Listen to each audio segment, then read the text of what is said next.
Good morning, everyone. This is Commissioner Revolt standing in for Chair Rosenbaum until approximately 11:30 or 12. And what I'd like to do first is welcome everyone to the OLCC Commission meeting for Thursday, May the 27th, 2021. If there are no questions as to what we're going to do now, I would like Laura to call the roll. Commissioner Curran. I'm sorry, just 1 second, please. I've got Commissioner Miletus on the line. He's trying to get on. I don't see him on yet, but would you like me to take the roll? Yes, please. Okay. Commissioner Curran. Here. Commissioner Floyd. Here. Commissioner Harper. Here. Commissioner Miletus. All right, I'll let you know when he arrives. Commissioner Revolt. Here. And so I think we have a quorum for now. Once Commissioner Miletus is able to join us, will. And for those of you who are unaware, Chair Rosenbaum is not here for right now. It is an excused absence, and he will be arriving at approximately 11:30 to 12. So there he is. Commissioner Miletus. Perfect. Commissioner Miletus, you want to unmute and just let us know you're on the record? Yes, thank you. Sorry for the delay. Perfect. All right. So this is where, for those of you who have not joined us before, is where I must say per ORS 192.6602A, related to executive sessions, the Commission will recess for agent deliberations at the conclusion of the presentations for each location. Announcement of new agents selections will occur for phase 6, which is today.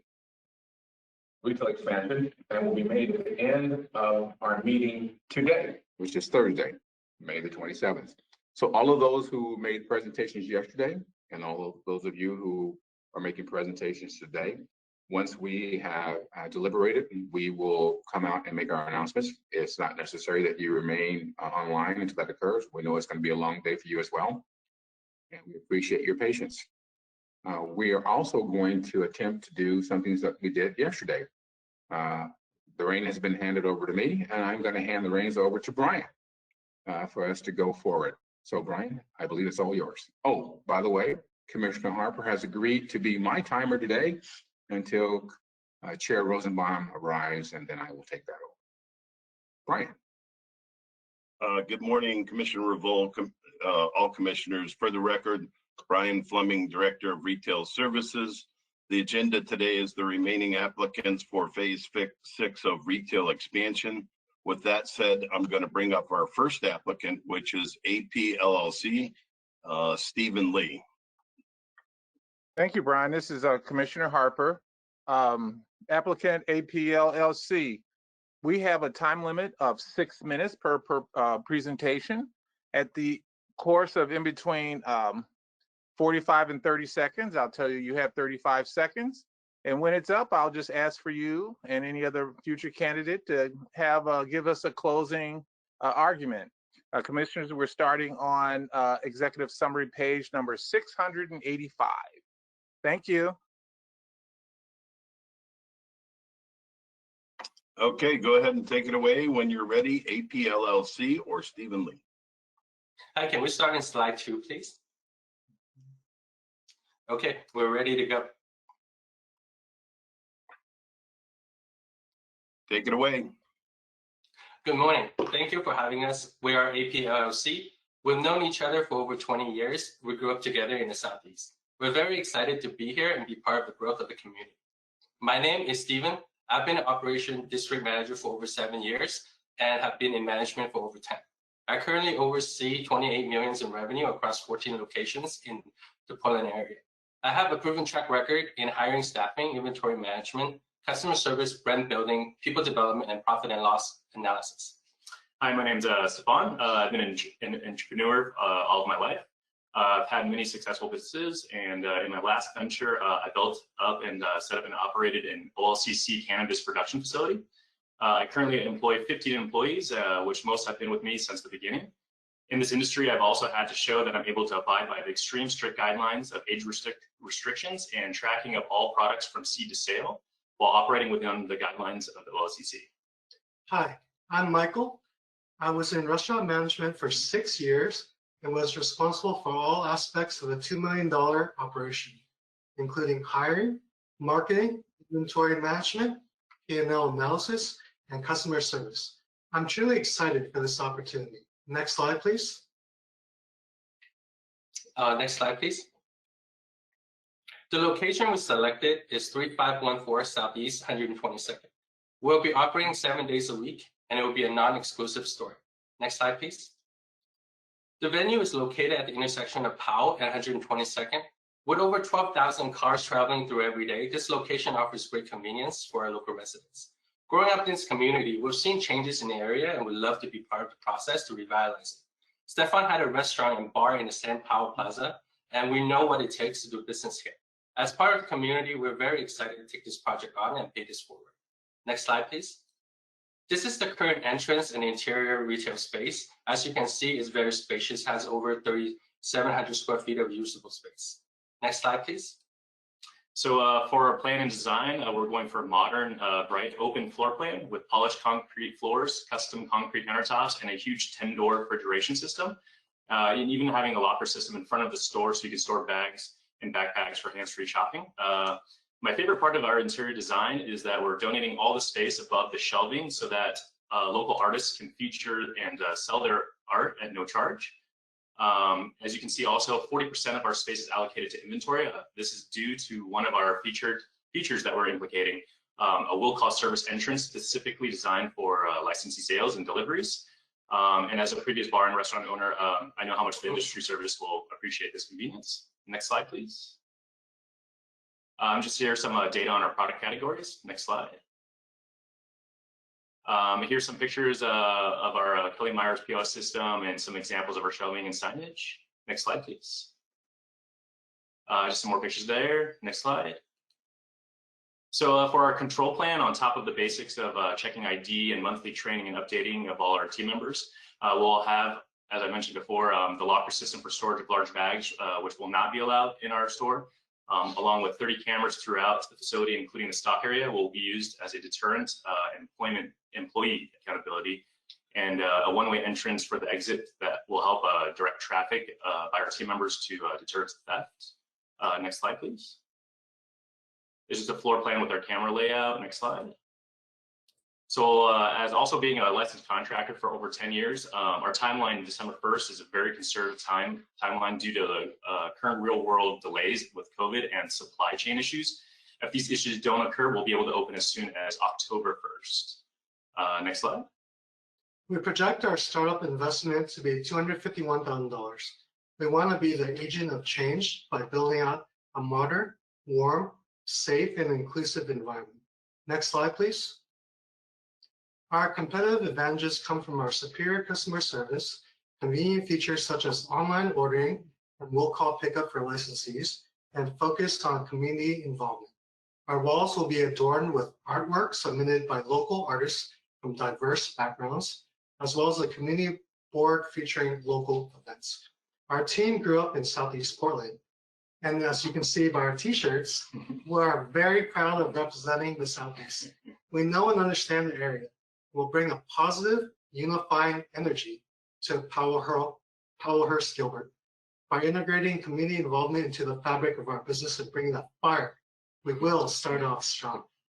We forecast year one sales to be $4 million, and the sales impact on our neighbors varies between 15 to 25%. I anticipate Eastport and the Division will be impacted more because of their proximity to us, Lentz, and the Gresham new locations. With the vaccine rollout and licensee sales picking up, I foresee our focus on 45 seconds.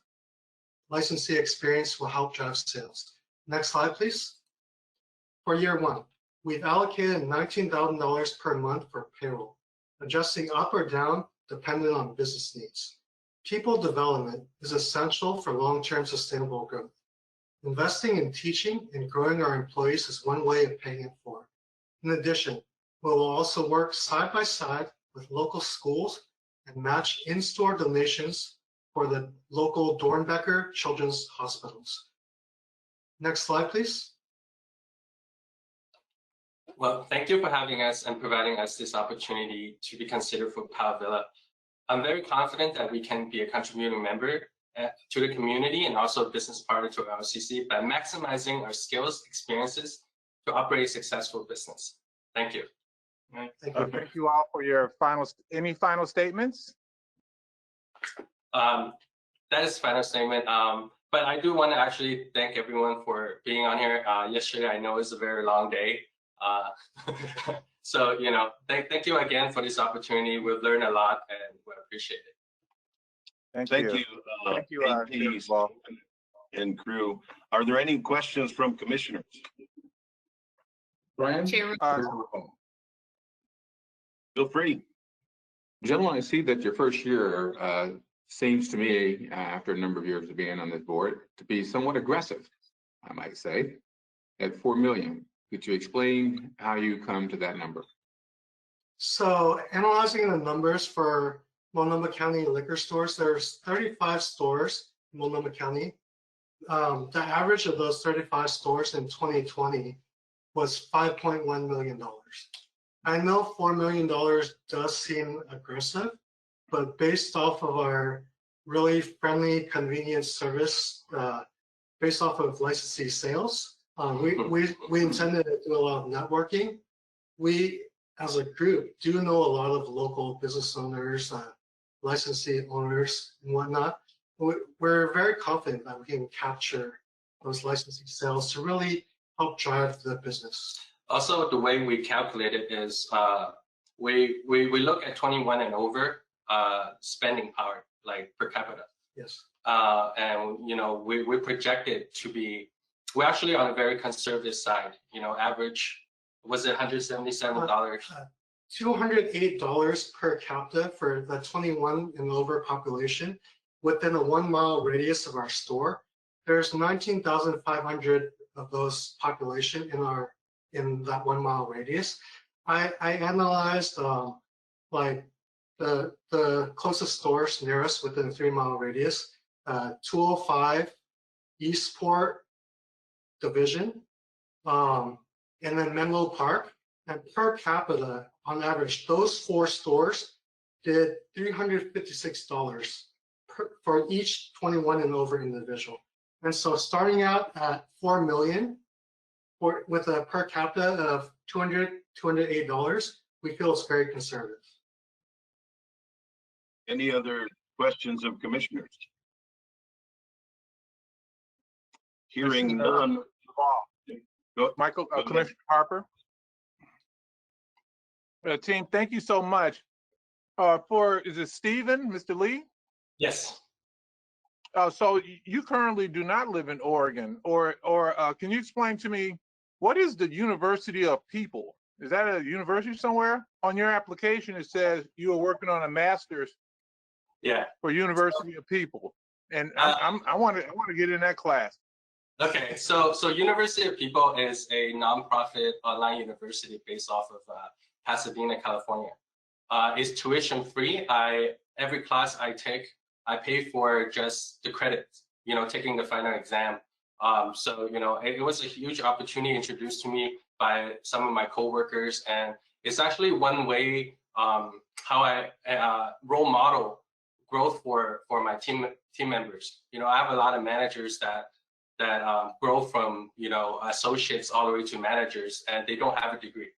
You know, even though I have a bachelor's degree, I wanted to really inspire them that, you know, change is through education, and also, you know, that's one way I can pay it forward to them and also be a role model for my kids. So I take that on working full time, and, you know, I have 3 little ones at home, 7, 5, and 4. So, you know, and also taking this project on as well. You know, it's really to role model what it is, what it takes to live into an American dream, and it starts with education. So University of People really offer that opportunity where, you know, a master's degree tuition is $40,000, $50,000 a year, but the whole program is going to cost me less than like $3,000. And so far, you know, I'm halfway through, and my GPA is 3.96. So university is great. University people is great. It's free. Just Okay. Hey, and also, so are you an Oregon resident? I see your employment is out of state. Oh, so the company is based off of in California. I actually live in Oregon. I grew up. Yeah. Okay. Yeah, it's All right, just thank you. my work address is based off my. All right. Well, you're just a world of talk. And then the final question I have is, so did someone in your team mention they know a little bit about cannabis? Yeah, so I currently own and operate a OLCC production facility out in Boring, Oregon. Okay, and you, okay, we'll talk more about that later. Thank you so much. Thank you so much, Commissioner Reval and Director Fleming. Are there any other questions from commissioners? Hearing none, Stephen, you guys are free to go. We will move on to our next presenter. Oh, thank you so much. Thank you. Have a good day. So B&W LLC, Sandeep Singh, can you turn on your camera as well as your microphone? Sandeep, Hi. there you are. Please state your name for the record, and Commissioner Harper will have a brief comment to get started. Okay, I'm Bandana. And I'm Sandeep. All right, hey, good morning. We have a time limit of 6 minutes. I will start when your presentation begins, and I'll let you know when we get past 45 seconds, and then I'll stop and just say final comments. Okay, That that sounds great. oh, you're awesome. Thank you. Can we please start on slide 3?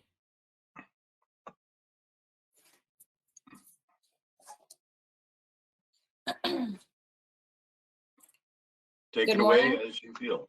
Go ahead. Okay. Good morning, Brian, Acting Chair and Commission. My name is Bandana Warich. And my name is Sandeep Singh. Together, we are a husband and wife duo. Next slide. A little bit about us. I am 34 years young and Sandeep is 35. Together, we have 2 beautiful children, a 9-month-old daughter and a 3-year-old son.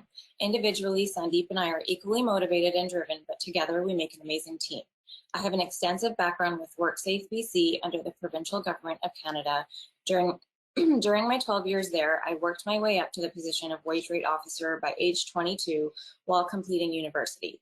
I pride myself on my knowledge, skills, and abilities to work in changing environments with people from all walks of life. Applying law and policy and training staff comes second nature to me. I also worked as a sales manager at a Portland area hotel. I conducted all hiring, training, and seldom termination under my department. My focus was on building a team with focus on customer service, gathering business, and building relationships. My experience and background is in both the liquor store and hospitality industry. I managed and oversaw my family's liquor store in California for over a decade, while also earning a college degree. Since 2013, I've been managing and directing 2 hotels in the Southeast Portland area, where I was able to increase gross sales by $900,000. My liquor store experience provides me with extensive knowledge. Everything begins with customer service, and I know that each customer wants their own personalized experience. Selling responsibly while also keeping things safe, fun is key. My passion for the liquor store industry began here, and I was on a first-name basis with majority of my customers. They became family. To date, with each of my positions, I have managed payroll and all incoming and outgoing funds. Next slide. Now, welcome to Bin and Barrels, a non-exclusive liquor store located at 3514 Southeast 122nd Avenue in Portland. Open 10 a.m. to 8 p.m. 7 days a week. We will offer a safe, friendly, and fun experience for people of all ages 21 and over. Everyone leads a busy life, and shopping for anything is about convenience. We will have a user-friendly website for online ordering, as well as deliveries if approved by OLCC. In store, we will have tastings, fun recipes, and raffles. We will have a large social media presence, including Facebook, Instagram, and TikTok. Sandeep and I are going to actively promote with local bars and restaurants and build continuous relationships. We will actively be part of the Chamber of Commerce, as well as continue toy drives for Randall Children's Hospital. Our son plays soccer for I9 Sports, and I have already been in contact with Brandon Harper, the program director, regarding donations, sponsorships, and volunteering. Local community involvement is important, not only to ourselves, but for the community we will serve. Next slide. Next slide. Next slide. Why this location? Well, it's underserved. There is no other store within 2.1 miles. There is traffic traveling in 4 different directions. With only 2 major grocery stores in the area, we are conveniently located across from one. The area is heavily populated by homes and new construction apartments. For those using public transit, we are easily accessible with several bus routes. There is also ample free parking. We would complete remodeling within 8 weeks and have grand opening on July 26th with minimal impact to other locations. Next slide. Next slide. Bin and Barrel's outdoor sign will be well lit and visible from a far distance. Our interior will have a modern but warm, inviting atmosphere. We will have gondolas and shelves that will strategically run through the store, housing majority of the 2,400 OLCC items. We will also have a humidor and a visible space. Multiple Kelly Myers data systems will be used to conduct sales, which will also track inventory. In addition, we will conduct bi-weekly inventory cycle counts. Next slide. To deter theft throughout the 4736 square foot space, we will have multiple CCTV cameras as well as outdoor cameras. Monitors will be located at the cashier's desk and will also be able to view from our phones. We will also have an extra set of eyes on the floor. Not only does this help for customer service, but it also helps in preventing theft. Lastly, we will have convex mirrors to cover any blind spots. Next slide. Creating a positive experience for our customers starts with customer service, which starts with good leadership and training. Not only will we lead by example, but be there 7 days a week to support our staff, we will continue to learn ourselves. We will begin by using the behavioral interview method, which specifies real-life experiences that candidates have had. We will then teach staff on the importance of getting to know your customer. This not only aids in building a customer base, but in deterring the sales of underage buyers. They will understand that not everyone who comes in is someone we will sell to. We have a responsibility to the community. Training will also include the importance of checking all IDs of someone who looks under 35. This includes out-of-state or out-of-country identification. We will also use updated ID scanner technology. Having cameras outside will allow staff to see what's happening. Example, tap a stranger on the shoulder method. If someone seems intoxicated, staff will know not to make that sale. Next slide. Next slide. Next slide. Next slide. These are our sales projections. Next slide. So year 1, 1.6 to 1.9. Next is year 3 would be 2.3, and our closing statement. In closing, we hope we are given the opportunity to work with the OLCC. To be able to serve in an ever-growing community would be a privilege. We are part of this community growth, only living 12 minutes away. Together, we can build an amazing experience for everyone. Good luck to all the presenters, and thank you to each and every one of the commissioners and chair for giving us the time and consideration to present today. Thank you so much, and you're right on 6, but you can give us another final comment, and then I'll turn it back over to Director Flemings. So, I mean, obviously we feel very privileged to be part of this experience and given this opportunity. Sandeep probably would have spoken more, but I would have taken forever. I talk faster. And, you know, we're hoping that we can serve our community, and this would be an amazing way to do so. We're heavily involved with businesses. Yes, we have a young family, but we have a lot of help and a lot of family around us. So this is just another something to add to our list of things we're ready to take on. Absolutely. Thank you. Thank you. Thank you. Are there any other questions of commissioners? I've got a question, Chair Revolt. This Commissioner Floyd here, you guys have both great experience in the retail and hospitality industry. Great retail experience. I'm trying to get a feel and a vibe that I didn't get from your presentation. Give me a feel, give me a vibe of what your store is gonna look and feel like. Okay, so we want it to be modern. So yes, the polished concrete, and yes, there's going to be like metal art and things like that, but we also want it to be warm and inviting because, you know, we understand that we're not only targeting young group, we're also targeting people of all ages. Yeah, exactly. So, you know, I want my parents or grandparents to be able to walk into a store and feel welcomed. So yes, the lighting will be bright, but there will be warm tones and just sort of a homey feel, modern and homey feel. Got it. Thank you. You're welcome. She means my age, Commissioner Floyd. I know Any that other you're questions? nice. Oh, guys. Commissioner Kern, did you have a question as well? I did.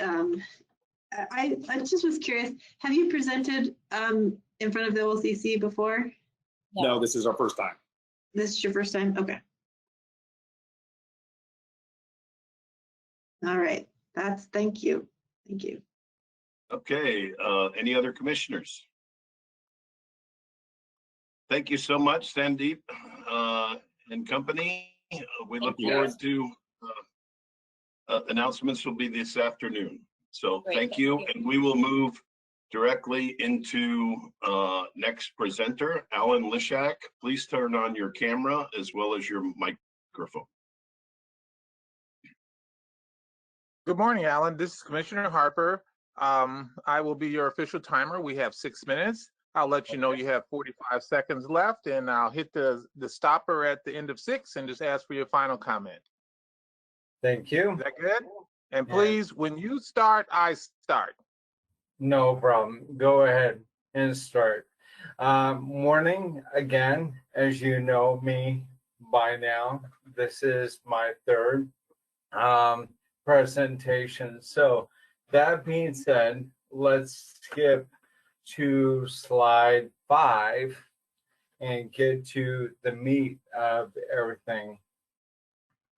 Theft control, as you know, is important, and I think having all these measures in place and work with the OLCC will be a huge focus on my plan.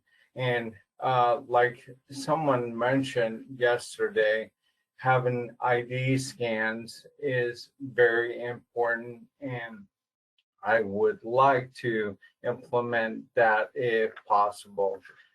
Next slide, please. Timeline. I see timelines all over the board on this one, and I think a realistic timeline is around 16 weeks, even though this build out will not be a huge one, but I think the setup time for hiring employees and whatnot and the actual build will take a little time, and having that whole POS system set up and do a dry run will take time. Next slide, please. This location, like previously stated, has a huge traffic flow and a huge dense population that actually can access this location by walking. There's ample parking. There are convenience or I'm sorry, a grocery store in that same area, but I don't think it'll impact the sales of the store. This could be, in the end, the highest output retail location you're putting on the map. The build out I see as taking about 135,000, with about 7,000 coming back from TIs. Next slide, please.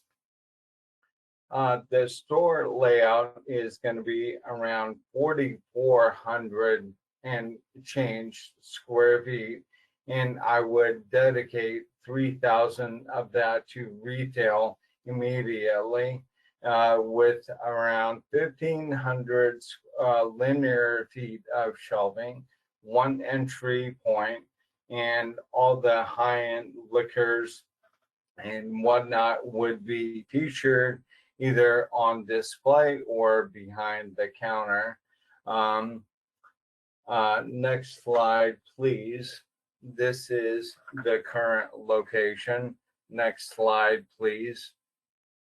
This is, again, my inspiration. And I would actually put my own flair into this. These are conceptual pictures from other stores I liked that I visited in the local area. I see first year sales are around 1.2 mil, with an increase to around 3 mil on year 2, and doing 20% growth. By year 5, I see around 4.7 in sales. I'd like to think over that time, my licensee sales and relationships can grow and evolve and help my retail business. That's it for me. I'm trying to save you time. Thank you so much. Final statement, please. I appreciate all of you, actually, and some strong presentations are going on. So good job, everyone else on that. But thank you, the commissioners, for your time. Are there any other questions of commissioners? I have a question. Director Fleming's in Chair Revolve. Commissioner Harper here. Alan, I really am impressed with your presentation today when you stated that this could be one of the finest stores or best stores in our plethora of shops, and especially with the distance that it is.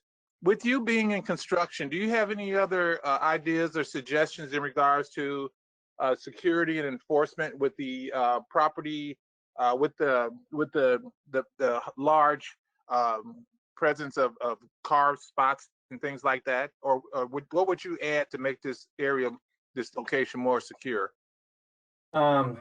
Like I said, initially one entry and exit point only for retail. Have a separate entry for loading and unloading, possibly a turn table upon entry and exit. And truth be told, probably, if need be, higher security, but make the entry so you have to navigate inside and out. So it can be a quick grab and go, and make them work and navigate into the store. Thank you.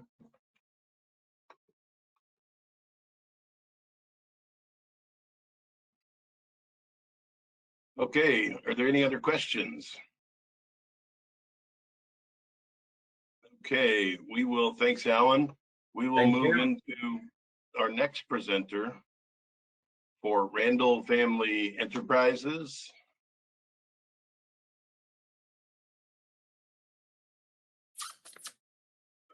Good morning, Bruce. Good morning, Commissioner Harper here. You probably heard the time limits we have set. It's to be 6 minutes. I'll let you know when we get, as the time goes, after 45 seconds. I'll stop the clock at 6, and then we'll ask you for your final comments. Thank you so much. Thank you. We're ready to go. Good morning to all. My name is Bruce Randall, and I'm here today along with my son, Andrew, representing our company, Randall Family Enterprises. Currently, I serve as the agent for Hillsdale Liquor and Uptown Liquor in Portland. Andrew serves as the general manager for Uptown, historically the largest volume store in the state. I am pleased to share our business plan to maximize the strong potential for location number 5. We will not walk you through the written plan but will present some limited slides to better highlight the key actions of our proposal. So if you could move to page 1, please. Our proposed location is in the Powell Villa Shopping Center, as are the others. Since our application, though, the center has been sold to a new owner who is investing money to upgrade the facility. As a result, some tenants are being relocated, and currently there is a temporary tenant that will be moving into the space that we desire. So execution of the lease will be delayed beyond our stated June 1st target, and we are hopeful for a anticipated opening by late fall 2021. Each of the steps we will describe and those in our written plan will be executed to achieve total store sales in excess of $3 million. Our business plan is focused on creating a modern, welcoming store, demonstrating respect and understanding of the community we will serve, and serving as an employer who embraces diversity and provides fair wages and benefits. Hi, everyone. My name is Andrew. If you could please forward to slide number 9, that'd be a little further.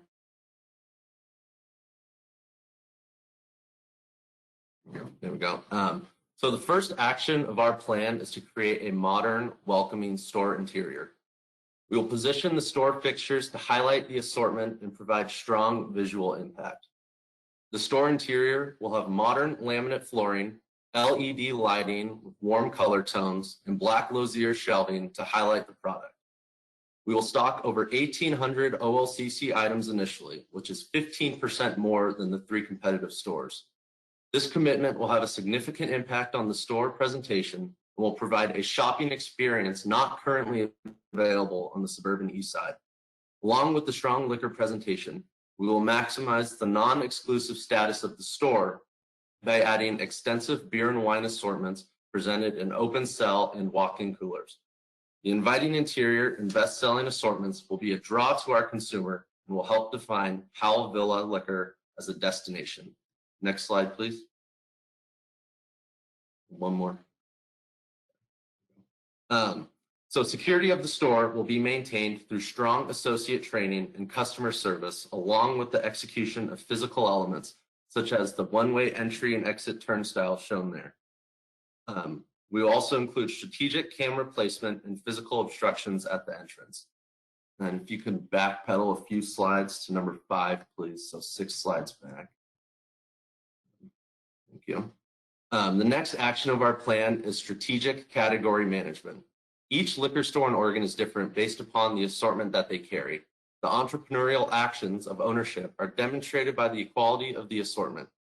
The number 1 category in the state is currently vodka, but in our stores, the number 1 category is domestic whiskey, which has also been the national leader in growth over the past 5 years. This is due to the fact that we carry over 350 listed and special order whiskeys. As comparison, competitive stores carry approximately 200. Similar examples can also be shown for tequila, rum, and gin. Category management means the thoughtful assortment of growth categories, the strategic placement of those within the store, and the training of the team to sell the product. Not only do these actions add interest for our consumer, it has also driven our spirits average unit sale to over $21 versus competitive stores at $16. Successful marketing and branding of the store is also essential to our plan. Website development will be the first action in order to create an online presence. Our current sites receive over 750 visits a month as customers seek information about our stores. A professional website is a highly effective marketing tool.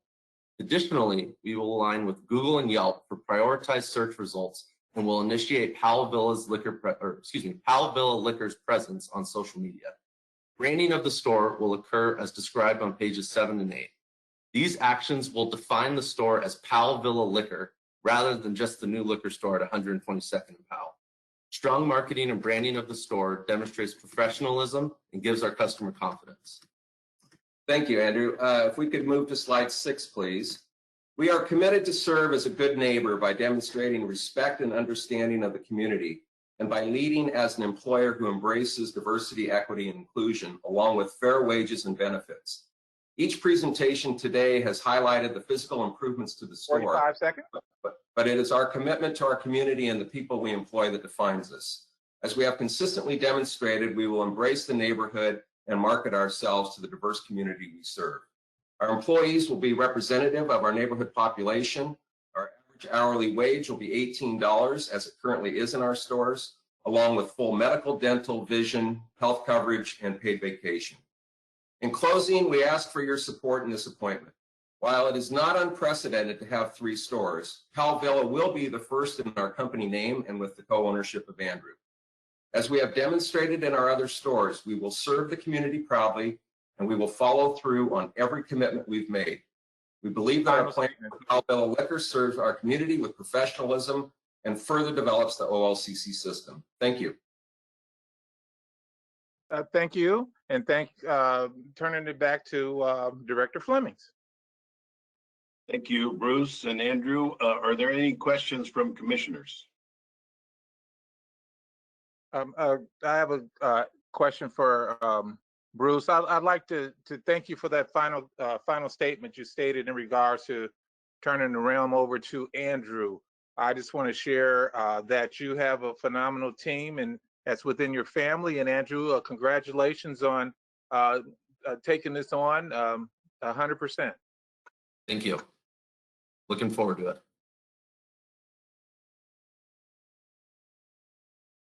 Okay, hearing no more questions. Thanks, Bruce and Andrew. Thank you. We will move on. We will move on to the next presenter.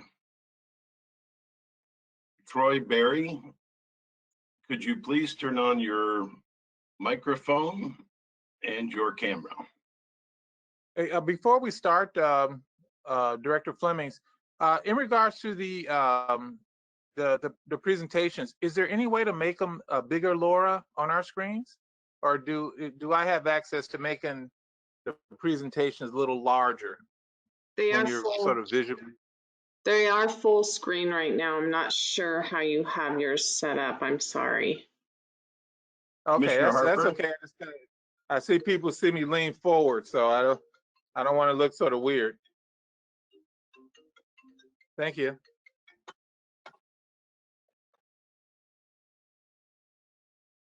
Okay.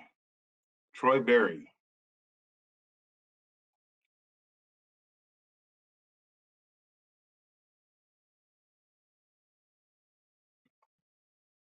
Troy Berry. Laura, we're looking at the one. Oh yeah, give us 1 second there, Troy. Okay. Laura, the slide for Powell Villa is actually different. It should be in the updated media.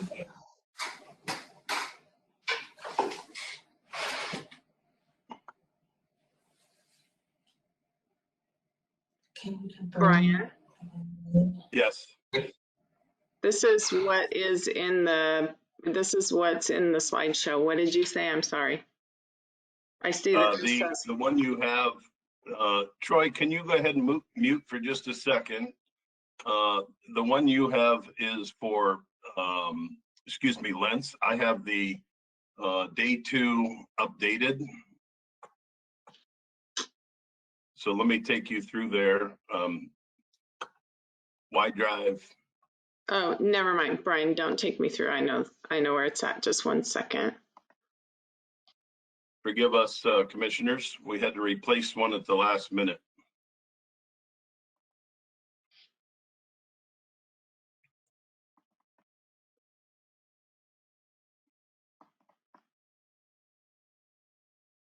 No, sorry.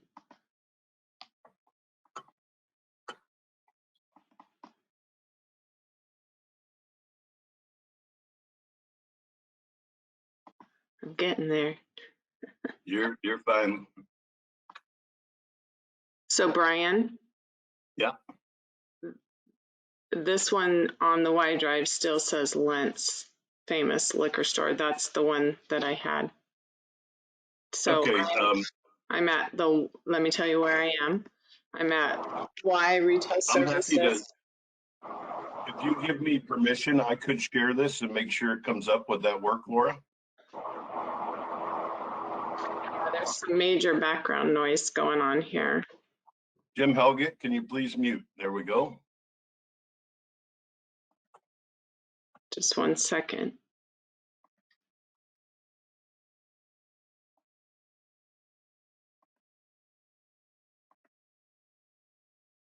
Okay, Brian, I just made you the presenter. Okay, let me get this to full screen. And okay, since I'm not a everyday, walk me through the share screen portion. I'm having difficulty at this time. And let's see here. Brian, screen, and then make sure you check the box to allow sound because he has a video. Okay, give me, you guys know Laura is way better at this. Screen, got it. Checkbox Screen allow, of monitor, oh, got it. Screen of monitor 3. allow sound. It's a little checkbox.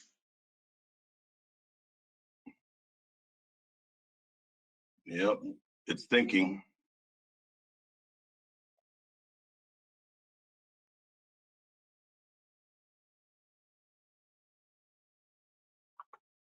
Let me know if that comes up, Laura. It's there. Okay, I gotta get my screen back on here.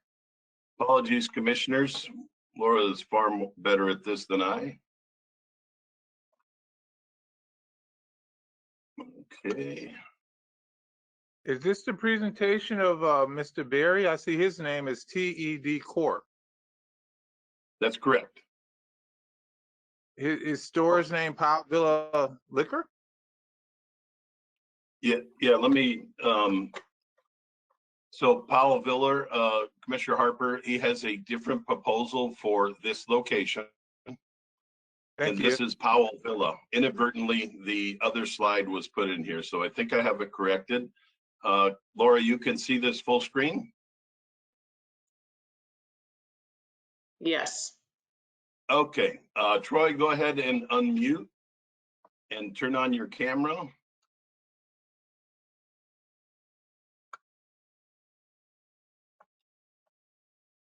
Are you there, Troy? Yeah, can you hear me? Yes, yes. Okay, can you see me? Not yet. Okay. How about now? No? No.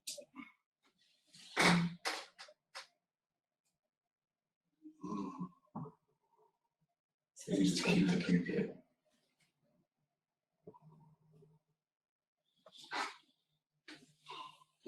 Can you see me now? Not yet. Okay, my apologies. I don't know what happened. We were.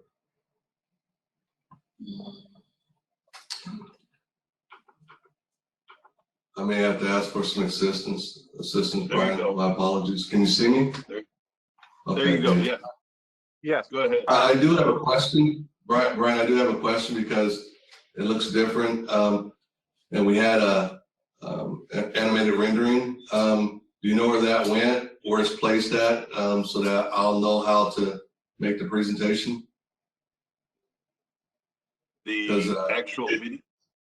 Yeah, because initially it was at the beginning. Because when we talked to Nate, right here. we had. Okay, so that's at the end. It's at the beginning. This is the slide you're looking at is the architectural rendering or the video. Okay, and then and excuse me for asking, what comes after that? What on the deck? There you Okay, go. great.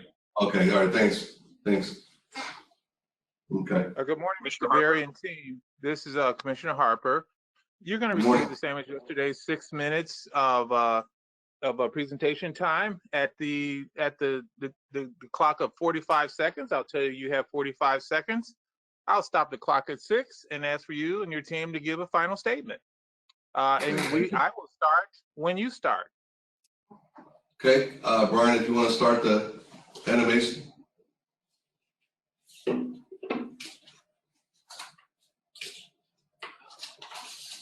Laura, is that visible? Well, no, it's not running. Okay.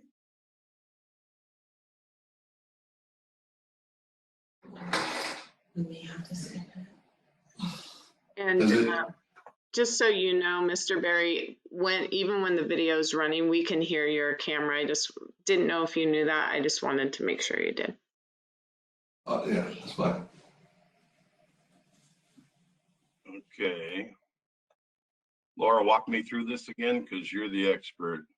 So you're going to go to the screen. Yeah. You're going to allow sound. There's a checkbox. Allow computer sound. I forget the exact wording. Okay, it's not syncing. I'm closing it out for a second and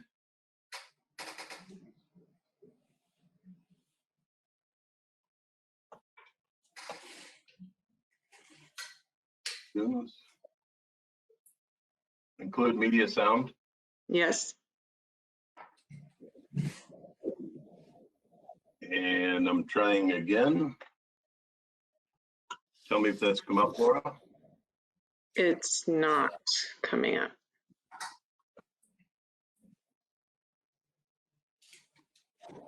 Okay, I'm going to, if I may, Commissioner, sorry, Troy, for this inconvenience. I'm going to call Laura on the phone and direct her to the exact spot. Is that good, Laura? Yeah, that'd be great.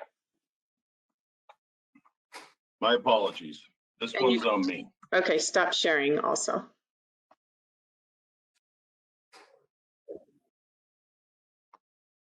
At this point, I am going to offer the commissioners an opportunity to go on mute and have their camera go off and take a 5-minute break. Ready to go. Go ahead, Laura. Okay, Commissioner Curran.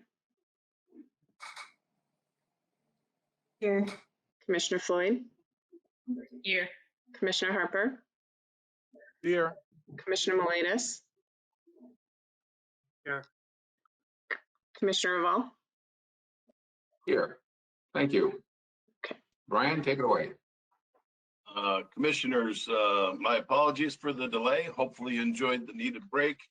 That is entirely on me. I resaved a update, and so I own this one. We will move on. So Troy, I'll turn it over to Commissioner Harper. I believe he's already stated you'll have 6 minutes with a 45-second warning light, if you will. So if you would, please, we will go ahead and pull up the video. Are you comfortable with that? Yes, sir. Okay, here we go.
Hi, I'm Troy Berry. Thank you, Commissioners, Brian Fleming, Brian Akers, and the rest of Retail Services for the opportunity to present to you today. And I'd like to say we're blessed to have such a knowledgeable team in all facets of business for Powell Villa. Next slide, please. And I also want to note that the demographics and socioeconomic data for this location was provided in initial proposals back in March. Next slide, please. Now we're on the team, and we're all committed to creating the Powell Villa store and providing a unique and customer-friendly shopping experience, as customer service being our #1 priority. Next slide, please. Next slide. Powell Villa, located at 3514 Southeast 122nd, is presented to you today as a non-exclusive store that will serve an immediate need in the 122nd and Powell corridor. Borders neighborhoods of Montevilla, Hazelwood, and Mill Park on the north, and Centennial on the east, Pleasant Valley on the east as well, and east and south, and List and South Tabor on the west. Thanks. Next slide. We also feel this location is an excellent location as a sister store to the List location. The timeline here is a pretty aggressive timeline for an August opening. Next slide. Expected consumer demand in the green is projected 2022, and the red 2021. And this is based on OLCC data. Next slide. Why Powell Villa? Well, Powell Boulevard is the main thoroughway that turns into Highway 26, leading to Sandy and follows through to Mount Hood.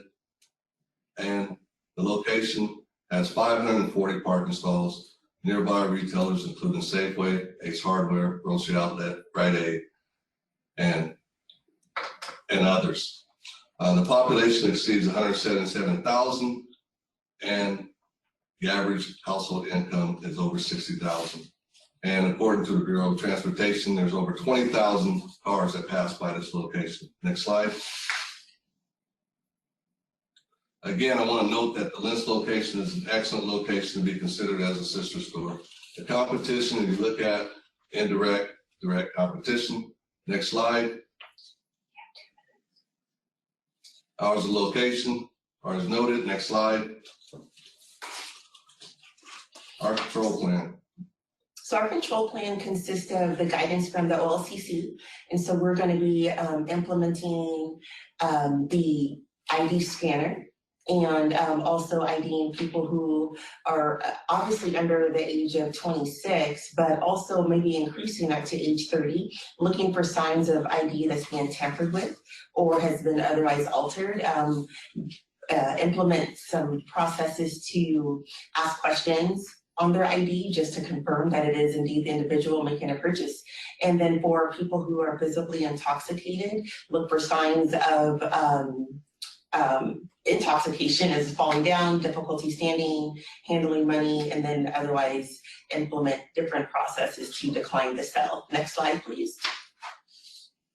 So here's an inspiration photo with the lower gondolas so you can see over the store, and because Powell Villa is about 4,700 square feet. And next slide. And here's our merchandising plan. We have the vodka and high-end items to the rear of the store, away from the entrance as guided by the OLCC, the registers to the left. And we have security measures of cameras, implementing turnstiles at this location, alarm systems, and perimeter security internally and externally. Next slide. 20 seconds. This is the location, 122nd and Powell. Next slide. 45 seconds. Space configuration, we have approximately 2,955 SKUs.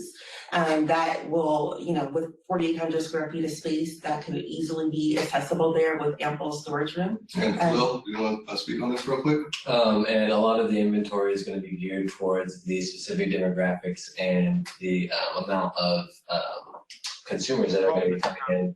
Closing comments. Nice. Next slide.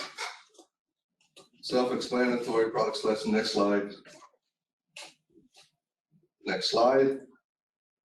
Closing comments, please. Okay. No, we just want to thank you for this opportunity. We feel blessed, as we said before. We've been working on this for some time now. Seems like a lifetime. You guys have probably heard this story, but we are extremely excited about it. We're ready, locked in. No one's going to work harder than us, and we feel that now's the time.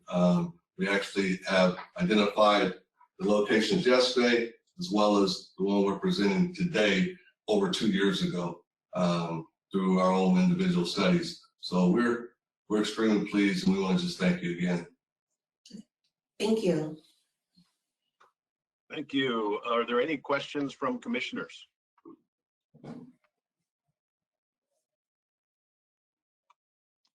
Hearing none, Troy, I'm sure yesterday, since you presented before, they already have some greater understanding overall. So thank you so much. My apologies for my technical difficulties, but you made it through your proposal. All right, thank you. Thank you. We appreciate it. Thanks, Commissioner. Thank you so much. Thanks. Chair Rosenbaum, interim chair. Chair Raval, interim chair. Okay. Interim chair Raval. Are we done with this location? This is the last one. We are done, sir. So many of you heard me make the announcement as to what we'd be doing when we reach this point. We are now going to recess and go into executive session for deliberation. Thank you, and we will be back shortly. Okay, Laura. Okay, Commissioner Curran. Here. Commissioner Floyd. Here. Commissioner Harper. Here. Commissioner Miletus. Here. Commissioner Raval. Here. And as you may know, we're going to turn this over to Brian, who will lead the presentations and the discussions. Brian? Okay, interim chair Revolt, commissioners, we're back. Brian Fleming, Director of Retail Services. We'll begin with location 6. Vanessa Tufford, may you please turn on your camera as well as your microphone.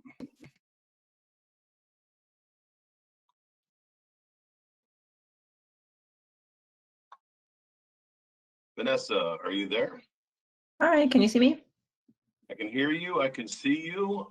Commissioner Harper. Good morning, Presenter Tuffer. This is Commissioner Harper. I'm your timekeeper. We'll have 6 minutes for you to complete your presentation. At around 45 seconds, I'll tell you have 45 seconds left. At the end of 6, I'll just say final comment. And we will start when you start. Thank you. Okay, so Vanessa, take it away. Thank you. Next slide, please. Next slide, please. So I'm Vanessa Tufford. I am presenting for B&V LLC. We would be doing business as Gleason Street Liquor. I would be the operating and operator owner of the retail liquor shop. I do have 20 years of customer service skills, including management, supervising employees. I did own my own business, beer and wine tavern in Southeast Portland about 6 years ago.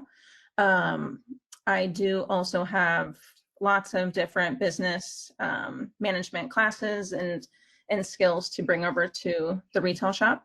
I am a native of Portland, Oregon, and the other owner would be Britt. He was diagnosed with multiple dystrophy and has been wheelchair bound since he was a teenager. He is are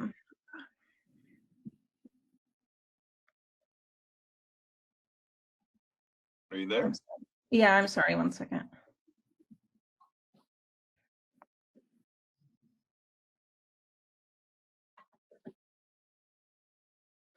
So I would be dedicating 100% of my time to the retail liquor location. Britt is going to be dedicating 40% of his time to the retail liquor location. I do want to also make mention that our company is 100% MWBE owned and operated. Next slide, please. This is the proposed completion and opening date for the retail location. We feel like we would need about 3 months to open, and opening date would be September 1st. Next slide, please. This is the control plan for our theft and sales to minors. We do want the register to be right in front of the front door so you can see who is coming in and out at all times. We would be IDing and everyone under the age of 35, that looks under the age of 35, thoroughly examining all IDs. We will also have a security system in place. We only have a one entrance, one exit. So the Vivint security system is what we had planned to work best for our location. Next slide, please. This is our location here.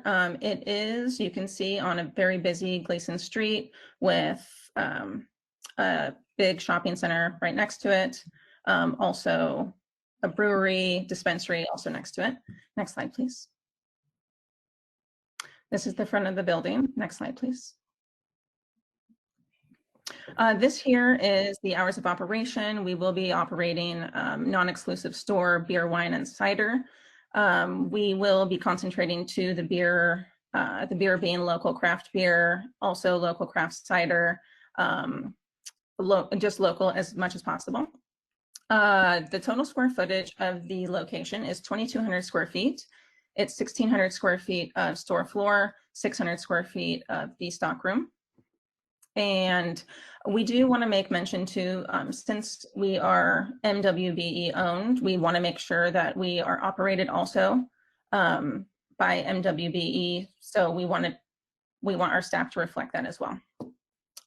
We also want to be, something that's very important to us is also community fundraising, being a part of community outreach programs, and also, yeah, just being part of the community as much as possible. Next slide, please. So this slide and the next slide are two different examples of what our sales is going to be like. Next slide, please. So we did take the surrounding stores in the area, and we averaged them out and divided them by 2, and so we came up with about 2 million as far as our estimated first year of sales would be. Next slide, please. These are just a couple of pictures of the building. Next slide, please. Next slide, please. And next slide, please. So here is the inside of the building, obviously almost, somewhat of a full build out. Next slide, please. Next slide, please. Storeroom, and then this is the door where deliveries come in, and then you can see where the front entrance there is opposed to the stockroom door. Next slide, please. Next slide, please. This is the layout here. You can see there that where the register / POS system is going to be opposed to the front door, so we can always see who is coming. 45 seconds to closing. We can always see who is coming in and out of the front door. You can always see through where all the aisles are. So just to make sure, theft and seeing if there's any minors or anything coming into the store. Next slide, please. This is just signage. Next slide, please. So we will have approximately about 1,900 item codes. Next slide, please. We do want to make mention too that paying employees a living wage with benefits and paid time off are also really very important to us. And then this is just a breakdown of costs. And closing comments, please. I just want to thank everyone for taking the time out to let me present our business plan, and thank you so much. Thank you, Vanessa. Are there any other questions of the commissioners? Chair Raval and Director Flemings, Commissioner Harper. Ms. Vanessa, I really love your presentation. You talked about 3 things that was dear to me, which is customer service skills, business management, and born in Oregon. as a minority business owner, what else would you bring to the state in regards to enforcement of safety for your clients? Of safety? Yes. Would you, in regards to security cameras, exterior upkeep of the building and the property in front of you? What else would you bring? Yeah, so we have a security system that we had touched base with. So there's going to be glass break alarm. We do have cameras to where you can see it on your phone. You can also see it behind the register, so all employees are able to see who is coming in and out of the store. Something else that's also important to us as far as that goes is making sure that our employees are talking with everyone coming. There's going to be, employees on the sales floor talking with people, so you can kind of keep an eye on things that way as well. Thank you. And by the way, do you have an estimated? I might have missed it, but what's your estimated cost of completion of the build out? Yeah, I believe it was about $45,000. And I noted that you said your startup cost was only going to be 50? About approximately. And so the build out's 45,000. The startup cost is 50. You're not going to pay your employees until, Oh, I'm sorry. No, I'm sorry. I misunderstood you. So starting up is about, I'm sorry, build out, it would be about 30,000. And then starting up for the first 3 months.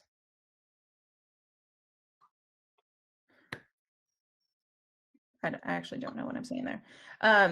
Yeah, so I altogether 50,000. Thank you. Sorry. Are there any other questions of the commissioners? Hearing none, thank you, Vanessa. We will move on to our next presenter. Again, thanks for coming here.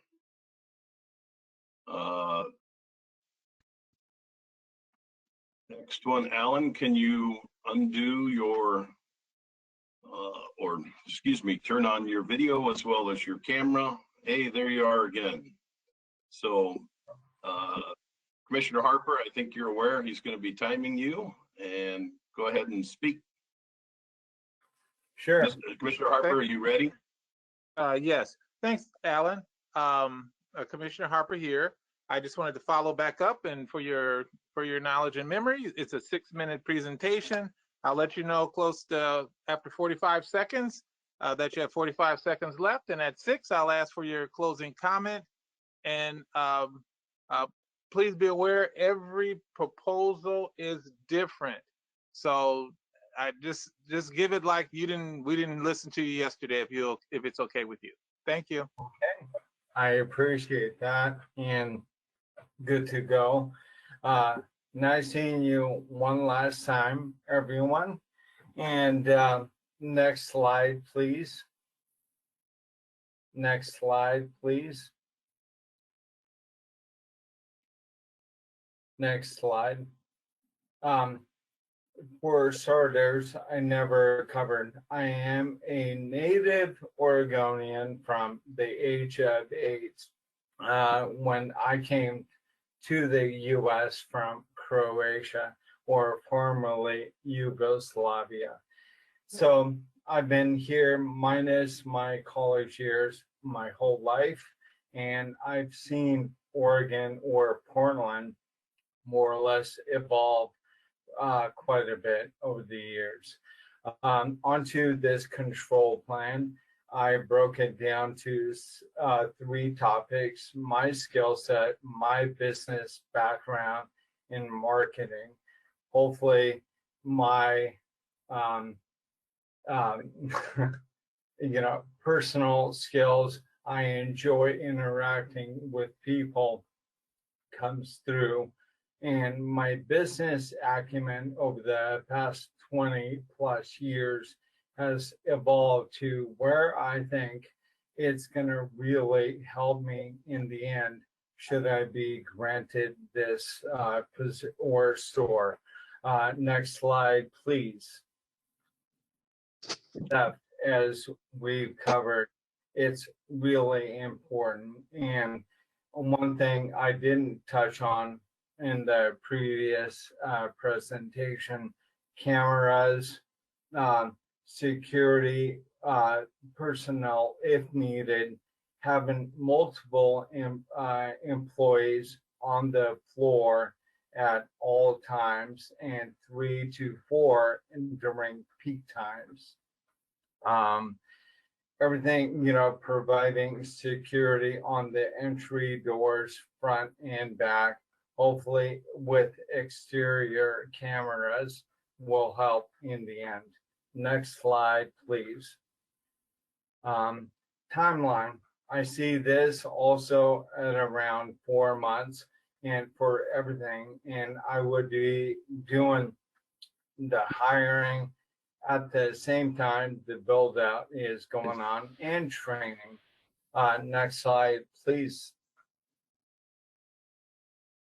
This location is, next slide. It's got a high traffic area. My location that I have this LOI at is a mixed use building. Next slide, please. That has, this is the store layout. Next slide, please. This store, a high visibility area in a high traffic intersection. Over 5,000 cars pass daily, and you have over 9,000 people within 1 square mile and over 30 and 3 square miles. This location is a mixed-use building. I would consume all 3 locations in the bottom floor, and I would dedicate 20 or total square footage is over 2,200 square feet, 1,600 retail, 800 lineal feet of shelving, and the build out cost would be around 120,000, with 60,000 coming back from the owner for TIs. Next slide, please. Next slide, please. These are all different angles and spaces of the floor and storefront. Next slide, please. And I believe that's the last picture of this. So in closing, I'm hoping that my life's work in retail, merchandising, bartending, inventory control, logistics, and my own business, running it for over 20 years and growing it in gross sales from 31,000 in my first year to over or close to 750,000 in gross revenue. And in the end, I hope that my management skills over the years will be considered heavily in this, in the end.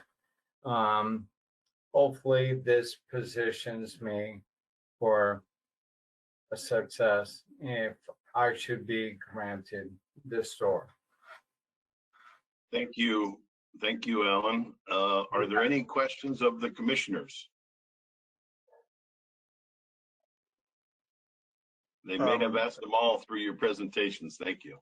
Thank you. Brian, I have a question. And I want to, I must say that I really enjoyed your presentation with this location. Thank you. you. Mentioned a couple of things that, that's very important, from theft control, from keeping employees on the store, and exterior cameras.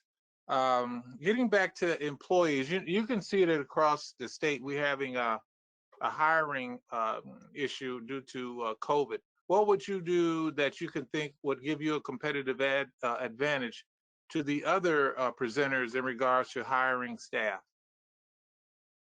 Well, I think first, I need to go through COVID protocol and see who has been immunized or given a shot.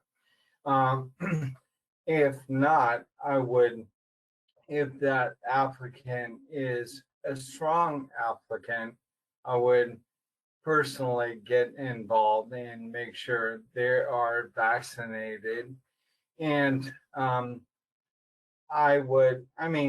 that's the only thing we can do is make sure everyone on board is vaccinated in the end for the protection of our store and everyone that enters. Thank you. Are there any other questions of commissioners? Thank you, Alan. With that said, we'll move into the next presenter. I'd Tony. just like to be known that I'm back on and checking in, Laura. Thank you. Commissioner or Chairman, shall I continue with the job you've assigned me? Absolutely, please. Okay. So our next presenter, Tony Rothenfletch, please undo your camera or allow your camera and microphone. And there you are. Can you hear me all right, Brian? Can. Okay. Commissioner Harper. And good morning. I'm Commissioner Harper. I will be your timekeeper. As you know, we have 6 minutes for your presentation. At or around 45 seconds, I'll tell you have 45 seconds left. At the end of a close at 6 minutes, I will say final statement and you'll give it. And we will start when you start.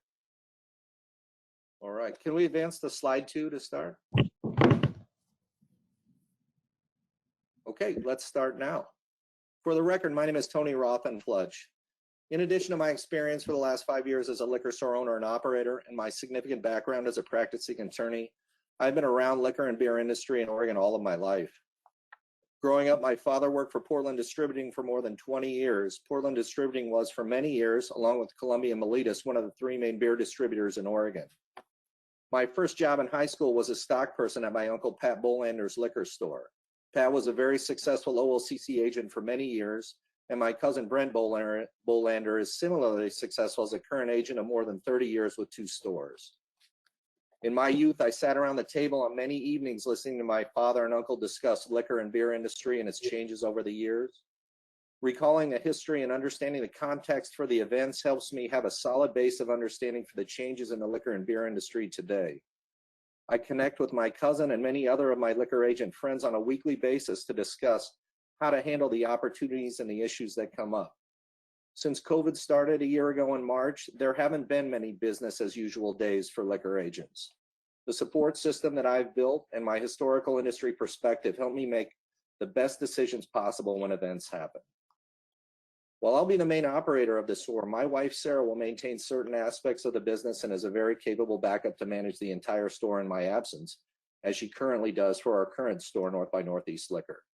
Sarah is an experienced manager with many years of experience running public broadcasting departments and most recently nonprofits. Slide 3, please. I've seen and considered both buildings that are listed as potential locations for the Gleason area liquor store. I believe the 6900 location is the correct location.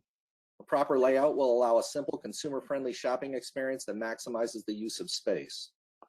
I've met with the owner, Kevin, on at least 6 occasions, either individually or with contractors and architects working to develop the correct design for this location.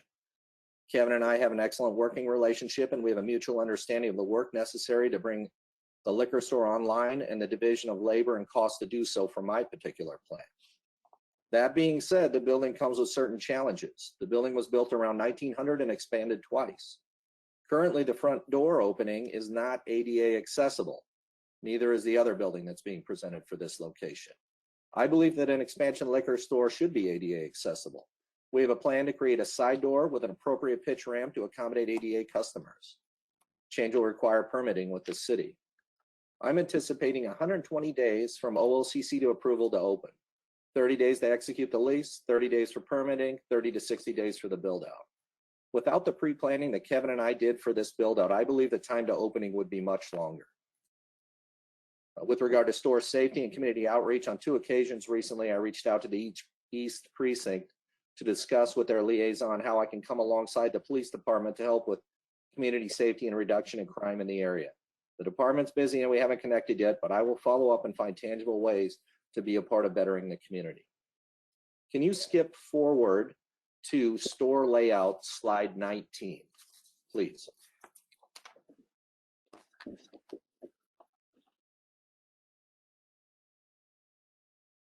Oh, not those numbers. Keep going.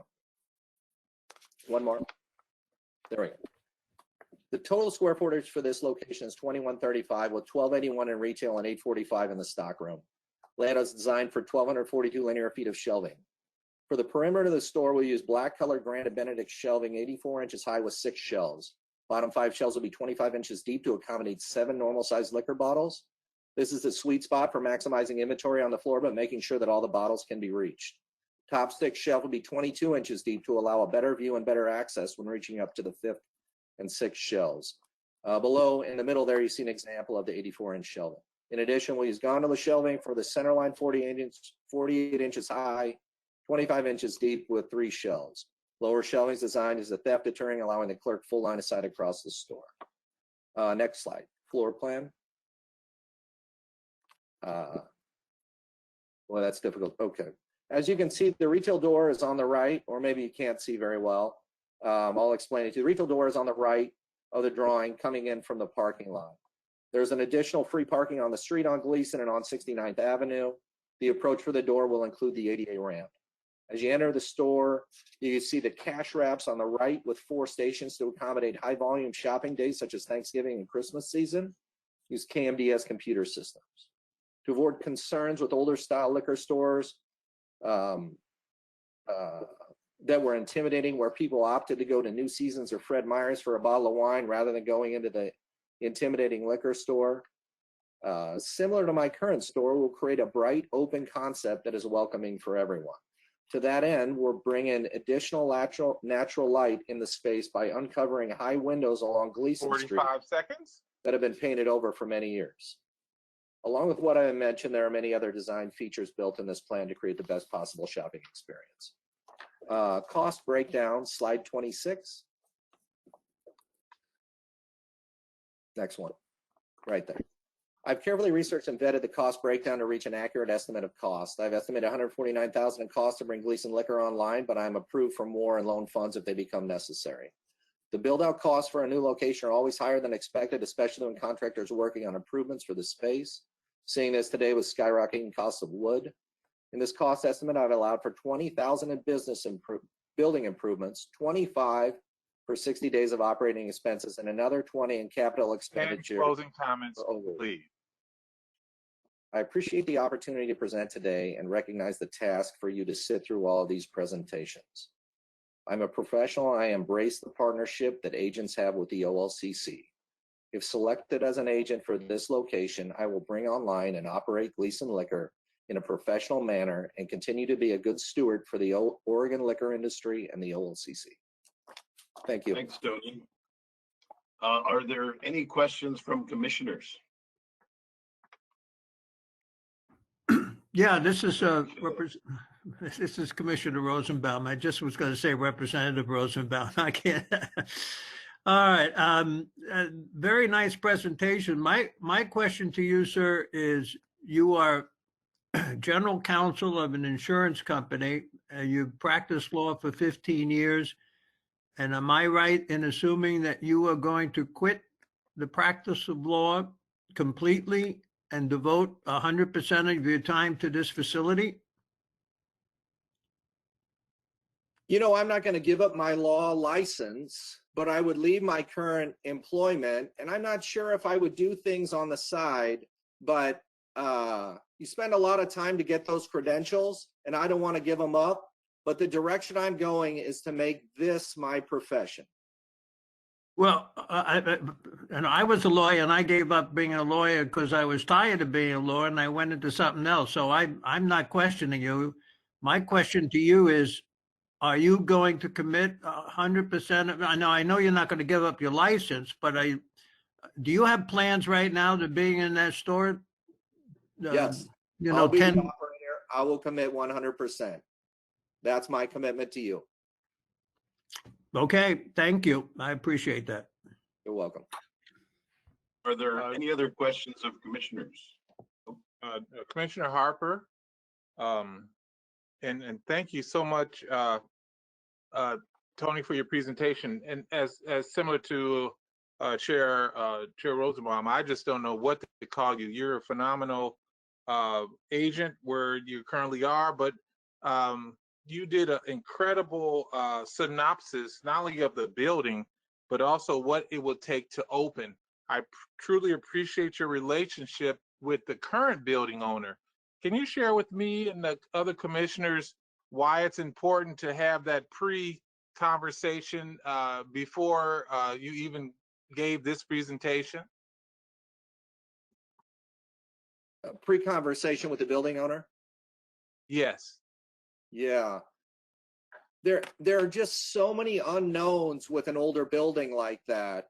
We need to determine how we were going to share the cost, the tenant improvements. What would the actual cost be? Did we need an engineer to come in and look at a wall and support it? Did we have a similar understanding for the look of the building?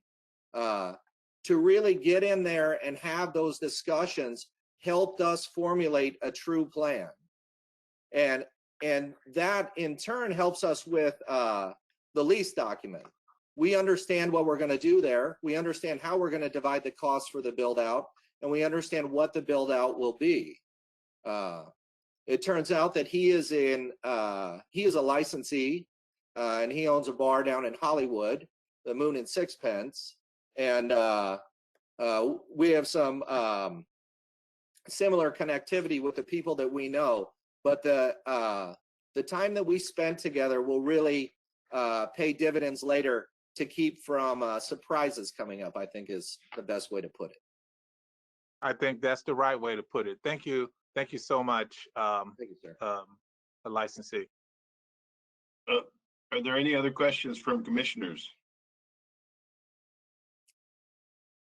Okay, we will move on to location 6 still. Miles O'Malley, please turn your camera on as well as your microphone.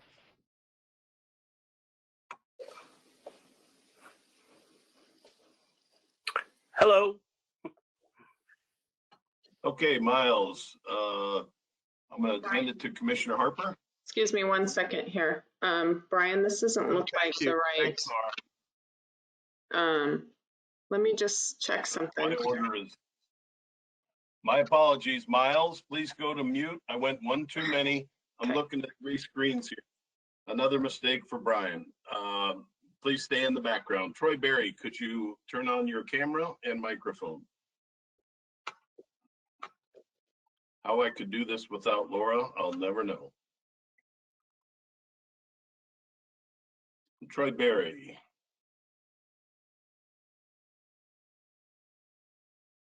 There you are. Unmute, please. Can you hear me? Yes, sir. Okay, we seem to be having, every time it comes up to us, we seem to be having some issues today, Brian. Commissioner Harper. Oh, that's funny.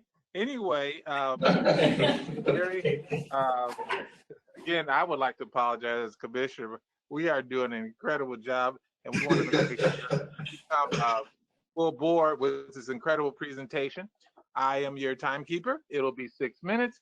I'll let you know on your staff you have 45 seconds left. At 6 minutes, we'll ask you for a final comment, and we will start when you start. All right. Once again, thank you for having us. My name is Troy, along with Ebony, and I have staff members, Dana and Khalil here.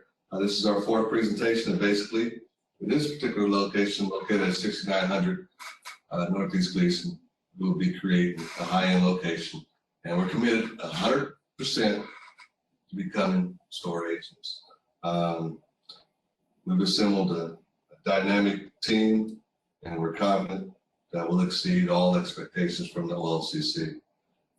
You know, there's not much to really say in terms of what hasn't already been said. I want to be honest. You know, there's some great presentations. If you could skip to 6, next slide. Next slide. Next slide. Next slide. Next slide. That's our team. Next slide. And just a timeline. You know, working with Kevin, you know, he's been in the restaurant business for a long time. He's solely committed to any TIs and build out that's necessary to having an aggressive timeline for opening. And he wants to be actively involved with that. Next slide. Y6900 Northeast Gleason. The location is awesome. It's, you know, it has real good access to 205, near the entrance to 84, and just obviously 13 blocks from 82nd Avenue. You know, this area, you know, there's some shopping down the street at Fred Meyer's, which is in direct competition. But, you know, there's demographics for this area, you know, with the median or the average household income being over 57,000, over 20,000 cars a day going past this location is awesome. Next slide. That's the location. Next slide. I'm gonna turn it over to Ebony real quick. Sure. So this is the closest stores to the Gleason Liquor, and this data is coming from Oregon Liquor Control Commission, their retail sales data. So the red is the current year, 2021, based on actual data, and then 2022 is the green for forecasted projections for each of the 4 stores, and we see Gleason Liquor to the far right. Next slide.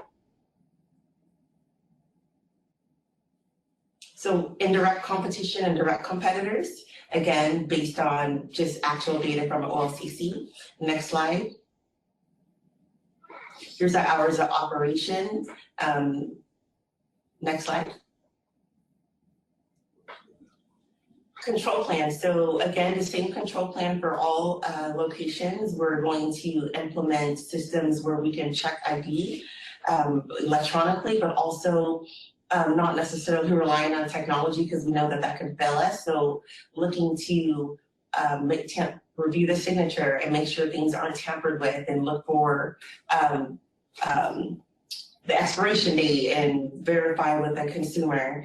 Also for people who are visibly intoxicated, look for signs of intoxication, perhaps like falling down, difficulty standing, or handling money. Next slide.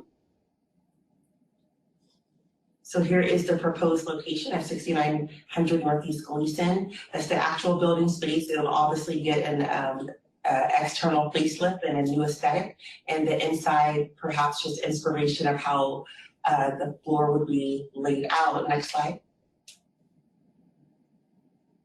Here is the Gleason merchandising plan.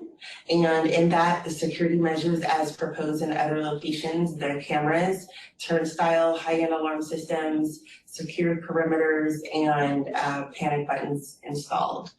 Next slide.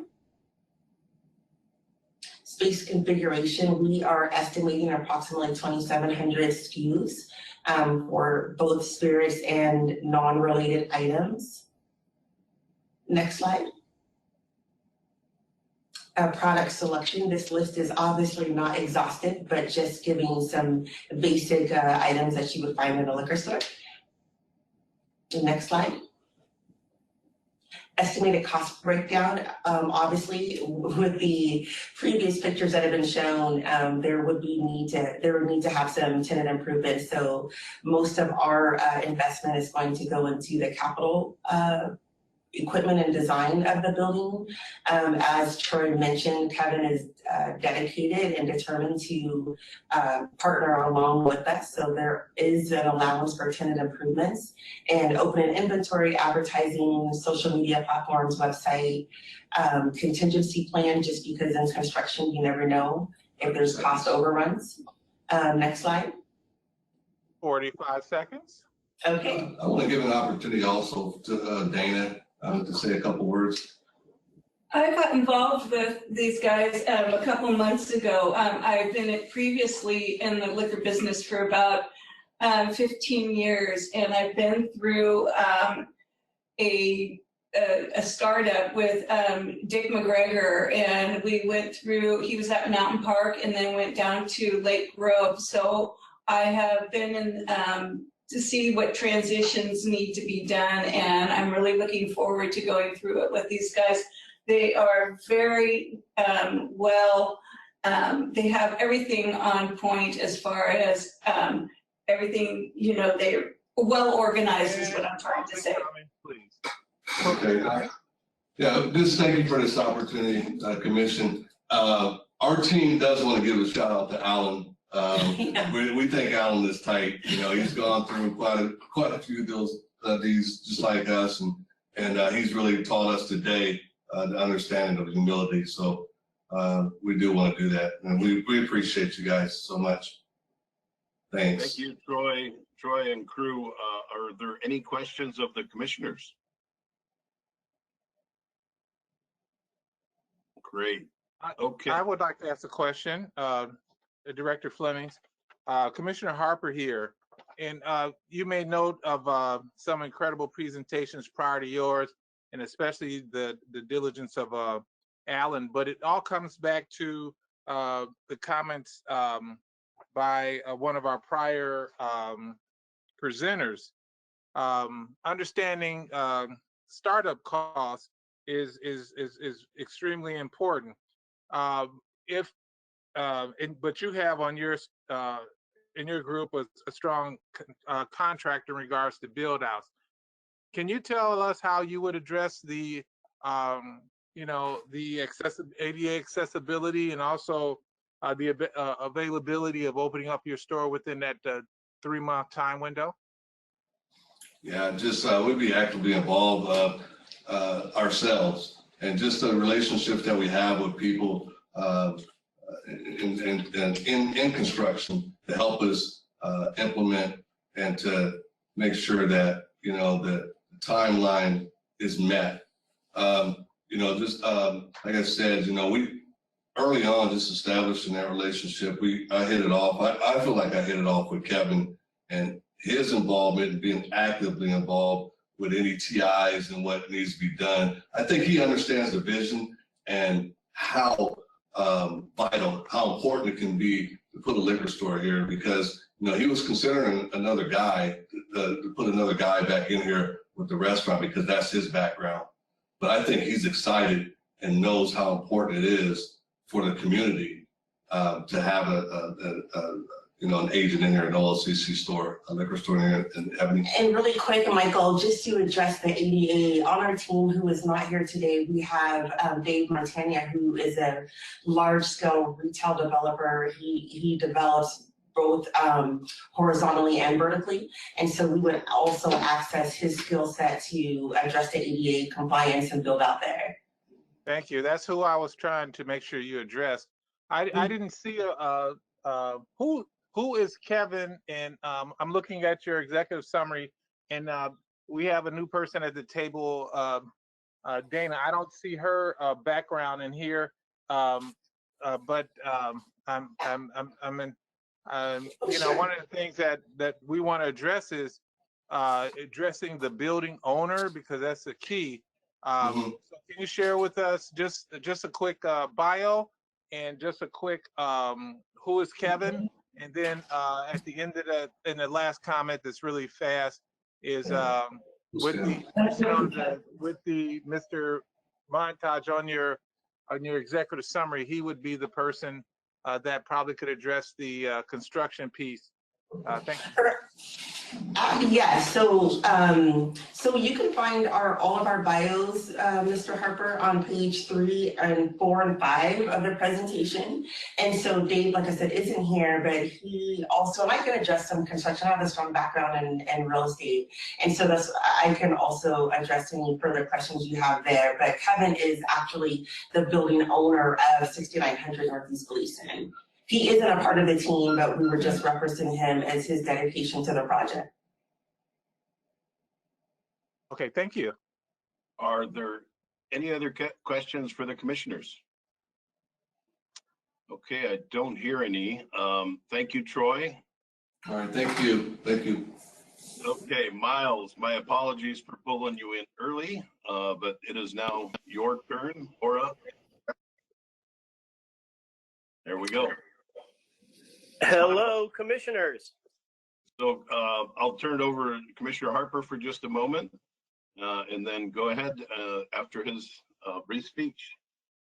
Good morning. Okay, good morning. This is Commissioner Harper. I've been bestowed through Commissioner Revolt to be your timekeeper.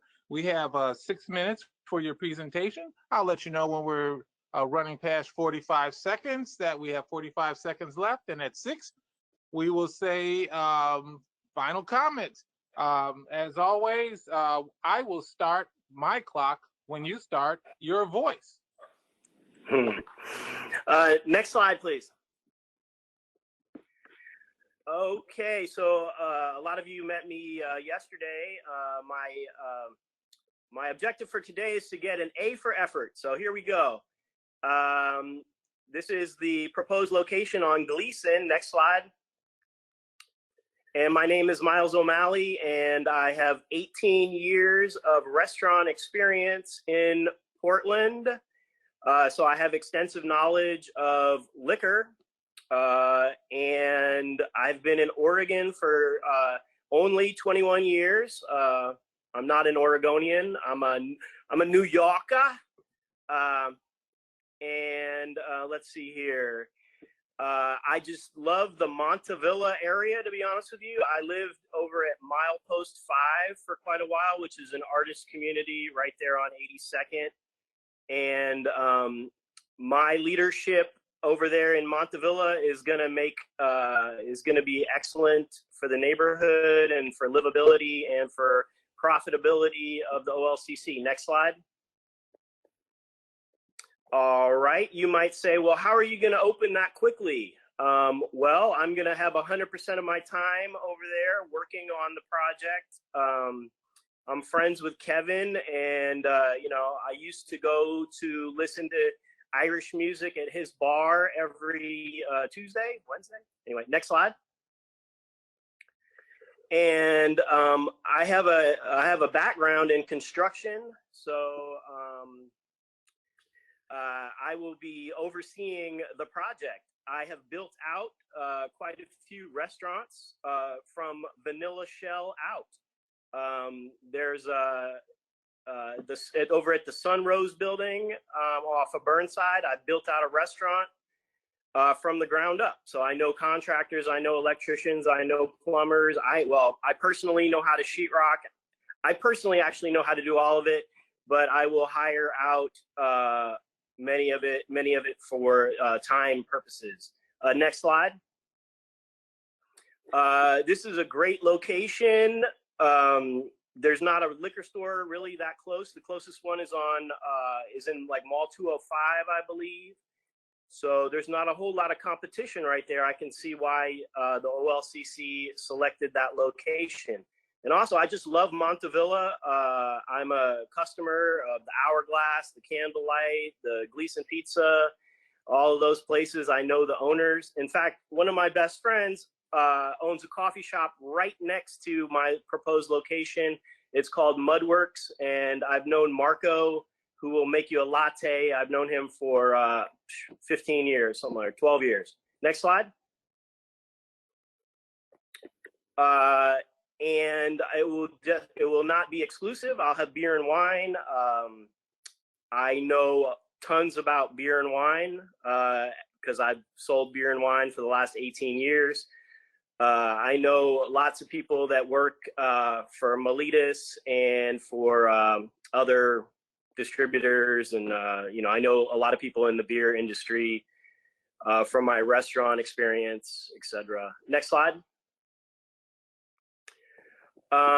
I plan to have non-alcoholic beverages and beer and wine kind of in a more central area, and the liquor will I can't guarantee all of it, but most of it will be behind a counter of some sort. Next slide. We'll be using one exit and one entrance for people to come into, and then probably have some sort of turnstile to avoid theft. Next slide. I'll also have cameras, of course, outside and inside. My favorite cameras are web-based, so everything goes to the sky, to the cloud, which has been really, it's been excellent for me. Having a restaurant in the downtown area, you know, we have had some problems, and it's always been good to have video that is you know, is going up to the sky. And I will also check IDs of everybody. Just seems like the safe way to go. Next slide. All right, we're looking for about $1.5 million, 2 million in sales each year. Seems doable. The liquor store by my house over here is doing like 9 or 10 million, which really surprised me. So I feel like 2 million is a good objective for Gleason, if not more. Next slide. All right. We got about 2,200 square feet total square feet, and there's a room off to the side that's perfect for a stock room. 45 seconds to go. There's plenty of space for having lots of shelving to display liquor. Next slide. All right, approximately 3,000 items. Montevilla area is very up and coming, and I bet you I can sell a lot of high-end liquor. And I've looked at some of the POSs. They're very, you know, specific for OLCC requirements, and seems awesome. Next slide. All right, looking at about $50,000 to open up. I've met with Kevin, and he's on board to put a liquor store in his property. Comments, please. All right, next slide. All right, so I have like 18 years in restaurants, and I know how to manage people, and I know how to build out this location. I've done a lot of work in construction. I can donate 100% of my time and build really a diverse and a diverse staff is very important, and hire locally and be a really good neighbor. And I hope you give me a chance. And I appreciate the experience nevertheless, because this has been a real education. Thank you. Okay, thank you, Miles. Are there any questions from commissioners? Commissioner, Director Fleming's, Chair Rosenbaum, Commissioner Harper here. Miles, this very strong presentation. One thing to note, as the conversation continued, you started addressing people in their first name basis, and again, I don't understand, you know, if building owners, I guess his name is Kevin, but in your presentation, you talked about your startup costs, and it looked a little low. So can you tell me about your financing one more time? Well, honestly, it comes from my own pocket, you know, and I have plenty of money to get it done. My estimates might be on the low end for sure. And I guess tell me about your staffing, please. Well, I have about 15 people that I had to lay off due to COVID from my restaurant, and hopefully some of them will come back. I have some really excellent. They'll be coming back to a different industry. Do you feel they'll come back to your retail center? I'm hoping that some of them will. Yes, sir. Thank you. Are there any other questions for commissioners? This is Commissioner Rosenbaum. Miles, Okay. you're very personable, and you have a great deal of enthusiasm. I've looked at, you know, I look at all these. Tell me why you want to open this store? And don't tell me because you had experience in the restaurant business. Tell me why you want this place. And obviously you have a lot of energy. Tell me from your gut, why do you want this place? I really enjoy customer service. I really enjoy being a part of a community. I had a store in the Alberta area for 13 years, and I don't have that connection right now with any kind of. I'm gonna tear up. I don't have any connection with any community right now, and given COVID and everything, it's just I really want to be a part of something a little greater than what I'm doing right now. I want to be part of have customers that say, hey, how's it going? Just have more interaction with the public and to be a positive force for the community there. And I love Montavilla. My daughter goes to school there in Montavilla, and it's a great up and coming neighborhood. A lot of artists and a lot of creativity, a lot of great restaurants. And I feel like, I can really be a face of the Montavilla area liquor store. You think $52,000 is enough to get you accomplished? Honestly, I do. I mean, and if it takes more, I have more money. Well, why wouldn't you put it down on your application? Well, on my OLCC, on the original, it's just not in the presentation. There's money in the bank. Chair Rosenbaum? Yes. Yes, in the commission materials, he does have his financing is far more than 50,000. Well, I'm looking at it now. We have a hell of a lot of material. I just looked at it before, and it was 52,000. So I'll try to pull it up again because I go on the full application. I think it's more like 90,000.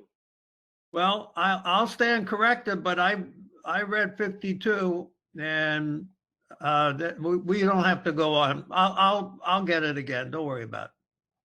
Thank you. Okay, thank you. All right, thank you. Thanks for giving me a chance.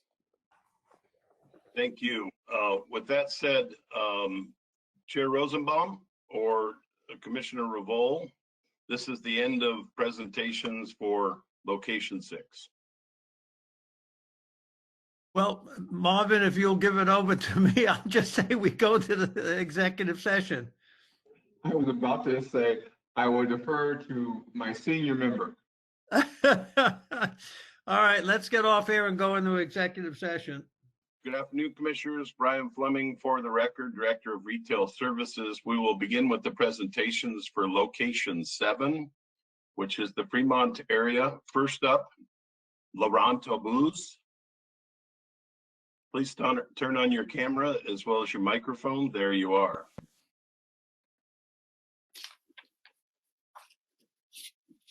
Good afternoon.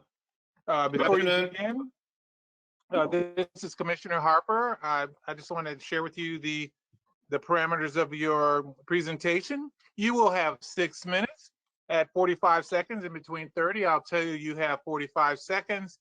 And at the end of 6 minutes, I'll share with you, please give your final comments. Congratulations, and the time will start when you start. Mr. Commissioner Harper, they have 2 presentations. And so we'll loop those together. And I believe Commissioner Revol has allowed 11 for the total. Is Commissioner Revol taking over the time? No, they're doing 2 back-to-back. So we'll have 2 presentations. Okay, I'd like to change that, Brian. Presenters, we're going to give you 12 minutes. 6 plus 6 is 12. And at the same time, you please from the beginning just state the 2 addresses so I see them right here. And I look forward to hearing your 12-minute presentation. And again, I'll start when you start. Wonderful. Thank you so much for your time and for your review. We are here to talk about a location on 4941 Northeast Fremont as well as in the Overlook neighborhood, 5510 North Denver. Can you advance to the next slide? So both of these concepts are very similar in terms of the kind of vibe and the quality of the curated offerings that we will provide to our customers. They're both located in a highly densely populated area and very close in. And our years of experience providing alcohol and alcoholic services in the Portland area, we are going to leverage to make this vision come true. Really, it's Laurent's vision of what he thinks we're missing here in the city with an elevated purchase experience. So rather than kind of the older rundown, they're both located in brand new buildings and a very kind of clean, tidy environment that we don't typically see in the region. You can go ahead and move to the next slide, 2 slides. So very much our stock will be handcrafted, hand-selected, beer, beer, wine, cider, sake, as well as unique mixers and liqueurs that people are looking for to take their, kind of cocktail consumption at home to the next level. We saw that being quite the trend in pandemic times, as well as high-quality liquors that people were stuck at home and not traveling and wanted to explore something new and different. And with our kind of lack of interaction with folks, people are very keen on staying local, prioritizing small family-owned and operated producers. The whole natural wine thing is a big, big movement in the wine area. It's coming to the distilled spirits as well. So the next slide, please. So L'Epicerie is a location in Northeast Fremont. Laurent here and myself, we have nearly 30 years of hospitality experience each. Obviously, as some of you may know, we have owned a bar here for almost 8 years in Portland. But I do have a day job of being a technologist. So we will bring in all that I have learned in the technology space to optimize our basically commerce and bring on e-commerce as well. The next slide. We have fantastic partners in Mark and Andrew who also own the building in the Overlook area off of Denver there and Killingsworth.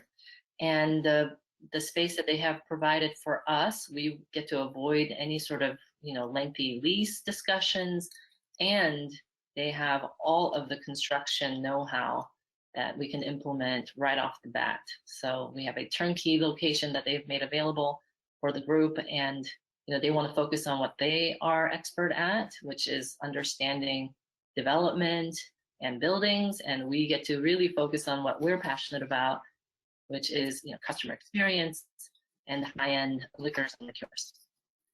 Next slide, please. So, let's go to the next slide. So target demographics. So this location we were particularly interested in, 49th and Fremont. It kind of straddles the Cully neighborhood as well as Alameda. There's a, it's a very well populated area close in. Average household income is really high. So we really do believe the selections that we will provide will find a customer here. We want to definitely not only meet current demand, but generate new demand given the unique offerings that we'll provide. Next slide, please. The demographics for the Overlook location, very similar, also very highly populated. Also, a lot of people actually coming in the area for work. So this is very close to the Adidas campus.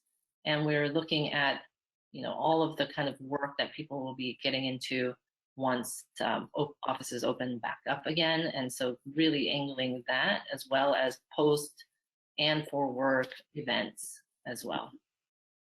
Next slide, please. So both locations, we are estimating $2 million in revenue. And actually, Laurent, you want to talk about how we got to this number?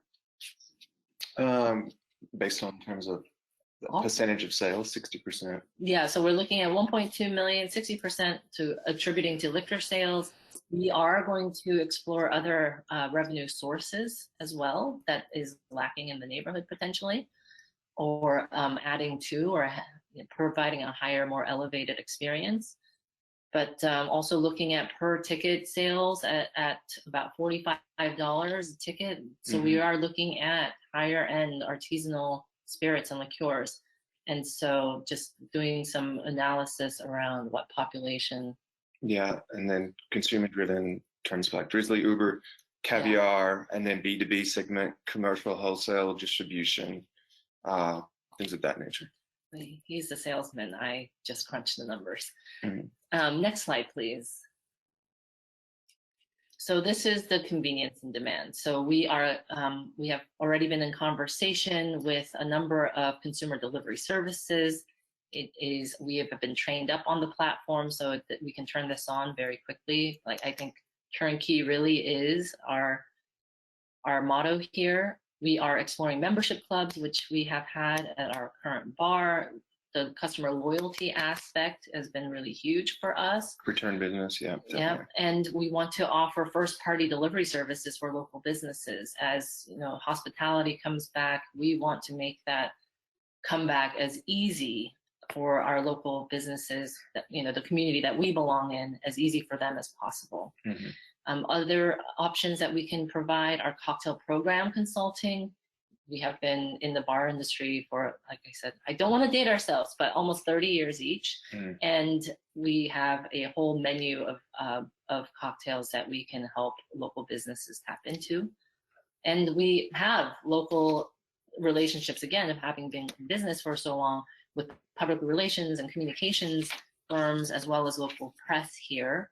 And obviously we have done local engagement with social media and have a strong following as well. Yeah, just to top on top of that, and a couple of sprinkles, the corporate events side of things and pop-ups in terms of beer gardens or catering, so to speak. Okay. We have experience in all of those and a robust email campaign. People hate and love email, and we have seen a lot of success through that and come to opening this location with a distribution list over 5,000 customers.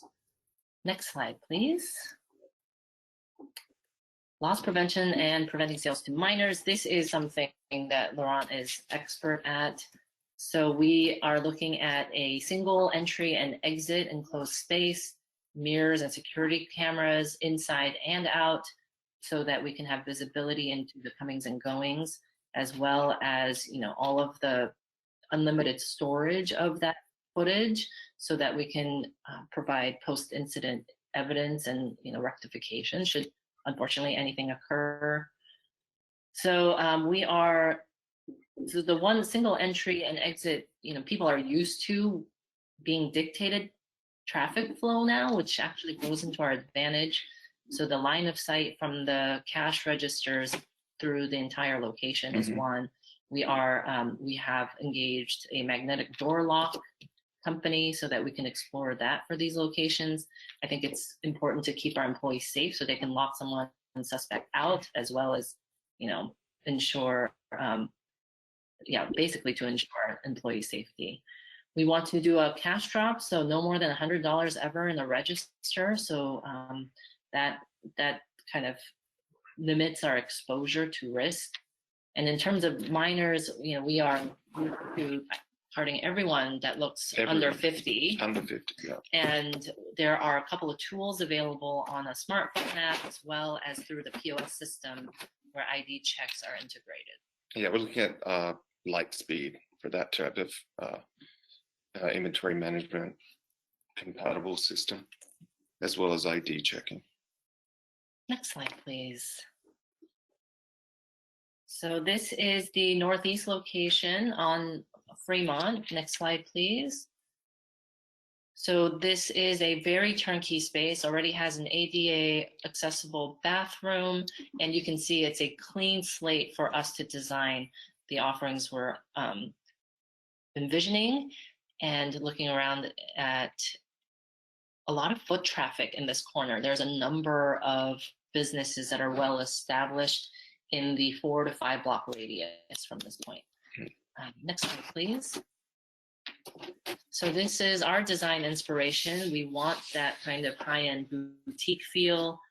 The prices labeled in a manner, with brass labels. We were very keen on details and interior design to provide that elevated experience for our customers. Next slide, please.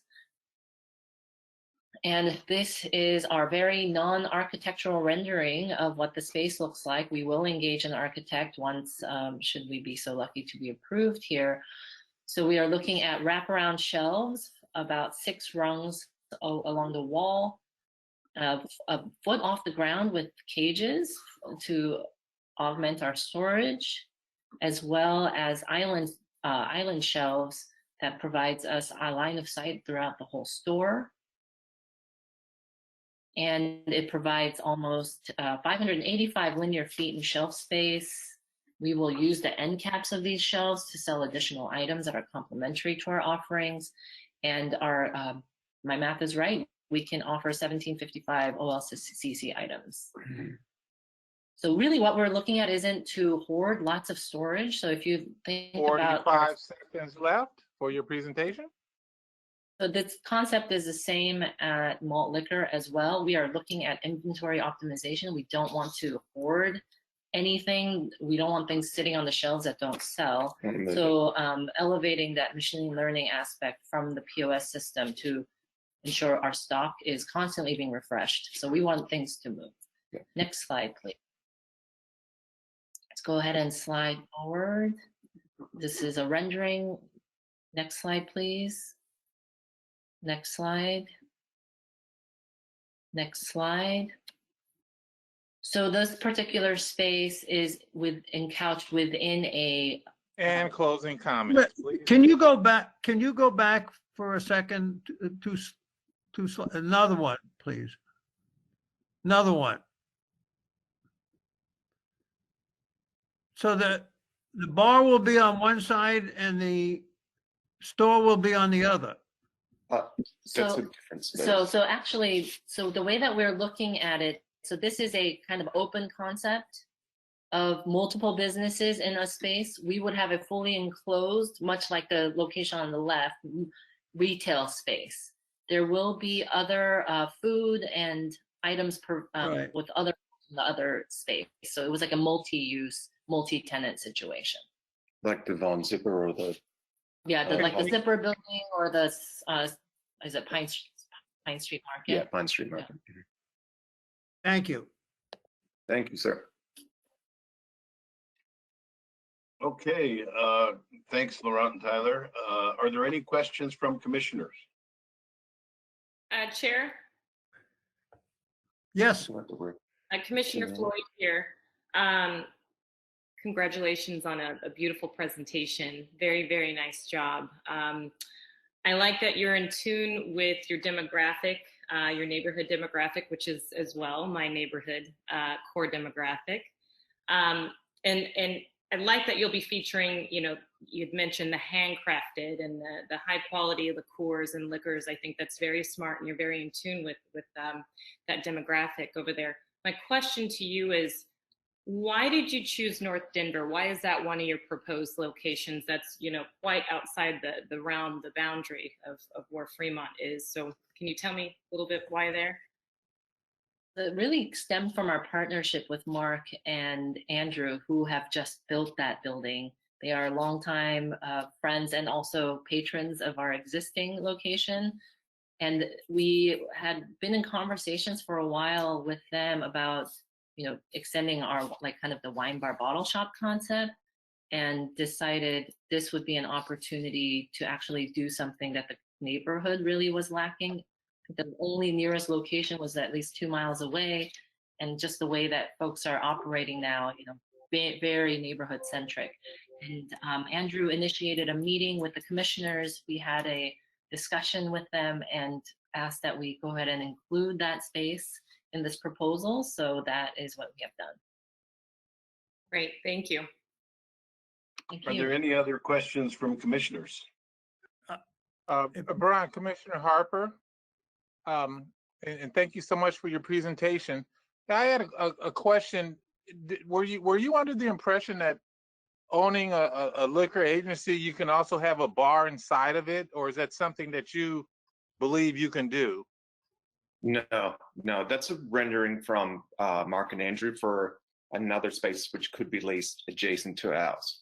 Yeah, so we will not be Involved. in a bar space there. It would be a pure retail hard liquor space. That's all we're interested in. So we did look up the laws. Yeah, that was sort of confusing. I just want to make sure that that's not your position. And then because you both are incredibly creative, and your stores are aesthetically very, very pleasing. So thank you so much for showing them. And I'll try to erase my brain with that bar type of liquor store. Oh my God, I'm hitting, knocking my glasses off my face. All right, thank you. That's Commissioner Hopper. That's why I asked to go back. This is Commissioner Rosenbaum. That's why I asked to go back. I got a couple of different questions. You kept on saying you have a limited license. What is the limited license? Oh, we are currently holders of a limited license, which allows in-store and takeaway. So that's beer, wine, cider. We will be expanding our footprint into our relationship with the OLCC with these projects. Say that again, please. So we will be, moving from holding a limited license to a full off-premise license with these projects. Okay, so why do you have only $20,000 as your funds? So when we look at the spaces, they are literally turnkey and brand new buildings. And what we need to build out are just shelves and a cash wrap. All of the bathrooms, all of the walls, all the ducting, all the electrical, all the plumbing, everything is brand new in both of these buildings. So the tenant improvements, there really isn't any, and it's just building out shelves. It's going to be a very fast go-to-market. So if you look at the slides that about the timeline, we are looking at 8 weeks. Mm-hmm. Very aggressive. So the other two individuals that you talked about who own the property, are they putting the money into these other facilities there? Are you going to be involved in the other facilities as well? So we are only going to be looking at one specific space within their entire building. They are absolutely contributing to the funds as we are. But the L'Epicerie, the location in Northeast Fremont, that will come from our business and personal savings. Mm-hmm. So the two other fellas, they have no financial interest in the liquor store? They do. They do. The location and Overlook. Yeah.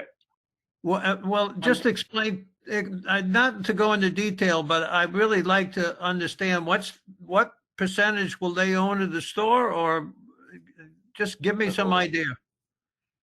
So we are 4 partners with equal shares. 25 apiece? Correct. And you think that it's going to cost you $20,000 just for the liquor store within that facility, that overall facility? That is correct. Mm-hmm. And they're going to pick up the cost for the other businesses within that facility. Right. And you're going to spend 20 hours a week working just your liquor store if you get it granted it, right? That's what you said. Yeah. So from a managerial perspective, there will be 2 spaces within 5 miles of each other.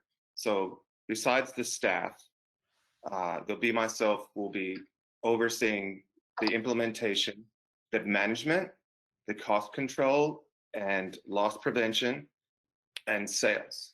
Yes, sir. Okay. And the total square footage is 1,000 square feet, roughly. On the L'Epicerie location, yes, sir. And on Malt, which is the Kaya building, 500. Okay. I hope I don't have any questions for the second one. You've answered my questions. Thank you. Are there any other questions from commissioners? Yeah, I like Commissioner Floyd. Can you sort of explain, does she own a bar now, and that's what the limited liability sales of alcohol is now? Yeah, Commissioner Harper. So with licensees, depending on the type of business, you've got different licenses, right? So bars, restaurants, you're looking at we see it as a FCOM or a full on-premises sales license, and that's on-premises consumption. They currently own, correct me if I'm wrong, but I believe it's Union Bottle Shop. Is that correct? Right. That's correct. Which is, it's a wine shop, which is, it's like a limited off-premises consumption. So you purchase your bottle there and you take it off premises and you enjoy it at home. So that's a limited license. But it's a limited license. On and off-premise license, yes. An off-premises license. Thank you. And so if you were to, to exit out this confusion, which location would you prefer for us as commissioners to look at as the ideal location for your retail shop? Oh, well, we wouldn't have proposed both if we didn't want both. Yeah. Well, you can't, you cannot, or I can get Director Fleming to explain this to me. I've been a commissioner for quite a long time. I've never had an applicant propose two different business locations, because that personally for me would be two different licenses extending from one tax lot to another. So Brian, can you explain to me what they're proposing if we voted for them? So would I be voting for two locations, two different licenses, and they would literally be, I mean, they would be a legitimate owner already, but they'd have two different spots. Go ahead and share with me what's happening. Commissioner Harper, yeah, good question. Commissioner Floyd pointed it out early. There's one in the Fremont. These were included both in Fremont because it's the closest. This is outside of what Commissioner Floyd describes of the current boundary for retail expansion. The second location is located off North Denver, which is closest to Fremont. So it's two locations. I honestly don't have a reference of maybe Commissioner Floyd can help. I'm sorry, Brian, that's not the question. The question is, am I proposing to give them two licenses for two locations? What they proposed, yes. And so applicants, if we were to consider one location, your prime location, would you be willing to accept one location, and which location address would that be? That would be the Fremont location. Thank you. Thank you, sir. Are there any other questions from commissioners? Sounding like, thanks, Laurent and Tyler. We'll move on to the next applicant. Patrick Franco, please turn on your camera as well as your microphone.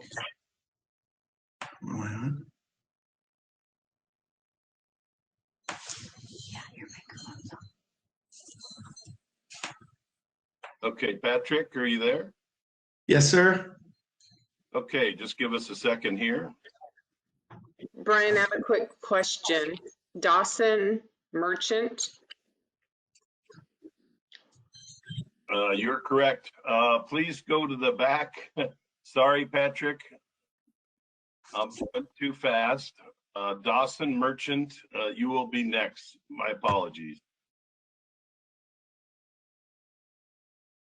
Dawson, are you there? Yeah, can you hear us? I can. Okay, so Commissioner Harper. Good morning, CRDM Fremont LLC. This is Commissioner Harper. We have some rules in regards to your presentation, which will be 6 minutes. After around 45 seconds, I'll say 45 seconds. When we come to the end of the close, I will say 6 minutes, and I will say closing comments. and the time will start when you start. Okay, thank you. I am Dawson Marchant, and this is Chelsea Riedel. We are presenting for location number 7 on Fremont Street. I wanted to say thank you for the opportunity to present. I think we've all had a little virtual meeting fatigue, so thank you for working through this process during the challenging COVID times. It is appreciated. A little background on me. I work in commercial real estate finance for a regional bank, monitoring and underwriting transactions and tracking commercial real estate construction with loan volume in excess of 100 million annually.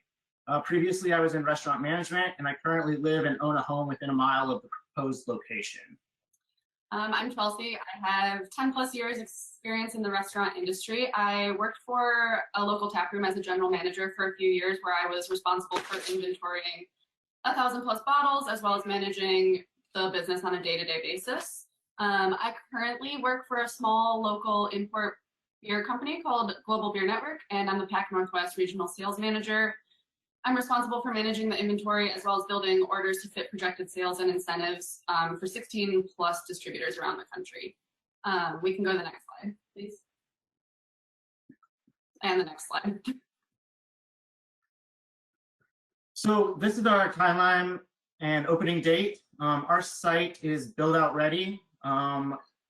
There is a larger neighboring space that has been offered, but it includes displacing an existing operating coffee shop and bakery, as well as an extensive build out time. We feel our space is complementary to the neighborhood versus the larger neighboring space.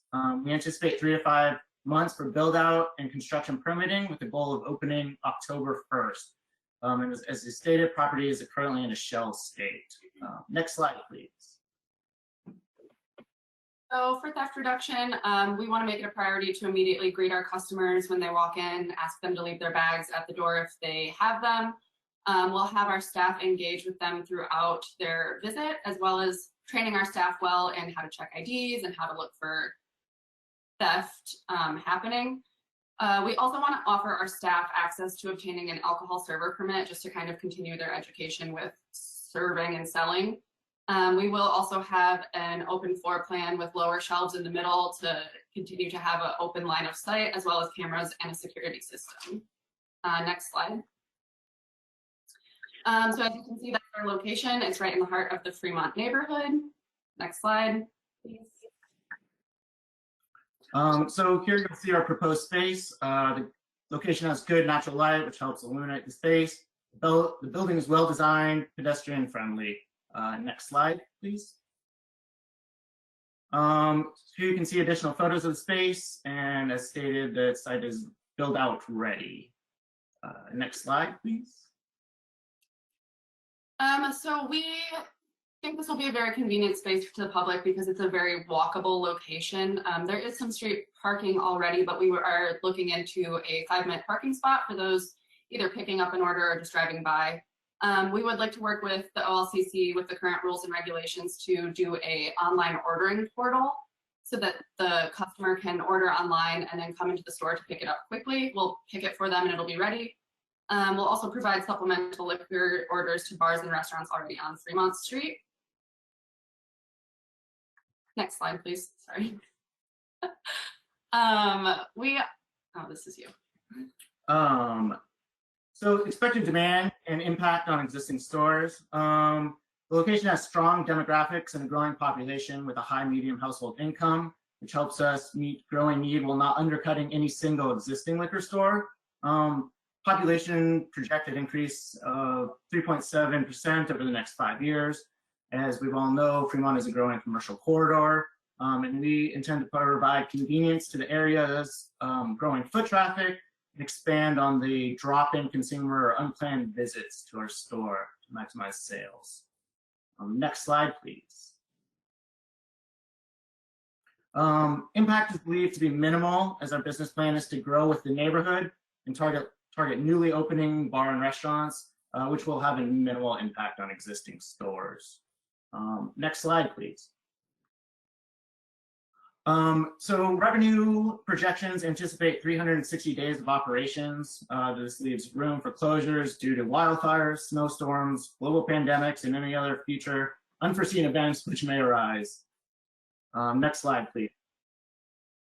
As you can see, this is our general layout. We wanted to focus on keeping the liquor away from the door. So we will be doing our counter right off the bat, and then wine, some beer, like closer to the door. And then all the liquor will be farther in so that you have to walk past our staff to get to it, kind of eliminating that grab and go theft. Pints and mini bottles will be behind the counter. And then our build out is basically just going to be the counter, the shelves, and then the wall between storage and the rest of the store. Next 45 seconds. slide. You can skip this one too. Next slide. We will have 2 points of service and 2 inventory merchandising guns just to kind of streamline the process. Next slide, please. We anticipate between 100 and 1,000 SKUs for spirits and 150 to 200 SKUs for beer, wine, and cider, and additional gifts and related products. Next slide, please. So we feel our estimates are conservative based on no tenant improvements being included in the projections. We budgeted for our lowest paying roles starting above $16 an hour with upward mobility, and we included a 10% contingency fee. In closing, we believe our paired experience provides a great balance to operating a successful store with both a financial and analytical approach, as well as a customer service and strong sales background. We thank you for this opportunity. Aside from the inventory, I'm looking here and you've got, how much is it going to cost you to build out on this turnkey operation? Put aside the inventory for now. Sure, it's turnkey is an optimistic word, but it is show ready and ready to go. We're anticipating approximately $40,000 for store materials for that build out. And internal services and operations? That's approximately $73,000. So you're talking about $110,000 to on a turnkey operation to open up the doors and ready to go? Yes, not including any of our other inventory, not including spirits. Okay, thank you. Chair Rosenbaum. Yes. Commissioner Floyd here. Congratulations, you two. Very, very good presentation. Thank you. Thank you. Thank you. For clarity, did you say that your projection for opening is going to be, did I hear October 1st? Yes. Okay, and why is that so long? That build out it's built out ready. It's pretty turnkey. Why so long? So working with contractors in my commercial real estate day-to-day job, we've seen delays in permitting from COVID backlogs. Normal permits that usually take 2 or 3 weeks are taking 4 to 6, 4 to 8. It's a conservative approximation, and we're taking into account slow permitting and delays. There's also increased construction costs that are going up, which are and inventory problems for contractors. So those are all factors that we took in. We do believe that that is conservative and should be able to open sooner. Okay. And then give me, if you can, give me a vibe, give me a feel of your space aesthetically. I didn't get that from your presentation. Give me a vibe. Yeah, sure. That's included in our full business plan, but we are looking for a really open, airy, natural light, natural woods, plants, greenery, a really modern experience. You walk in, feel safe, welcoming to the neighborhood. Wanting to draw people in from the street as they walk by. That's kind of some of the people we want to capture. Say, oh, we're on our way to go have a beer down the street, but oh, look, let's stop in here. They have an awesome presentation and looks worth stopping in. The spot has a lot of natural light too, so we're kind of just trying to play off of that and make it open and airy and bright. Awesome, great. Dawson, Chelsea, thank you so much. Thank you. Commissioners, any other questions? Thank you, Dawson and Chelsea. Thank you. Okay, the next presenter, I believe, Laura, make sure I'm right, Patrick Franco. There we are. Patrick, can you come on the screen and unmute? There you are. Thank you, sir. Yep. Commissioner Yes, Harper. sir. It's finally my chance. Good afternoon, commissioners. Can you give me My Just name's- a second. Hey, just before you start, Mr. Franco, I'm Commissioner Harper. I'm going to give you your time constraints. You will have 6 minutes for your presentation. At 45 seconds, I'll tell you you have 45 seconds. And at the end of 6, I'll ask for your closing comments, or if you started your comments already, I'll let you proceed. Does that make sense? Yes, sir. You are the man. We're going to start this when you start. Let's go. My name is Patrick Franco, and I'm the premises manager for Fremont Street Liquors. I have 28 years experience as a retail store manager at Walgreens. I've been in my current location for 19 years and is one of the highest volume stores in the region with annual sales of $12 million per year. My proposed store location will be located on 4951 Northeast Fremont Street. Our hours of operation will be Monday through Thursday, 11 a.m. to 8 p.m., Friday and Saturday, 10 a.m. to 9 p.m., and Sunday, 12 p.m. to 5 p.m. Next slide, please. Next slide, please. Here's our anticipated timeline if approved. Once selected as a new LLC agent, we will finalize our lease that we've already secured for 4951 Northeast Fremont. Prepare drawings and work with the city for permitting and build out. Complete construction, including building out our stockroom and office, as well as our checkout counter. Work with our team to merchandise the store, set up POS security systems. And finally, our target grand opening date of August 1st. Next slide. Our cost breakdown. This breakdown is our estimated costs for business and startup, including lease, payroll, fixtures, and miscellaneous construction. Next slide. Our proposed location in Beaumont Village provides convenience to a high-end clientele in an up-and-coming neighborhood. Nearby businesses close early, so there will be plenty of free parking during the evenings. The map shows our location at 50th and Fremont, in proximity to 2 other existing retail stores, Beaumont Liquor and Rose City Liquors. Next slide, please. Our exterior will consist of creative signage in neon and vinyl to draw in our customers. Our interior signage will include category signs for wayfinding and state-required signage for prohibiting minors. Next slide, please. Our 2,200 square foot retail space gives us room to merchandise over 2,000 OLCC items, including 700 linear feet of distilled spirits and 80 linear feet of mixers and non-alcoholic items. Our 360 square foot stock room will provide us ample space to organize overstock and take in deliveries. Next slide. Our future entry plans include ADA compliant turnstiles to limit customer entry and a checkout counter with plenty of room to stock tobacco, miniatures, and a locked display case for high-end bottles. Next slide. Our fixtures are state-of-the-art and modern and have the capacity to make shopping easy and convenient with wide aisles and large end stands for very creative displays. Next slide, please. Here's a look at our storefront branding and signs. These signs will be pending approval from the city and our landlords. Our classic throwback logo design features the historic Fremont Bridge and will tie us to the neighborhood and be a big part of our branding throughout the store. Next slide. Here's a detailed look at our fixtures, including retail shelving for distilled spirits and end cap gondolas for promotional items, as well as a retail island for snacks and additional items. Next slide, please. Here's our look at our checkout space, including a locking case for high-end items, as well as shelving for miniatures and tobacco products. Next slide. On the south wall near our checkout, we will have coolers for merchandising non-alcoholic beverages, water, and ice. Next slide. This is our control pan to mitigate theft and prohibit sales to minors. We will install CCTV with public view monitors, signage at the entrance and throughout the store to prohibit minors.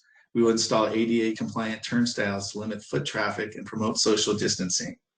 Our POS system includes ID verification software to disallow sale to minors. All purchases require valid photo identification, and all patrons who look 26 and under will be carded. We will install a security gate outside our entrance to prevent break-ins outside of operating hours. Next slide. Our POS system will be compatible with all OLCC required software, which will include an ID verification scanner and all inventory functions required by the OLCC. Next slide. Consumer demand. The industry trends. The industry is seeing growth with people staying home and not returning to bars and restaurants. Additional services such as delivery are trending with apps like DoorDash and Drizzly. Our estimated distilled spirit sales for the first year are $2,800,000. And here's our potential impact to existing stores: Rose City, Hollywood, Beaumont Liquors, and King Liquors. Next slide. We will use social media to promote special and limited editions as well as events in our neighborhood. We plan to join neighborhood business associations and network groups, including the Beaumont Business Association, where our team can help give back to the community through volunteers and sponsorships. Our team will develop strong relationships with local bars and restaurants to satisfy their supply needs. Next slide. Our mission statement is to sell a wide variety of quality distilled spirits in the conveniently located upscale Beaumont Village neighborhood. Along with our large selection, we will provide knowledgeable, personable, and efficient service to our neighbors and community business partners. Thank you. Are there any questions? Thank you. Any final comments? This is Commissioner Rosenbaum. Mr. Franco, did I hear you correct saying that you expect your annual sales to be 2.2 million? 2.8 million. On your annual sales? Yes. But the annual sales that I'm reading here is estimated at 1.1 million. Why? I don't understand that.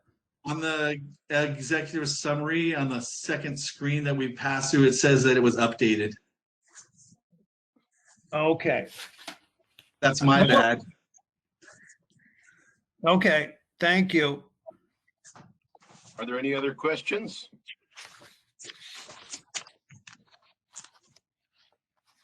Thank you, Chair. Thank you, Patrick. Chair Rosenbaum, this should complete location 7. Thank you. We are now going into executive session and we'll be back. Okay, Commissioner Curran? You're muted, Commissioner Curran. Oh, she's on, I see her though. You're muted still. She may be on the phone. I do see her though. Commissioner Floyd. Here. Commissioner Harper. Here. Commissioner Melinas. Here. Commissioner Raval. Here. Chair Rosenbaum. Here. I want to make a comment before we go to location 8 and Tiger. There's 12 applicants for Tiger. I want all 12 to understand that we're not tired. This has been a long 2 days, but this commission is taking every single one of these very, very carefully reviewing them. You can tell by the time that we were out that we had a very lively discussion like we've had on every other location. And please understand it's towards the end of the day, but I can guarantee you that our attention level is there, that our enthusiasm is still there, and our dedication is still there. So make your presentations and understand that you've got a commission with still a lot of energy and probably a lot of questions. If not to you directly, there sure will be lively discussions in the conversations that we've had. So take it away, Brian. You have it. I'll go on mute and take my camera off. Okay. Good afternoon, Commissioners. Brian Fleming, for the record, Retail Services. Jeff Washburn, we didn't get a chance to check the camera and video earlier. Would you please turn on your camera and video?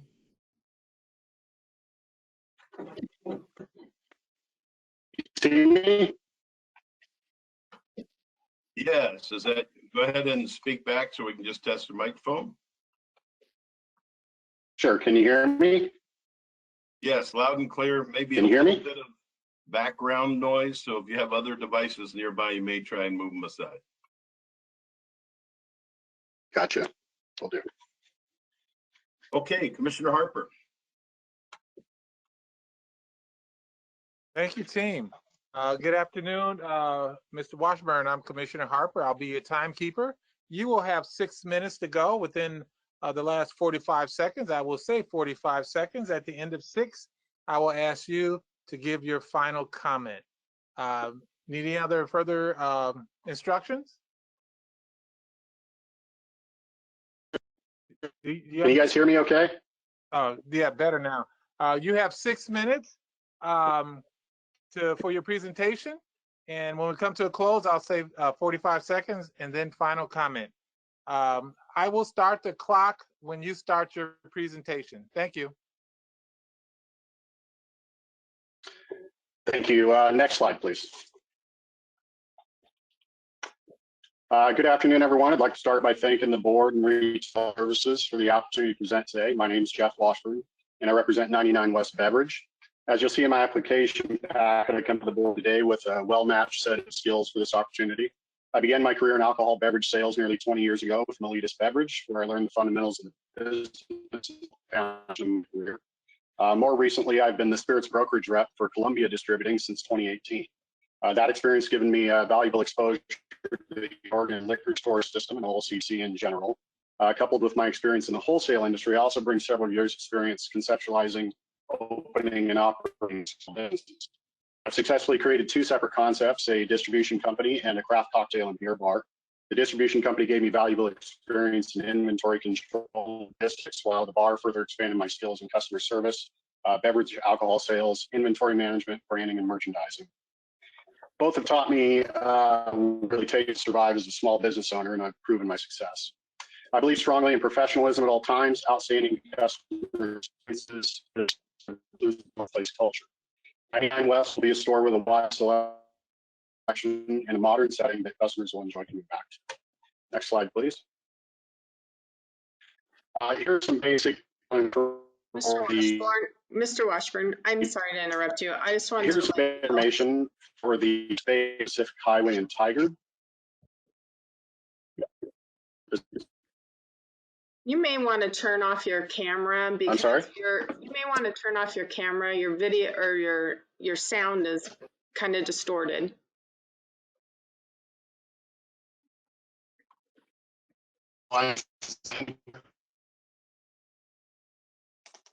Hello? Hi. Your Can you hear sound me? is, yes, but your sound is distorted. I don't know if anybody else is noticing that, commissioners, but sometimes if you turn off your video, it helps. So you may have some slow connection.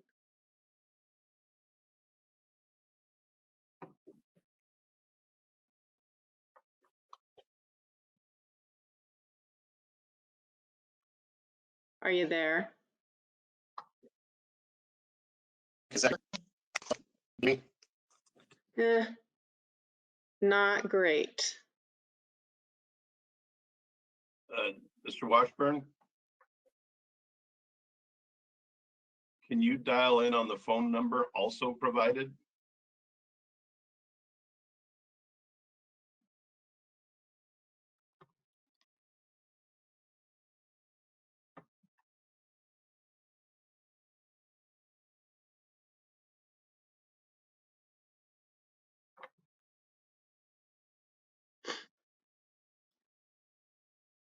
Brian, maybe should we skip to the next and ask the DM to contact him and get him connected through the phone?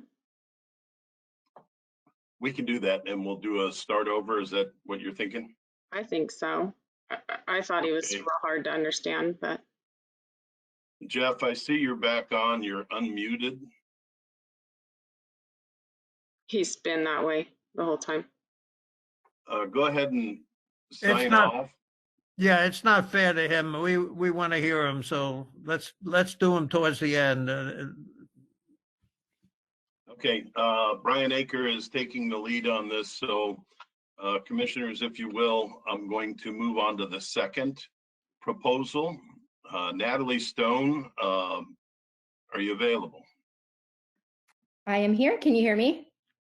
Okay, and I believe you have a co-presenter. Absolutely. So Blake Brandel is presenting as well, and I can see him up on the video. Hello, everyone. Can you hear me? Yes, loud and clear. So Commissioner Harper, if you will. We're all set to go. Brian, is this, it's a young man on the screen. Is that Natalie? I'm here as well. I'm in my own separate video. We are coming in from 2 separate locations. Commissioner Harper, they're husband and wife, but one is located out of state right now. And so they're co-presenting, if you will. Oh, thank you. Thank you, Brian. And congratulations on that technology feat. Boy, multiple locations. I am your commissioner that will be your commissioner of your time. You have 6 minutes for your presentation. At the close of 45 seconds, I will say 45 seconds and then be quiet. And then at the end of 6, I will say, please give your final comments. Does that make sense? Absolutely. We are ready to go. Thank you.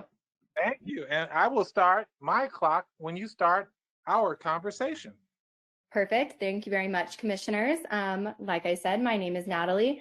My partner here is Blake Brandel, and together we make up B Stone LLC. Next slide, please. We are here today to share why we believe we're the best suited candidates for the new Tigard retail expansion location. For starters, Blake and I are both Portland, Oregon natives with a combined education and experience in entrepreneurship, customer service, and sales. As the managing member of the LLC and the proposed premise manager, I bring 3 years of retail experience working under Brent Bolander at OC Liquor as well as Scappoose Liquor as a seasonal sales rep.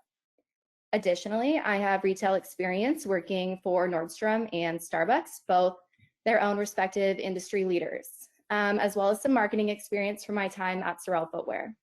Next slide, please. We are proposing a non-exclusive liquor store located off of Pacific Highway within Pacific Terrace Business Complex. Next slide, please. As a pair, we offer necessary age and gender diversity to the industry, which will be helpful in further connecting with the latest generation of alcohol consumers. We plan to use sales tools like upselling and cross-selling to provide a premium retail experience. We'd be committed to providing top-tier customer service to build meaningful relationships and support local individuals and small businesses in the community. We also want to highlight items that people are really excited about, like ready-to-drink cocktails and celebrity alcohol labels. It's also really important to us to never underestimate the power of digital marketing in today's business landscape. With more people tied to their phones and computers, we plan to utilize digital marketing and social media to further propel our sales. We have both the combined bandwidth and skill set to implement these new technologies, such as Google Ad location marketing and social media marketing. Next slide, please. And then as seen on this slide, our hours of operation are shown here, and they're based off of the OLCC's recommendations. However, we'd like to note that we can and will be open any hours necessary. Additionally, we estimate no negative impact to existing liquor stores. We really hope to work in partnership with nearby stores, and obviously this expansion was driven due to growth. So we've selected a high traffic area visible to both traffic directions in our proposed location. Next slide, please. We estimate 1.25 million in liquor sales for the first calendar year. We found this by looking at traffic counts, population count, other retail expansions, initial success, the performance of other liquor stores near us, as well as insight from current liquor store owners. The 1.25 million is accompanied by a 25% growth rate over the first 3 years, and this can be contributed to additions of bar and restaurant accounts, as well as familiarizing ourselves within the new community. Next slide, please. Here you can see our control plan, and this is going to be really basic with regards to reducing theft and sales to minors. It's going to look like requesting identification from every individual, protecting ourselves, our license, and your product. And then with regards to reducing theft, it's going to look like providing great customer service. So greeting every customer that walks in the door, offering shopping assistance when appropriate. This is going to allow us to serve the customer and get to know the customer and hopefully deter both of these issues. Next slide, please. Absolutely. And here you can see that we will provide all new fixtures and equipment, which will also add to the modernization of our proposed store.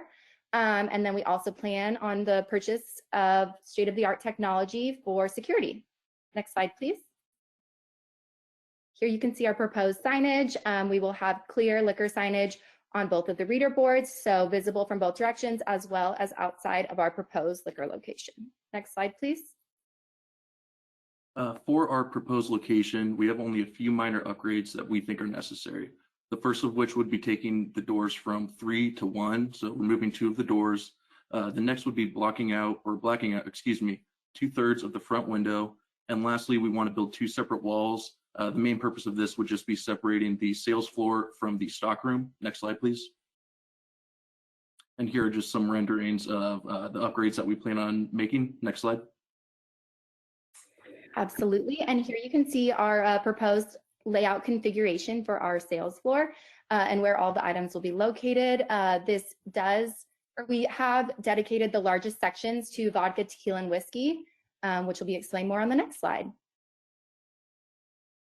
Yeah, so we broke down our 1,645 SKUs by first figuring out what we wanted to highlight within our store, ensuring that we're not only giving customers what they're looking for, but also introducing them to new products as well. We also based our numbers off of the total square feet we have available on both the sales floor and shelving, as well as looking at other liquor store layouts. Next slide, please. All right, and here's our estimated startup cost breakdown. Our startup costs will be roughly $94K. However, we do have the funds. 45 seconds. And we feel confident that we'd be able to execute our business plan should a larger footprint or a different option come available. Next slide, please. So our timeline estimate is about 3 months, which puts a grand opening at the beginning of September. The first month would just be finalizing leasing terms, completing orders for fixtures, shelving, and technology, as well as beginning construction. For month 2, we want to compose an initial related items order, finish up that construction, complete the Kelly Myers point of sales training, as well as familiarize ourselves within the new community. For month 3, it would just be hiring and training new employees, composing an initial order with you guys, the OLCC, and then stocking the store and having it ready for that grand opening. Next slide, please. Final comments.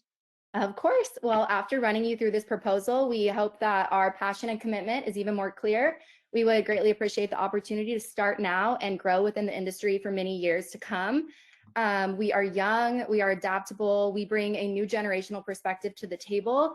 And even more importantly, we're ready to execute on our business plan now. Thank you all for your time and consideration. We really appreciate it. Thank you guys very much. Are there any questions from commissioners? Thank you, Blake and Natalie. We are going to move back to Jeffrey Washburn. Jeff Washburn, are you on the phone? Jeff Washburn, *6 if it won't unmute. All right, can you hear me? I can hear you now. Oh boy, what a struggle. I apologize, guys. Okay, so Commissioner Harper has explained the 6 minutes. We'll begin now. I think we left on about slide 4. Would you like us to advance? If we could go back to slide 3, which should show the pictures of the space, that would be helpful for me. Thank you. We'll get started now. Okay, this is some basic vital information for the proposed space at Pacific Highway and Tigard. Much of the finish seen in these photos will remain the same since it's mostly new. Once fixtures are installed, there will be 1,250 estimated linear feet dedicated to spirits. We'll begin operation with expanded hours until normal business traffic can be patterned out, but we'll be open every day with the exception of the Thanksgiving and Christmas holidays. Next slide, please. Here you'll see our proposed layout for the store. This layout is based on my experience in the most successful existing liquor stores, along with data available to me as a supplier about emerging trends. Vodka takes up the most linear feet on the top of this map of the perimeter walls, followed closely on the right walls by bourbon and rye. All other categories will be on gondolas in the center of the store as shown on the floor plan. Local spirits will have its own section, as will RTDs. RTDs will actually be located in dedicated space in the coolers. Beer, cider, and other beverage products will take up the remainder of the cooler space, with red wine having a small 16-foot section. The back room will have shelving where partial cases will be stored. Full cases of overflow inventory will be stored on the perimeter walls of the storage room. Small format will be kept behind the counter, as is true in most stores. Next slide. Next up, we'll talk a bit about the category distribution in the store. On the left chart, I've broken down the spirits categories themselves into their portion by linear feet. For example, vodka takes up 260 linear feet, Irish whiskey 36 feet, etc. We'd like to aim for a goal of roughly 2,200 total spirit SKUs, but we'll of course take guidance from retail services on that. Again, these category proportions are based on sales data by category available to me as a supplier and by studying emerging trends. Next slide, please. As an industry veteran and former bar owner, I'm very familiar with the importance of having a well thought out control plan to prevent sales to minors or intoxicated individuals and to minimize inventory loss through theft. I believe the best way to combat these issues is through a well-trained, attentive, and professional staff, along with strong inventory control and robust security. All staff will be uniformed at all times. Staff will be well-trained in ID inspection and responsible alcohol monitoring, and will always have at least one other person on shift with them to monitor the store and take care of customers. We'll be conducting frequent physical inventory counts using third-party scanners and software. High value or high theft items will be controlled through limited access, strategic positioning in the store, and or bottle locks. Finally, we'll have a robust security system with high resolution cameras located throughout the store, storage areas, and parking lot. The system also has standard glass break, entryway, and remote sensors, along with coded access to the storage areas and unique staff codes to monitor building access. Next slide, please. Tigard has seen nearly 35% growth in the last 10 years, and the population should easily support the addition of another store. Our proposed site proximity to the big box stores of Fred Meyer, Walmart, Costco, and Winco position it well to capture those customers, thereby creating convenience for shoppers while having a minimal impact on existing area stores. Store 1139 is not a total beverage store, and with a high degree of focus on their licensee accounts. Store 1048 would be a more direct competitor, but the distance from the proposed location combined with a growing population should help insulate the impact. In addition to that, most of the big box store shoppers are destination shoppers coming from various surrounding neighborhoods. These are customers who likely would not have made their spirits purchases at 1048 anyway, thereby further spreading that impact. Next slide, please. Our estimated first full year revenue is just over $2 million in spirit sales, with growth to $3.3 million in 2023 and a 5-year eventual goal of $6 million in spirit sales annually. These projections are based on similar sized store comparisons, prior experience projecting revenue for small business, and sales data available to me as a supplier. We project profitability by year 2, estimated opening costs at $102,000 with an operating budget of $100,000. We're entirely self-funded and we'll have no debt on the business from day one. We also have further capital available if needed. Next slide, please. Here's a breakdown of the estimated startup costs. Again, these are based on my experience of having gone through the build-out process previously.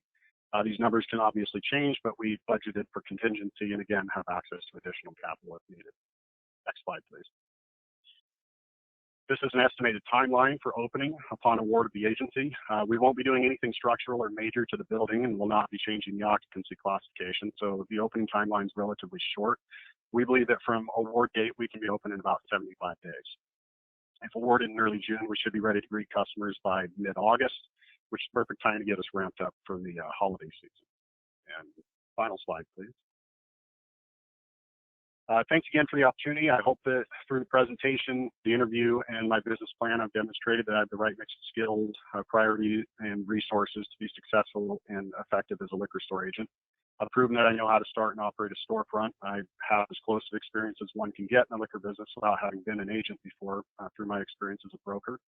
I have extensive experience in inventory control practices through my distribution business and bar, and know how to create professional, positive experiences with customers.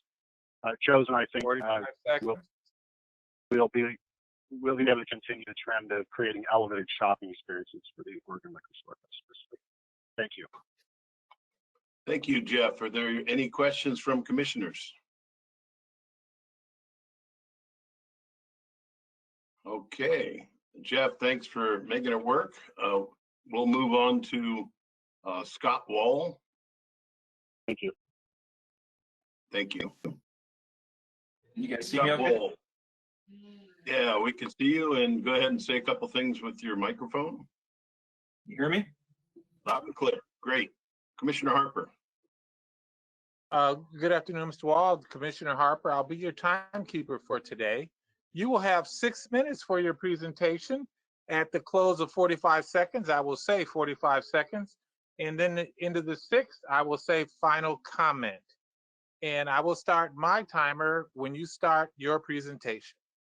Okay, go ahead and start right now. Good afternoon. My name is Scott Wool. I'm the managing partner of Firewater Investments. Appreciate the opportunity to present to you all today. Next slide, please. Next slide, please. On the screen, you're going to see a list of the experience and industry knowledge of my business partner, Ty Meisner, who's the owner-operator of the Estacada Liquor Store. I'll share a little background on myself. I've got 10 years experience in the beer and wine industry in both a merchandising and sales capacity. I've been interning for the past 18 months with my partner Ty at the Estacada Liquor Store. I have 3 years managerial experience, a strong background in sales. With my current employer, I'm actually the #1 sales rep in Oregon, Southwest Washington. I've proudly held that title for the past 13 years. If we are to be granted an agency, I would be leaving my current employer to manage the store full time. Ty, my business partner, would be involved as much as needed. My entire professional career has been spent in the customer service industry in some capacity. I do believe with our combined experience and my partner's proven track record in this industry, this would be a very successful venture for both of us. Next slide, please. These are just some pictures of what my business partner was able to do with the Estacada remodel, the before and after. Next slide, please. And this is the outside and some of the displays that we've built. Both of us have a lot of merchandising experience, so we like to get creative with stuff. Next slide, please. A few more displays. Next slide. All right, so the proposed location, you guys have seen it a few times already, is the 11505 Southwest Pacific Highway. Based on expected consumer demand, we have an estimated liquor sales for $2 million for year 1, and by year 3, $3.5 million. We're aiming to provide one of the largest sections of bourbon, tequila, and scotch in the area. We want to develop strong relationships with our vendors to create beer and wine selection that offers something different than other retail stores, and have a large mixer cigar section location for one-stop shopping, and something the area doesn't really have a strong presence in right now. We also want to install a cooler for RTD packages. Next slide, please. Next slide.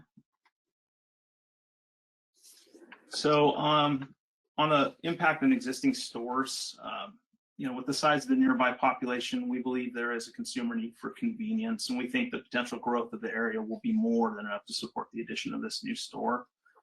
Next slide, please. So the security control plan and risk reduction, we will have a development training program to train all our employees on ID identification. All employees will be trained on how to deal with customer altercations and state rule enforcement. We will install a 16-camera security system, iron gates on the front and the back doors, iron bars on the windows for enhanced product security, television at the front of the shop for customers to see that they're being recorded. Hopefully we'll discourage shoplifting. Create a store layout, increase employee line of sight on customers, and install mirrors to cover unavoidable blind spots. Placing non-alcoholic items and related items nearest to the front door, leaving the liquor further inside, and the high-end expensive stuffs being locked up secured behind glass. Next slide, please. So community impact, we've had success with the charity calendar in Estacada, where we pick a new charity every month to support along with our vendors and community. We plan on continuing that. Would run this in conjunction with the Estacada location.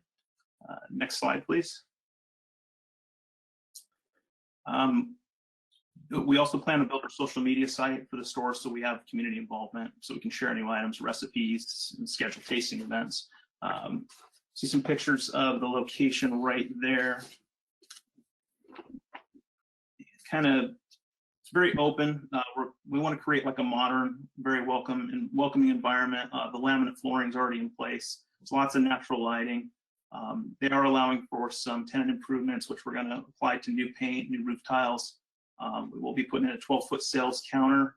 We'll be installing a wall to create a back room. 166 feet of new shelving. As I mentioned before, 16 camera security systems, beer coolers, RTD cooler. The security doors and window bars, our signage, and our opening sign. Slide, please. Next slide. This is the proposed store layout with a breakdown of spirits by square footage. 45 seconds. The store layout, approximately 2,500 square feet with 522 square feet for the back room, 1,980 square feet for the sales floor. We'll have a single customer entry and exit, a separate entrance for deliveries. Planning on carrying close to 1,400 spirits. Next slide, please. And this is our store setup cost breakdown. We estimate it to be roughly just under $80,000. We do have capital to put more into it if need be, but we feel that this is probably the best cost breakdown. Next slide, please. We've got a 60-day action plan. This is week 1. Next slide, please. Week 2, weeks 2 through 5. Next slide, please. And final comment. That is all. Thank you for your time. Are there any questions for the commissioners? A quick question. Yes. Scott, what did you say your startup costs were? We've got it just under $80,000. It's $79,600. Okay. What are your projected annual sales? For year 1, we were estimating $2 million. By year 3, we want to be at 3.5. Okay. Thank you. Great presentation. Thank you. Brian, Commissioner Harper, Director Fleming. Mr. Wall, you stated that you did have prior work experience at the Estacada store. Can you share with us about the experience of working with that exceptional agent out there? Well, I mean, what he's done with the place is amazing. It's really the reason why I wanted to get in this. I've known Ty for 26 years, and to watch what he's done with it really inspired me to want to do the same thing. It's fun. It's cool to see what he's done. So I'm impressed, and to be able to partner up with him, let alone get into this line of work, is really exciting. I think he brings a lot to the table. And I think with my experience coupled with his, we'd be a good team. Thank you. Any other questions for commissioners? Okay, hearing none. Scott, thank you. Thank you. Norman King, I believe, goes by Cliff. Cliff King, are you available and online? That is correct. And my video, can you see me? Yep, loud and clear. I'll toss it over to Commissioner Harper. Excellent. Hey, good afternoon, Mr. King. I'm Commissioner Harper. I will be your timekeeper for today. You and your staff will have a 6-minute window. I will tell you at 45 seconds that you have 45 seconds left. And at the end of 6, I will ask you for your final comment. Awesome. Thank you. Start the clock when you start your presentation. Awesome. Thank you. I appreciate it. Good afternoon, commission members and Brian. My name is, like Brian said, Norman Clifton King. I go by Cliff, and I'm here to introduce you to the liquor shop. Before I get started, I want to personally thank Laura for kind of compiling all these presentations and being willing to drive. So thank you. Next slide, please. I also want to acknowledge the fact that although I'm here to walk you through this deck, the work you see here is truly a team effort. Both Nicole and David, along with others, have done a lot of the heavy lifting to get this presentation to exactly where it is today. Next slide, please. JZO LLC. This is our group. This is our dream team. Combined amount of individuals with a ton of experience all across the board, from relationships building to sales abilities to marketing, contract negotiating. This group is, in my opinion, is what gives me the confidence to believe that we're going to be really successful in this venture. Next slide, please. The liquor shop will be a non-exclusive establishment. Next slide, please. Our timeline will be ideally 3 to 6 months. We'll begin seeking permitting and licensing applications in July and look to have a grand opening by November at the latest. Next slide, please. With regards to our control plan, we will take steps during the hiring process to inform applicants that our establishment takes responsible alcohol sales seriously, and that a lack of compliance will result in immediate termination. We will provide extensive training to our staff on our alcohol and theft policies. We will have liquor license insurance. We will prevent theft through the utilization of security, equipment, tools, and store design. And lastly, we will ensure employee compliance and establish relationships with local law enforcement. Next slide, please. From a convenience standpoint to the public, our store, first of all, will be open 7 days a week.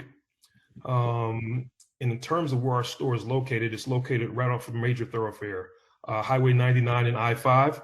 And it's right across the street from a Fred Meyer, right down the street from a Costco, right near a Walmart. And there's a Burger King right in the shopping plaza, along with other retailers. And this location has substantial traffic counts and easy parking access. So we feel like this is a great location. This is why we actually went for this Tigard location, because we felt it was the best location available. The liquor shop will transcend the typical liquor store shopping experience by providing an environment like no other. Through the use of modern and clean design, captivating open retail space, customers will have access to comprehensive liquor offering and will be provided a white glove customer service experience like none other. Next slide, please. With regard to funding, we've got extensive funding in place to really allow the vision of the liquor shop to come to life. We won't have to penny pinch or cut corners at all, and we'll be able to bring the store to life, and hopefully it will become, our goal is to have it become the store that's emulated by other liquor stores in the entire state, and really transform the liquor store marketplace. Next slide, please. Expected consumer demand, square footage, and so on and so forth. We're going out with an aggressive number in year one. We feel we can get to 3 million in sales in year one. With regard to our square footage, we're going to take over this entire space. There were 2 sides of this space available, and we decided to take over off approximately 4,800 square feet. So we'll have approximately 2,500 square feet dedicated to retail space, another 600 square feet dedicated to a dedicated tasting room, as well as a space for community educational events, and also a place that we can convert to a high-end private liquor shopping area for our high roller and kind of VIP clients. And then we'll also have 700 square feet of stockroom space as well. And you can see on these pictures in this slide, we're going to have significant signage on both corners of the store. To the right, the liquor shop will be on both corners of the store. And then as you move to the lower part of the store, we'll have our quite elegant looking liquor shop logo on both major windows of the store, which will be able to be seen from Fred Meyer, from Highway 99, et cetera, which will drive a considerable amount of traffic to our store. Next slide, please. And 45 seconds. Okay. So these detailed visuals kind of give you a breakdown of the store. And if you wouldn't mind, if we could click that video to give you guys a walkthrough of the liquor shop, that'd be fantastic. Should take approximately 60 seconds.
And thank you, Brian, and thank you, Mr. King. Thank you for the opportunity. I appreciate it. Thank you. Thanks, Cliff. Any questions for commissioners? Chair? Well, Go ahead, Kiana. Director Fleming, Mr. King, great job, fantastic job to you and your team on a great presentation. That video was just, it was stunning. Your deck was very, very impressive. I love your plans on taking the Tiger Liquor Store and elevating it to a whole new experience. You had touched base, said something about an event space for tastings and product demonstrations. I think that's really exciting. And so again, great job on your presentation as well as your application. Quick question, you'd mentioned, as I look at all the other applicants who have a much smaller footprint of this space, you're at 5,000, your full capacity of this whole space. Can you give me a little bit more of a understanding on the square footage of the space and how you plan to utilize it? Sure. And sorry, that video, I apologize, was the longer version. So it was supposed to be a shorter one to walk you completely through the store. So I will certainly explain it for you, Commissioner Floyd. The reason we want to take over both spaces is because we want to have a full 2,500 square feet of retail space. And then the second half of the place, we want to have a walk-in humidor. And then we want to have that dedicated tasting space that I described, which would be approximately 700 square feet. I'm sorry, a little bit over 600 square feet. And then adjacent to that will be a 700 square foot stock room. So that's why we wanted to take over the entire amount of space. And also because we have the funding in place, we just didn't want to cut corners or chintz or just take half of the space. And even though that dedicated tasting area and community education area is there, when it's not in use, we will convert it to a high-end liquor private sales room where we'll display some high-end products that we can provide a private shopping experience for celebrities and VIP guests. Wonderful. Lastly, you've got a pretty extensive, impressive resume, Mr. King, and your global retail giant whom you work for. Do you want to talk about a little bit, if you can, what your role is at Nike and all the management knowledge, retail knowledge that you have? Sure. I've been at Nike 17 years in July, and I've held a number of roles. Most currently, I'm director of field sports for the Jordan brand. But during all my roles at Nike, I've been in sales capacity roles, and I've been in football sports marketing, and just managed some of the top athletes in the world, which is, why we're confident in terms of the network that we have in this group, the relationships that we have in the sports and entertainment industry, and the amount of folks that come through our city that we are dialed in with, that we would be excited to share our store and location with. I just think the years of experience that I have there and the network that we have in this group will help. That's why we have such an aggressive year one sales target that we're trying to hit, is based upon all those years of sales, contract negotiations, account management, marketing, et cetera, relationship building. So yes, that's pretty much what my experience has been at Nike. Great. Thank you, Mr. King. Absolutely. Any other questions, commissioners? Hearing none. Thank you, Cliff. We will move on. Thank you. Appreciate the time. Next presenter, I believe you go by Aman Kinda. Can you unmute and turn on your video? Hi, everybody. Okay, it is Aman, correct? Yes, sir. Okay, good. Commissioner Harper. Good afternoon. I'm Commissioner Harper. I will be your timekeeper for today. You have 6 minutes for your presentation. At 45 seconds, I will say 45 seconds to give you an opportunity to make closing to your presentation. At 6 minutes, I will say, please give your closing comments. And I will start the clock when you start your presentation. Thank you.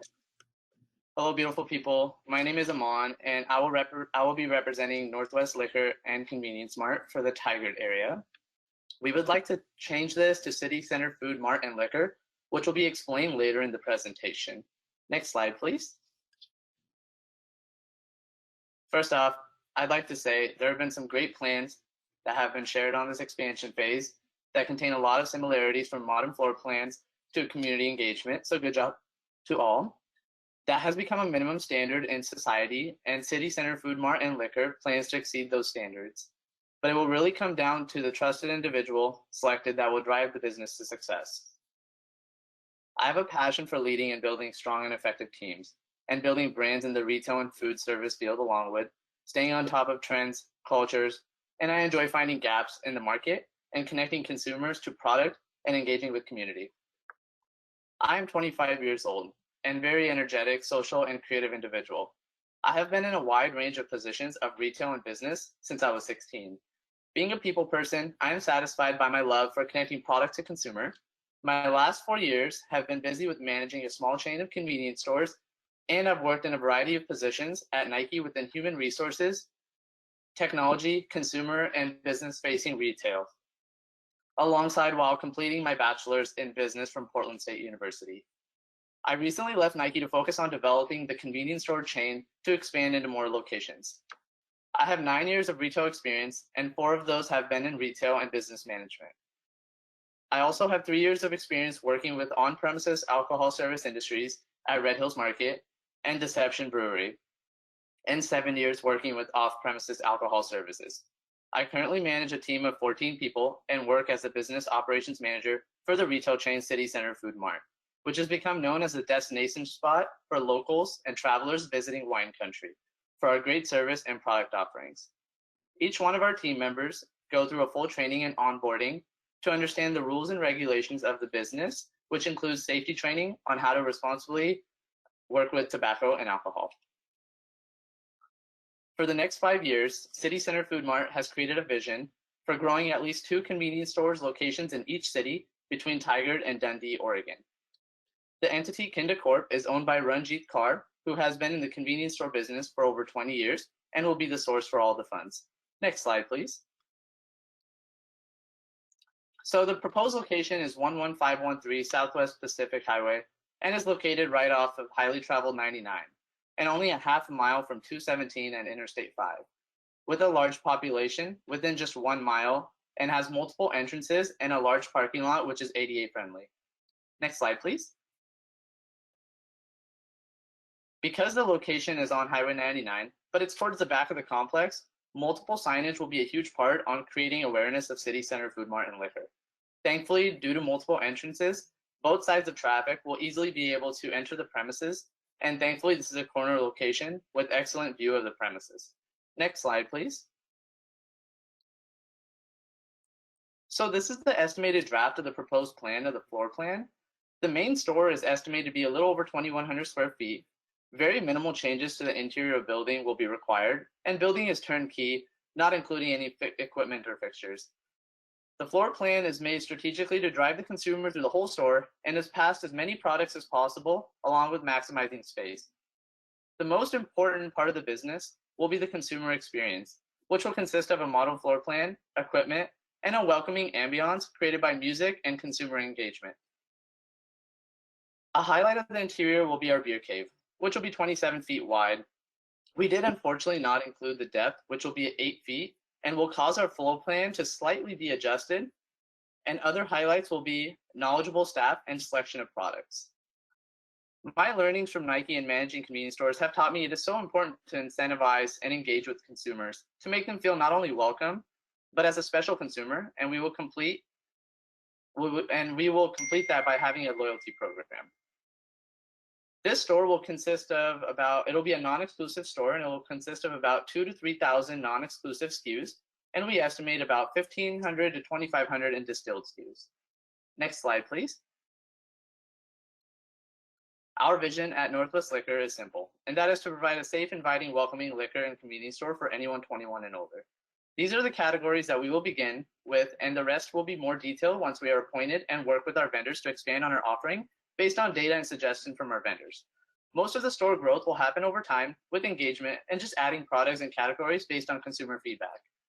It is important to not be a cookie cutter business, which means that you have to learn your consumers and cater to their needs and continue to evolve and change to adapt to new trends and cultures, and maximizing the use of technology for a seamless shopping experience and taking advantage of delivery services. 45 seconds. In order to build that local consumer, which is usually about 80% of your business, you have to engage and ask consumers what they would like to see in the store. Next slide, please. The biggest part of the business will be social media, creating awareness and consumer engagement, and those are included in detail in our business plan. My passion for growing our brand up the 99 corridor really will become a reality as we will be placing another convenience store in Tigard that won't be affected to the proposed business, but having another business within a different part of Tigard will help us connect the community and further help grow our brand. And the new convenience store will be having a grand opening by end of July. And if we are appointed, we will piggyback off that grand opening and we will continue to share with all our consumers of the new upcoming liquor store location. Excellent. Final comments, please. Yes. All I can say is I had 5 days to put this together because I had came down with COVID and my recovery time was a little over a month. So I apologize about any miscommunication and information that may have lacked. Please don't hesitate to ask any questions since we were not able to complete the presentation in the full 6 minutes. There's a couple slides we missed. So once again, thank you for this time and the opportunity. Much love. Are there any questions from commissioners? This is Commissioner Rosenbaum. I want to commend you. You're a very articulate, very enthusiastic young man, and I like to say that, young man. And I, regardless of what we do on here, and I was impressed with you. Thank you. Thank you, sir. Any other questions? And get well quick. Are you over your COVID? Everything's good now. Unfortunately, I did only have a limited time to put this all together. There are a couple things that I wanted to share with you guys, but feel free to scroll and ask any questions if you guys do have any. Well, go get a vaccination and be well. Right? Round one is done, so we're good. Good. Hearing no more. Okay, Commissioner Harper, I have a question. Excellent presentation. You didn't have to tell us you had limited time because it felt like to me that you were extremely prepared. I just am concerned about your startup cost and also concerned about your funder. Do you expect not to have any trouble? And then in regards to your funder, is he a relative? $600,000 is a lot of money. And if you can tell me about that, and I really love, we're not only beautiful people, you are a beautiful person. So thank you for that starting comment. Thank you. Yeah, so basically that's actually my stepmom. And so she has been in the convenience store business for 20 years. So she is, it was her originally, her idea to bring me away from Nike to help them grow the convenience store brand on the Highway 99 corridor. So currently they have 3 locations. So we're going to be expanding from pretty much Dundee all the way to Tigard is our goal within the next 5 years to have 2 locations in each city. But she will be the main source of funds. Yeah. Thank you. Commissioner Chair Rosenbaum. Commissioner Floyd here. Harper, I had the same question, and I'm glad you touched base on it. So your startup costs were concerning to me, Aman, as well, at $45,000. So you do have access to more funds if needed. So our so startup costs originally were $45,000, but if you look in our presentation, and I apologize I wasn't able to highlight this, they did go up. So we're estimating that it'll be somewhere between $73,000 to $94,000. And that's my bad. Part of it is just I was limited to when I was limited time I had to complete this, and that's nobody's fault except mine. But I'm highlighting that it will be somewhere between $73,000 to $94,000. And we do have funds to take care of that. Okay, noted. Thank you, Aman. Yes, ma'am. Okay, if there's no other questions, thank you, Aman.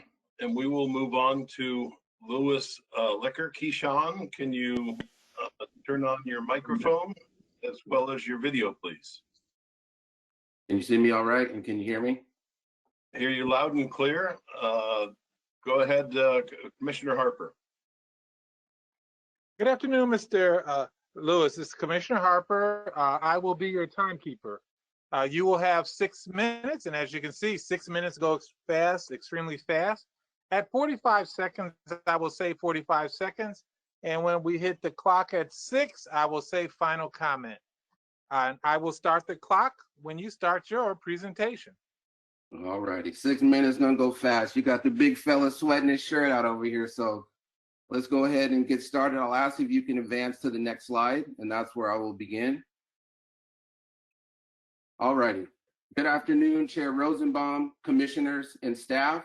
I'm Keyshawn Lewis, representing Lewis Liquor, doing business as 2021 Spirits, Beer, and Wine. Next slide, please.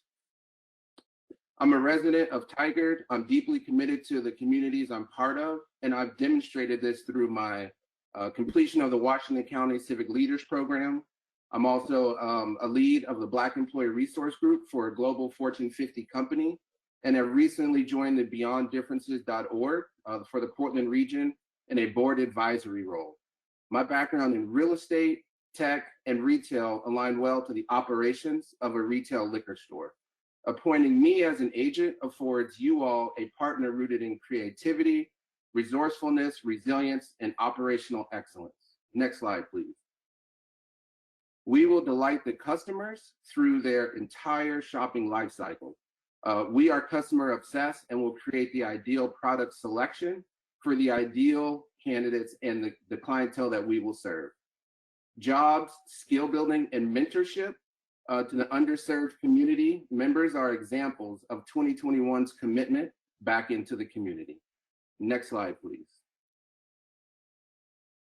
We are located on the Highway 99 retail corridor between I-5 and 217. This is critical to customer convenience because it's on the beaten path of where they shop and live. According to ODOT, the I-5 and Highway 99 interchange is among the highest trafficked in the state. Below, you see current state photos of the store, and subsequent slides will offer 2B renderings. Next slide, please. We will operate 7 days a week as a non-exclusive liquor store with spirits, beer, wine, and a myriad of ancillary products.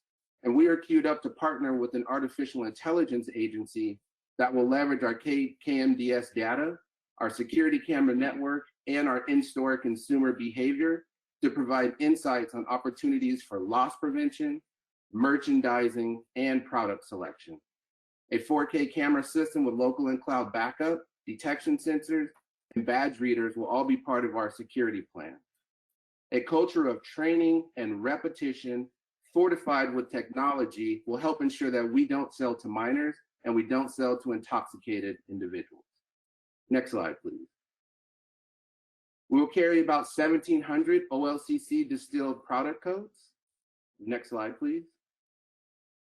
Here you can see a 2D rendering of the layout of the 2,600 square foot store that we're proposing. Next slide, please. Here you see our customer's first impression with a prominently branded signage. Next slide, please. We have an elegant, vintage, and modern interior with Art Deco inspiration to let you know that prohibition is over. Next slide, please. We bring an artwork to create a visual interest in building on the experience. Next slide, please. Custom wallpaper further showcases the brand. Next slide, please. You can continue to see the lines and arches which are centered to the Art Deco theology. Next slide, please. It was once said lighting is the jewelry of the interior. Next slide, please. Our anticipated startup costs are $216,000, and we've infused an additional $200,000 buffer as we trend to positive cash flow and profitability. Next slide, please. Our projected year one revenue is $3.1 million, roughly 17% of the total available market based on the 3 competitor stores. Next slide, please. We project a steady increase in revenue and more than double in the first 5 years. Next slide, please. October 1st is the projected grand opening. Next slide, please. Why 2021? Henry Ford said, if you always do what you've always done, you'll always get what you always got. My vision offers new perspective on modernization, customer engagement, and technology that can change the game. Next slide, please. My wife, Tiffany, will work with me in the store. She comes with 20 years of high-end retail jewelry experience, including general management, operations, and sales. Our children, Tennille and Royal, are our why. We want to solidify a legacy for our children. And in closing, an African proverb says, if you want to go quickly, you go alone. If you want to go far, go together. I believe we can go far quickly together. I humbly ask you to appoint Lewis Liquor as the retail agent for the Tigard expansion. And with that, I'd like to present you 2021 Spirits. Please roll the video and thank you. And that will be the last thing after the video. Okay, Mr. Lewis, that's on the slide 4, correct? Correct. Sure, that's right. You can go to 2021spirits.com. Okay, one moment. And are you able to just type it into the browser? I think this might be easier. Okay. I'm not sure if the hyperlink will work for you or not. It should, but oh, there you go.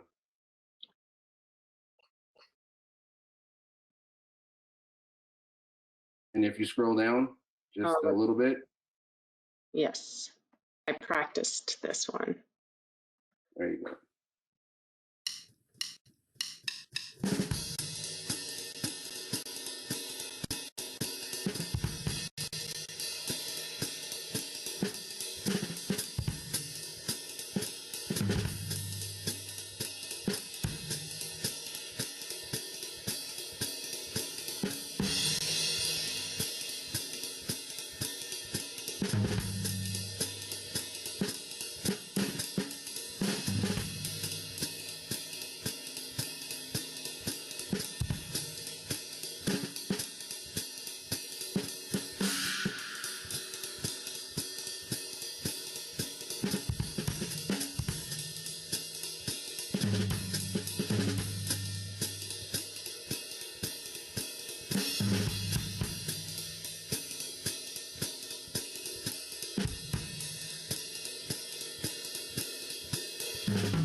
Thank you.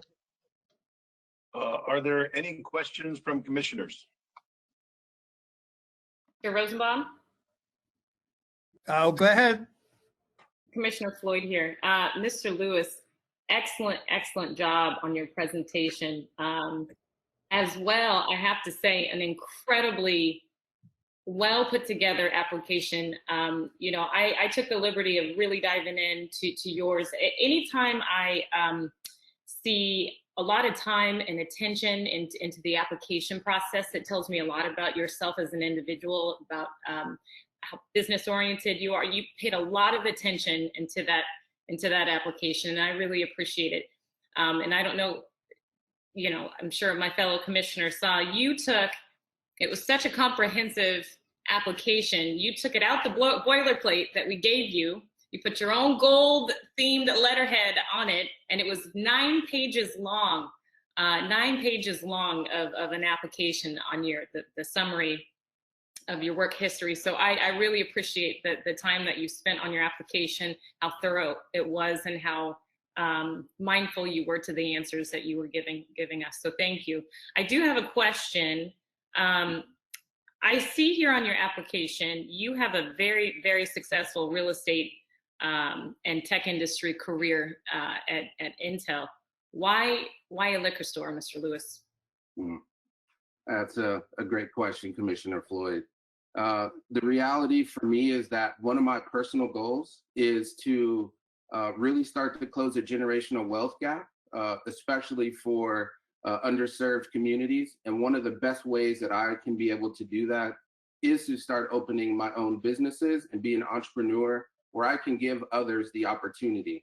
So in my small real estate business, I have brought on 2 young gentlemen from the Black and African American community, and I've started to help them learn how to build their entrepreneurial career.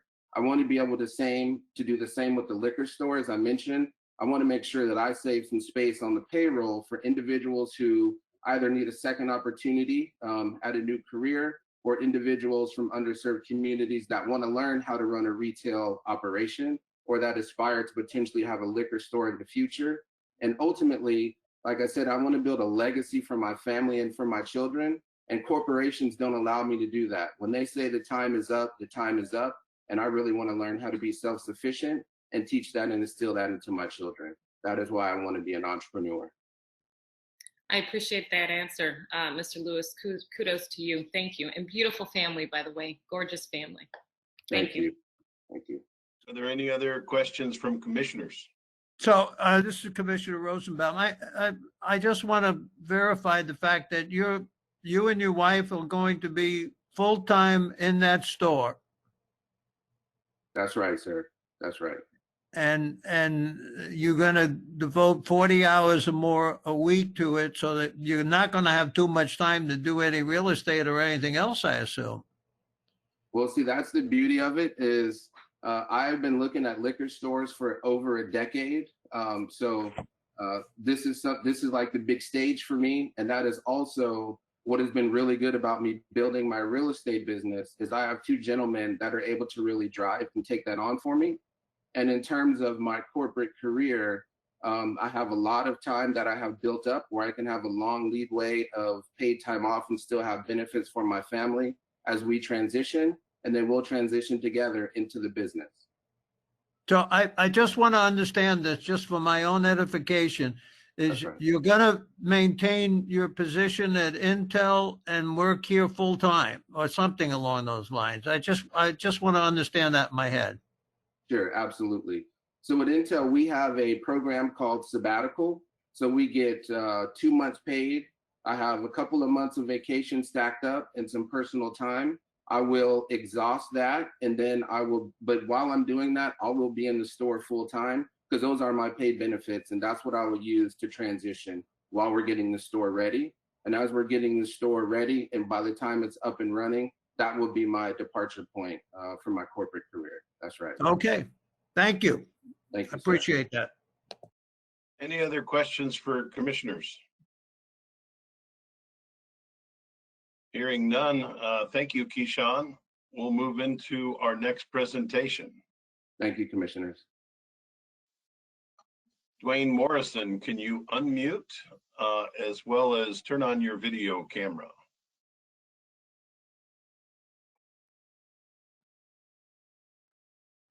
There's Can you hear me? Yes. So, yeah, Okay. Loud and clear. I'll turn this over to Commissioner Harper. Good afternoon, Mr. Morrison. I'm Commissioner Harper. I will be your timekeeper for today.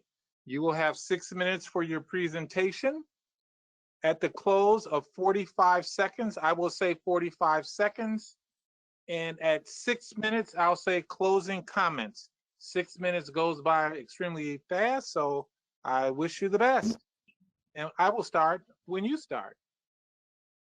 All right, let's get started. My name is Dwayne Morrison. I'm gonna let you know from the beginning. I'm very nervous, and we go from there. I lived in the Portland area for 40 years. I retired back in 3 years ago, and Terry and we moved to Texas. We built our dream home in San Antonio, Texas, and we got this opportunity to open a liquor store.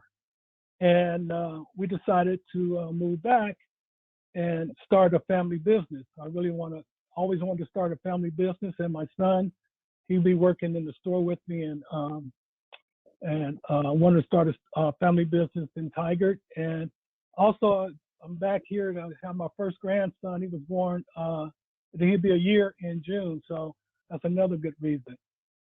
Excuse me. I spent 21 years working for Chevron USA down on Front Avenue, and I was managing about 30 people at its height, managing them and control inventory. And I worked for TriMet. Started as a bus driver, and I worked my way up to a light rail supervisor the last 9 years, and also operated a train for 9 years. And I always liked being in the community, engaging in the community, and that's one of the things I like about trying to get this liquor store. I will be in the community. I officiated high school basketball and small college basketball over the years, like for 14 years till I got a little older. And I worked at local golf courses in the area for about 10 years, and when I when I learned of this opportunity, I began working at the local liquor store in San Antonio. I talked with Brian, I think it was end of 2019, and Brian Fleming, I told him I wanted to get into the liquor business or have an agent. He said, well, you probably want to go get you some experience. So I went back to San Antonio and I started working in a liquor store to see if I really want to do it. And I found out, hey, I want to do it. I really want to do it. So that's what I'm doing. Next slide. We're on slide 3. And the timeline to open the store, I put 6 months, but that's to build out the store, and get the staffing up and running. But we anticipated to have that date a little earlier. So I don't expect to go 6 months till November, hopefully October. And I'm gonna hire about 4 employees, a assistant store manager will be the first person, one of the first person I hired, with someone with extensive retail experience. And I plan to pay the employees a good wage, a good working wage, to minimize the turnovers and and keep the theft and things down. And also I plan on building relationships in the area with the restaurants and local bars. Next slide, please. Slide 4. And security, I plan on having exterior, interior cameras, throughout the store, on the outside, inside, to keep down the theft, and how my high value products stored in separate locked areas. So, people can't be walking out with the high end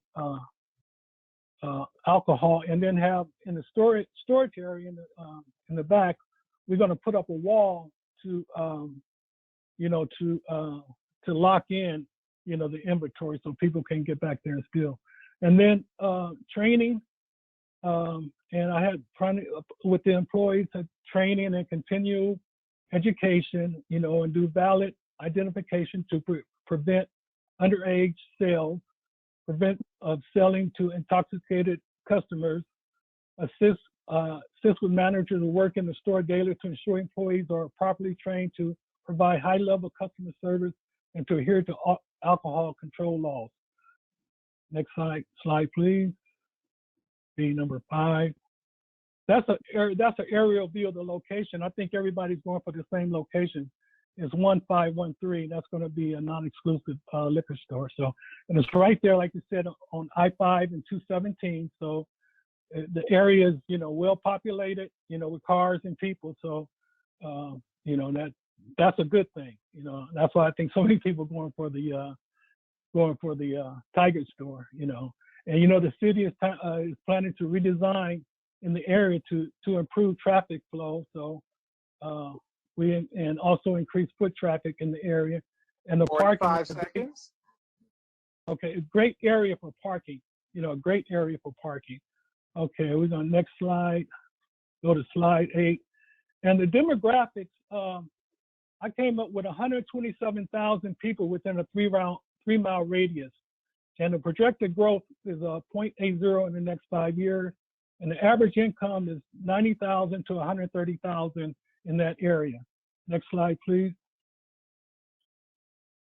And I don't believe in taking too much business from the surrounding liquor stores. I think with the increase of people moving to the area, we can, you know, increase the population, and that would further the growth of And closing the sales of comments. the And store. thank you so much. Closing comments, please, and thank you. No, that's about it. Still, like I said, I'm a little nervous, and then that's about it. Thank you. Are there any questions from commissioners? Well, I have one. No, go ahead, please. Phenomenal Commissioner- job, Mr. Morrison. You didn't look nervous at all, so you fooled me. Phenomenal job. Thank you. See on your application that you have some stellar experience with inventory management, as well as operating control systems. Some stellar experience. My question to you is, and I didn't get it from your presentation, do you have experience in management, in staff management?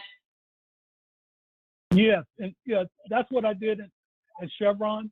When I was with Chevron, I ran a warehouse, and like I said, I had 30-some people behind me, and that I managed, and I controlled the inventory, and I controlled the payroll, you know, and also we didn't allow them to steal, you know, just didn't allow it. So, some question. Right. Feel nervous. Lastly, give me a vibe, because that was something that we didn't get from your presentation, because I know it was cut a little bit short. But give me a vibe of your store. Like, give me a feel, a vibe of a look that you're going for. Yeah, the store we're going for, like I said, is the Tiger store, and it's going to be a family business. You know, it's something that I wanted to leave for my son. You know, I'm up in age a little bit. I'm 68 years old, but it's something that I always wanted to, you know, have a business and leave to the kids. You know, to my kids and my daughter, and so that's why I say want it to be a real family business. You know, it's going to be him, Terry, my partner. She's been with me for 20-some years. You know, we're going to be there every day, you know, and then we're going to hire, you know, like 3 or 4 people, you know, to help run the store. And then, Mr. Morrison, aesthetically, give me a vibe. Aesthetically, what's the look and the feel of your store gonna be like? Oh, okay, yeah. Oh, God, I got when I work in the store in San Antonio, is the LED lighting. Oh, you know, LED lighting everywhere. You know, up to grade. Shelving, you know, the shelving, the floor. We already got the floor, but the shelving, and we're going to have a humidor. So everything is going to be modernized, you know, and that's one of the things. The presentation I saw on some of the other people, I love their, you know, the way they did the store. So having the money is no problem for me. I think I have enough capital to either do what I need to do, but yeah, I want to modernize the stores much as possible, to put two nice signs on the outside, you know, that like I saw in some of the presentations. Definitely do that, you know. Yeah, I see that your startup costs, you've got $175K, so that's pretty impressive. Mr. Morrison, that's all. Fantastic job. Wonderful job. Thank you kindly. Okay. Thank you. Are any other questions from commissioners? Yeah, this is Commissioner Rosenbaum. I second that. For a guy that was nervous, you did pretty good. I didn't think so at all. I think I'm very nervous. I think I've been pacing all day. You know, I know. Well, you did give me an fine. opportunity. I just welcome the opportunity. I know in my heart of hearts that I can run a liquor store. I've been in the liquor stores around the area, and I like the way they laid them out. And the hardest thing is getting in front of you guys, you know, giving this presentation. But if I'm awarded the store, my store is going to be the most modernized store in the area. You know, I can guarantee that. You know, that that's something that I have a passion for, because like when we went to Texas, you know, like I said, we had a dream home in Texas, and And Terry and I said, wow, do we really want to go back and do a store? And we thought about it. And we said, yeah, that would be a great opportunity to leave something to the kids, because, no one's here forever, but the legacy, nothing's more important to all of us as our kids. And if I can leave something to my son and my daughter, oh man, that's, Well, just give me the opportunity. Here's my question to you. And I thought this was very interesting. There's 12 people who are applying for this store. And out of the 12, you had the lowest projected annual sales of 1.1 million. I would really like to, and by the way, to me, I'm always impressed. There's a hockey stick approach. Some people will pull numbers out of the air. I don't think you did that. Can you explain to me how you got to the 1.1 million for annual sales, or just your top line thinking on it?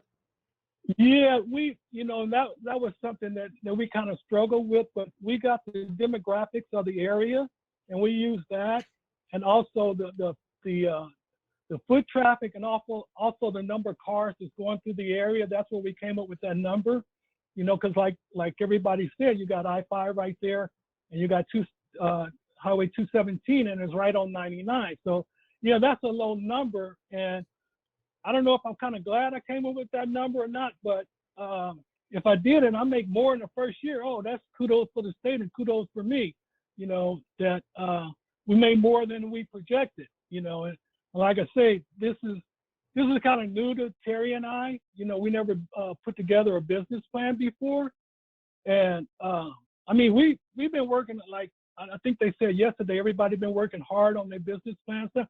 Man, we really worked hard on putting together a business, just to put together a business plan, because like I said, I worked for Chevron for 20 years, TriMet for 19 years. She works for the state for 12 years. She was a state of Oregon. She worked as a operational and policy advisor. So we wasn't not really in the retail business, but our heart is really, truly in this, because we stayed up night. Do we really want to go back? Well, we was thinking about, okay, we got this big house here. Let's put a swimming pool back here. A nice swimming pool. And we said, no, let's use the money. Let's do the. Let's go back to Oregon. I appreciate your answer. I'm sorry, I went over time. I'm sorry. That's okay. In closing, it's always better to underreport and overproduce anyway, as far as I'm concerned. Right. Thank you. Right. Thank you. And I got my own backing. Okay. Thank you. Thanks, And guys. Appreciate it. if there's no other questions, thank you for your presentation, Dwayne. So with that, we'll move forward to Nardash Dakal. Nardash, can you turn on your camera? My apologies if I've got your name mispronounced. Nardash.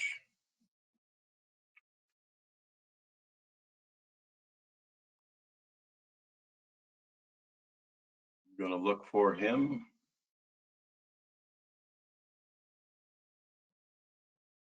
Nardash, are you on the, there you are. Can you unmute?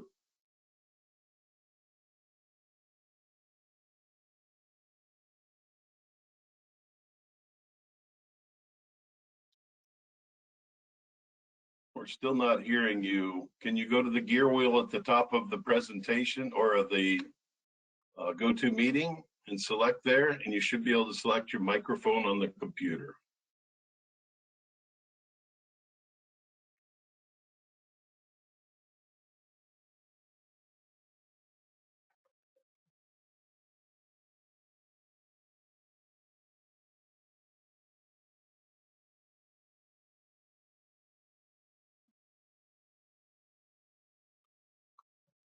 Okay, can you hear me still?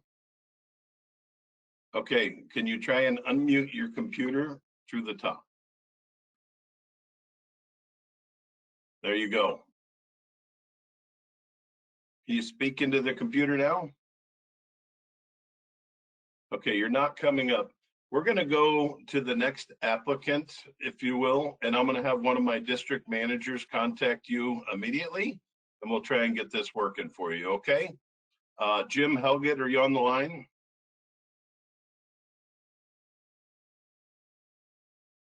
No, Josh. Jim, okay, Jim's going to reach out to you in just a minute. Thank you very much. So you can go ahead and also turn off your camera while you try and fix it if you'd like. Julie Amatron.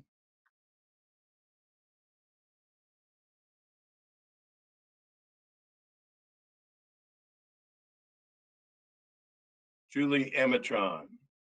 I know we had you on just a bit ago and it worked. Yes, it did. And here. There you are. Are you able to see us? Great. Okay, Julie, I'm going to hand it over to. I'm sorry? I was just going to say if we could move to the second slide. I know that there's the time limitation. Sure, you bet. And I'll have Commissioner Harper just briefly speak. Thanks so much. Thank you. And thank you, Pacific Liquor. I am Commissioner Harper. I'm your timekeeper. You'll have 6 minutes for your presentation. At 45 seconds remaining, I'll say 45 seconds. And at the end of 6 minutes, I'll say time is up for final comment. 6 minutes does go by fast, and congratulations. And I will start when you start. Thank you very much. Good afternoon, Chair Rosenbaum and Commissioners. My name is Julie Amerton, and I'm here with my husband, Jeff Bowersox. Hello. We are excited to share our ideas with you and are pleased to introduce you to Pacific Liquor. If you could please play the video. You have to click over the video sign. Oh, there we go. We did a bunch of testing. Laura's pretty good. Welcome to the future home of Pacific Liquor. Located in the Pacific Terrace Shopping Plaza, just off Pacific Highway, and with I-5 and 217 close by, let's show you the store. This nearly 5,000 square foot space will be a modern, inviting space overflowing with an extensive selection of distilled spirits. We will also carry beer, wine, hard cider, and an array of related items like mixers, glassware, coasters, napkins, cocktail recipe books, and more. Everything our customers need, and even some things they didn't know they needed, in one convenient spot. Black Lozier shelving units will be placed along the perimeter of the store. We are talking floor-to-ceiling shelves filled with distilled spirits. Wood chalkboard signs will designate each spirit type, making it easy for customers to find what they're looking for. We know Oregonians' top 3 favorite spirits are vodka, tequila, and whiskey, so we're going to have an extensive selection of these spirits in addition to our other offerings.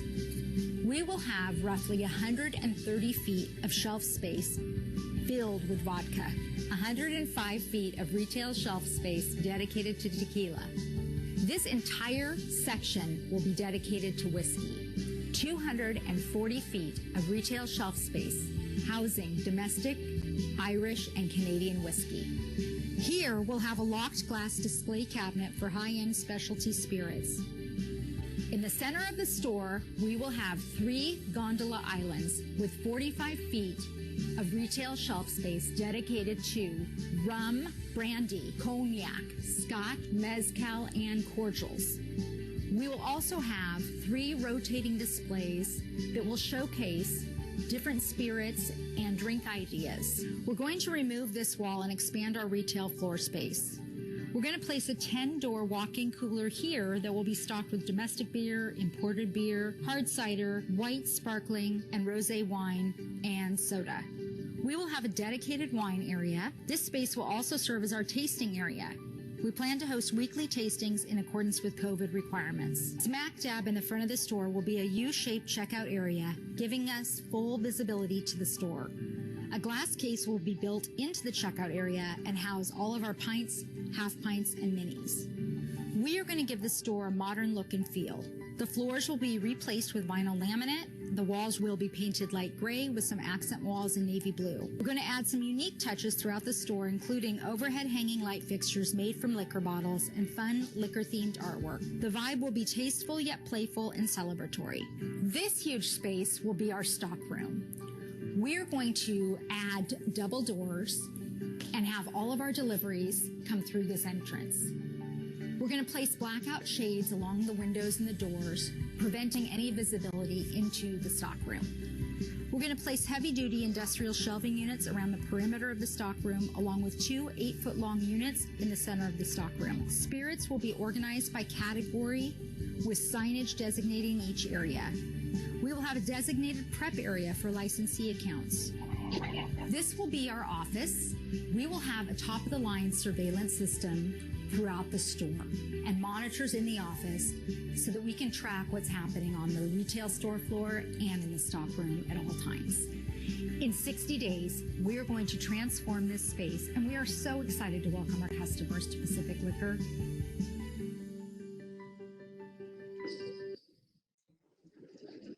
Thank you. Could you move to the next slide, please?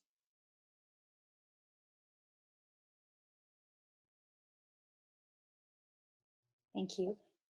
We found a phenomenal location for Pacific Liquor. As you saw in the video, the store will be located just on Pacific Highway with easy access to Highway 99W, I-5, and 217. Over 50,000 cars drive along Pacific Highway each day. Additionally, roughly 40,000 people work in the Tigard area. We believe our location will allow our customers to quickly and easily stop, shop, and resume their activities. Pacific Liquor will be just shy of 5,000 square feet, 3,500 of which will be allotted to the retail sales floor. As a non-exclusive store, we will offer an extensive selection of distilled spirits, roughly 2,500 OLCC offerings, along with beer, hard cider, wine, mixers, and related items, providing our customers with a one-stop shopping experience. Our employees will be laser focused on our customers.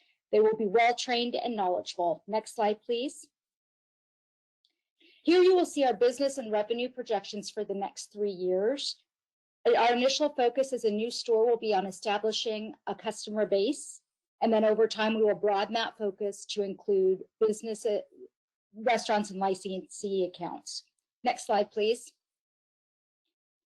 We recognize the significant role our employees will play in the success of our store, and we plan to maximize employee retention by creating an environment where our employees enjoy the work they do and are well compensated for their efforts. We will offer an above-market hourly rate, along with paid time off, bonuses, and a share in our profitability. Final comments, please. Next slide, please. I guess actually, we've got the control plan, so we'll do that. I wanted to let you know that we will take a number of measures to prevent theft and ensure the overall safety of our employees, inventory, and store. This will include a number of things: installation of a top-of-the-line surveillance system, addition of double doors in the stock room where all deliveries will be made. And thank you so much. Thank you. So, Chair Rosenbaum and members of the committee, just so go ahead, Brian. Margaret, concluding. Go ahead, Brian.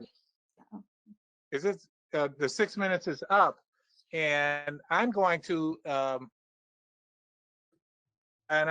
ahead and ask a question. And congratulations on an extremely exciting video. But one of the things I noticed in your executive summary was you said active participation. Can you tell me how both you guys are going to actively participate in the creation of your business? Absolutely. So I am going to be on the front lines day to day in the store. And initially for the first year, the plan is that I will be in the store 7 days a week, handling everything, every aspect of the store in terms of hiring, covering for employees, working with customers, doing the ordering, stocking shelves, every aspect of this business while we ensure its stability and get it up and running. And then we're anticipating the first year is going to focus on establishing our presence in the community and establishing a solid customer base. And then we're going to expand that focus to restaurants and licensee accounts. Thank you. Jeff is going to focus on the legal and contractual aspects of the store. So, and I would take care of legal matters and compliance issues. Also, we're awarded the store, then we would begin the process to obtain a Women Business Enterprise certification from the state of Oregon. Julie is the majority owner of the LLC. All right, thank you so much. And can I throw Jeff, one I issue don't out? see your name on the executive summary. So can you sort of explain what you're going to be doing? Yes, I will be. I'll be in charge of legal matters and compliance. One of the issues that I noticed, and I just want to make sure there's no confusion, there have been multiple companies that or presenters today that have used the name Pacific Liquor, and that's, I think, fine at this stage of the presentation. Pacific Liquor LLC is a domestic limited liability company that's been registered by Julie with the state of Oregon, and so we just don't want there to be any confusion as you consider applicants that have used, multiple people have used the same name. We think that. Thank you, sir. And Brian, you can take over now. Brian, this is Commissioner Revolt. Go ahead, Commissioner Revolt. Hi, Julie. Hi, Jeff. Hello. Julie, it looks like your building is pretty much ready for not a bunch of demolition except for that one wall. Maybe I missed it, but what do you think your downtime would be from start to finish if you were given the store? Absolutely. I'm sorry I got cut off. There is a detailed timeline in the deck, but the bottom line is we plan to be up and running in 60 days. We've already done our research and our legwork. We have a contractor and vendors that are ready to go. I confirmed last night we are on track and we'll be ready to go in 60 days. Great. Thanks a lot. Thank you. Are there any other questions from commissioners? Chair Rosenbaum, it looks like you have one. Yes,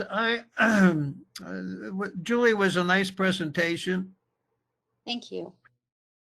You're presently office manager at the law firm, and you have a 51% contribution, and Jeffrey Bowersock has a 40.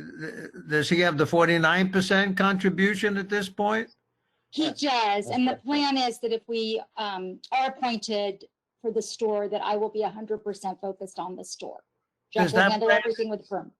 Well, does that plan consider you resigning as office manager? Yes. Okay.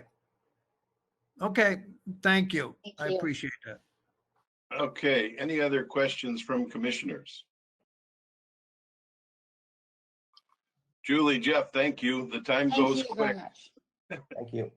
We've been doing it for 2 days, so appreciate you guys being here today. Great video.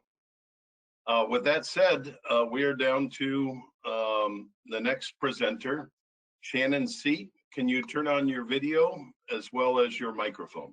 Brian, I have one question for you. Are you going back to the folks that were unable to connect? Yes, hold on. Hold on. Yes, hold on. Shannon, we're going to pause you for just a minute. My apologies. Okay. Nirdash?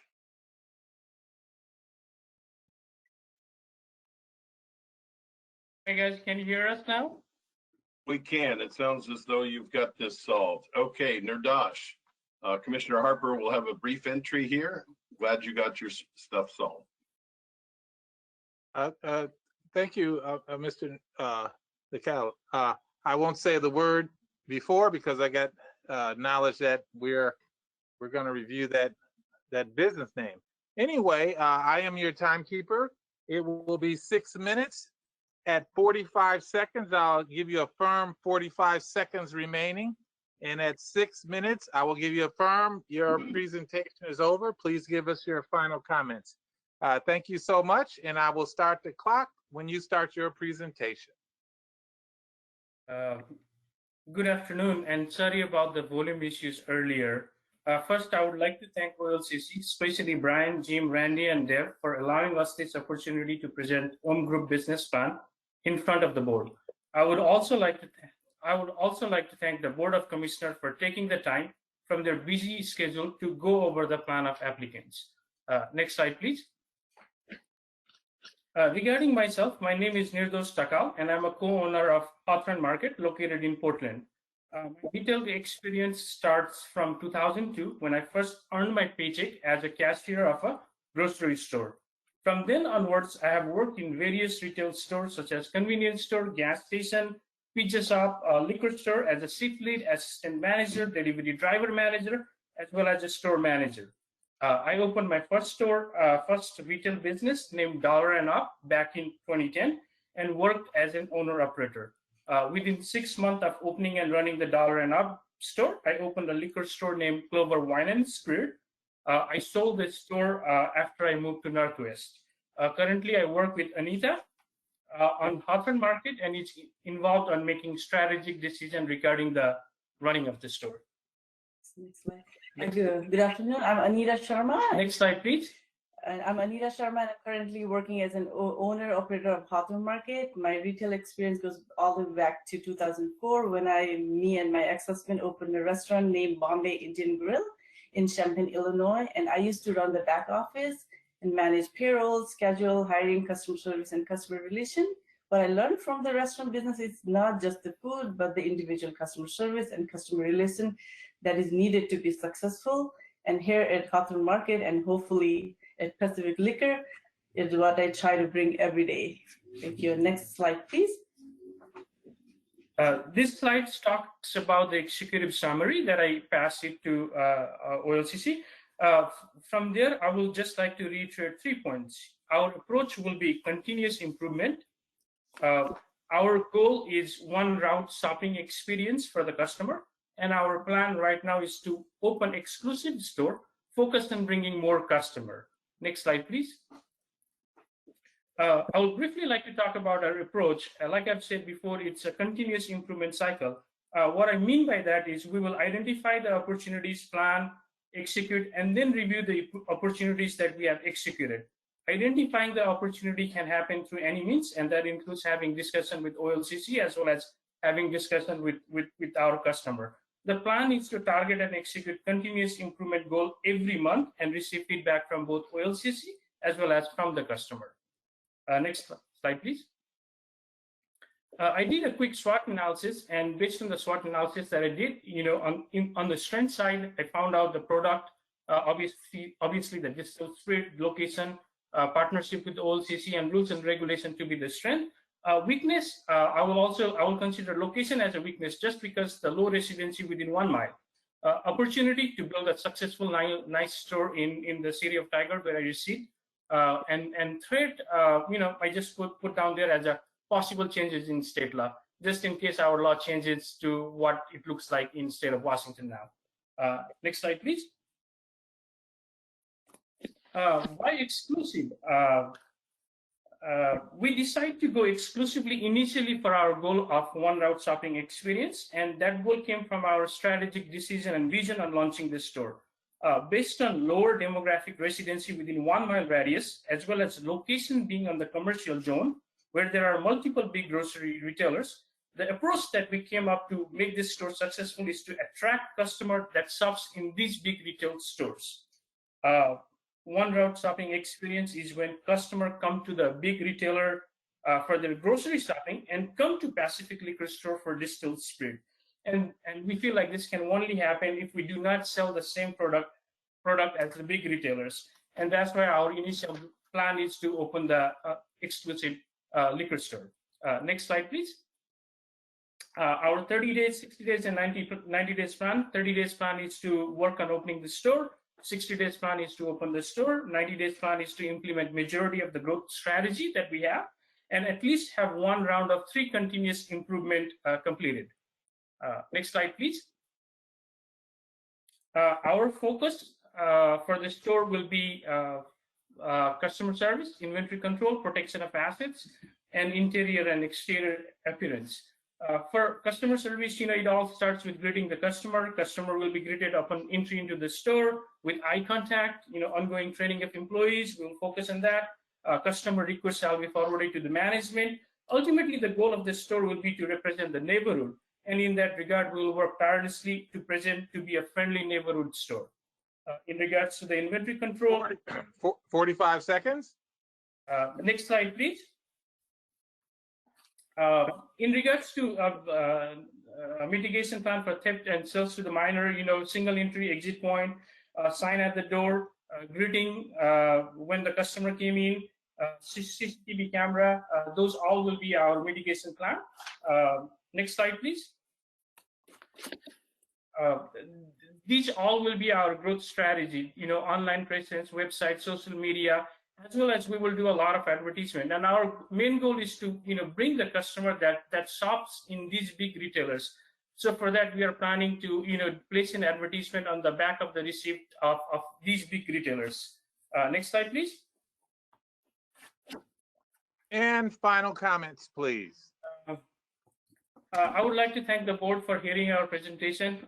We'd love to get this opportunity, and based on our retail experience and strategy, we'll be able to open and make Pacific Liquor Store a neighborhood store that will be welcoming to all. Thank you. Thank you, Nirdash. Questions for commissioners? Director Fleming? Yes, go ahead. For clarification, Nirdash, great presentation. Thank you so much for your time today. Thank you kindly. Clarification, did you say that your store, you're proposing an exclusive store? Not for a non-exclusive, but an exclusive store? That is correct. Our initial plan is for the next 12 to 18 months till we get, in a sense, enough clientele, till our growth strategy is complete. Till that time, we would like to open an exclusive store. And once that happens, and we are our thinking and our business plan, we are predicting that within 12 to 18 months, we will be able to move to a non-exclusive store. The only reason why at this point we are trying to be exclusive store is our advertisement, our strategy will depend on getting the customer of these big retailers, and we will directly talk to the management of these big retailers, as well as we will do all the advertisement possible to gain these customers that are going to these big retailers for their grocery shopping. And at this point, after having some experience, liquor store experience before, my understanding is we won't be able to sell the same items that these big retailers sell. To do that, and for that reason, for next 12 to 18 months, we would like to focus on exclusive distilled spirits product. And once we have, once we think that we have enough clientele and people in the neighborhood knows about our store, then we will move to non-exclusive. You'll move to non-exclusive. I gotcha. Okay. Thank you kindly. Sure. Thank you. Any other questions for commissioners? Director Fleming, Commissioner Harper, exceptional presentation. I am excited about your identification of being an exclusive store only. As a commissioner, we prefer that, or I do. One of the things that you shared, which I don't think a lot of other candidates talked about, was a low residency rate within the 1 mile area. My office is right near where your store is going to go, and you're correct. There's not a lot of homes or people living within that 1 mile of your store, and I really appreciate your mapping plan on what you put together. And I also appreciate the concentration on distilled spirits. My question is, where did that come from? Did you have prior experience in your studies of how to create a store and create the relationships, or is it something that you just said you don't want to deal with the other items? No, right now we do own a Hawthorne Market, and we do sell beer and wine at Hawthorne Market in Portland. And our beer and wine sales are growing 20% in last 6 months. So, we definitely do understand the potential of selling beer and wine. But at this point, based on my prior experience, I used to own a liquor store named Clover Wine and Spirit in Bloomington, Minnesota. In Bloomington, Minnesota, the liquor store are kind of exclusive, just like here, but the state does not control. but any of the big retailers can open the liquor store as well. They cannot open in the same building as they have the grocery products, but they can open on the slide. And what I did is, and especially for my small stores, I try to place an advertisement in the grocery store that do not sell the liquor product, or that do not have a side room for a liquor product, and that worked tremendously for me. In Bloomington, which is a city as size of Beaverton, I will say, close to 90,000 population, we had almost close to 20 liquor store, and the pricing structure in Minnesota is the more you buy, the better deal you get. Still in that competitive business and market, I was able to run the store successfully, make profit, run the store for 3 years, and then I moved to Northwest and I had to sell this store. So that thinking and the experience did work really well. And here at this point, because of all these big chain, Costco is there, Walmart, Winco, and Fred Meyer is there within 1 mile vicinity of this proposed location. What I'm thinking is people will still go to the grocery store to buy grocery, right? And they will have the receipt. The back of the receipt will be a good place to do the advertisement, and that has bring me enough client before, and I'm hoping to leverage the same experience that I have, and I'm pretty familiar with the liquor business, how to reach out to customer and so forth. So and thank you so much. Thank you. Thank you. Any other questions of commissioners? Thank you. Okay, Nirdash, glad we solved your technology stuff. It's all good. My apologies, Shannon C, for not getting you the right order. Shannon, are you there? I am here. Can you hear me and see me? I can hear and see you. Commissioner Harper. Ms. C, thank you thank you so much. I will be. You will have 6 minutes. At 45 seconds, I will say you have 45 seconds remaining, and at 6 minutes, I'll say give your final comments, and we will be starting when you start. So thank you so much. Thank you. Ray Jane Beverage Company presents Tigard's Premier Liquor. Our operating hours will be Monday through Thursday, 10 to 9, Friday and Saturday, 10 to 10, and Sunday, 11 to 7. Next slide, please. Next slide, please. Ray Jane Beverage Company, doing business as Tigard's Premier Liquor, is a new business in the Tigard area. We are dedicated to providing a premium shopping experience for spirits, including rare and small batch liquor, wine and beer, in a store that will offer one of Oregon's largest selections. Our vision for Tigard's Premier Liquor involves building on the solid foundation of the OLCC by providing exceptional service to consumers with a vast selection of spirits, a modern retail setting, and a welcoming atmosphere towards the goal of establishing and maintaining a wide customer base. Focus on aesthetics, quality service, and employee success will lead us to our goal of record sales. To accomplish the startup, we will utilize approximately $220,000 funding from the SBA and supplement funding from our corporation if needed. Tigard's Premier Liquor is expected to sustain within 2 to 4 months of opening. Based on demographic income research and age of local convenience market, we believe that the average ticket will be near $75 and will see steady sales due to location and convenience for that market. The demographic will support a healthy market as the local community boasts around 30,000 of drinking aged adults between 21 and 64. 13,000 of that demographic, ages 45 to 64, are buyers of the highest volume of upper end spirits. Our social media, customer service, and network of friends and business owners will draw in customers from outside our immediate demographic. Our operations experience and current position in the retail market provides opportunity for hire ready staff at Tigard's Premier Liquor. We have committed employees who are prepared to transition over to retailing liquor. We have a track record of driving record sales without issue of theft or product loss, and we attribute the success to a thoughtful store layout, rigorous training, inventory control, and security strategies built into our retailing process.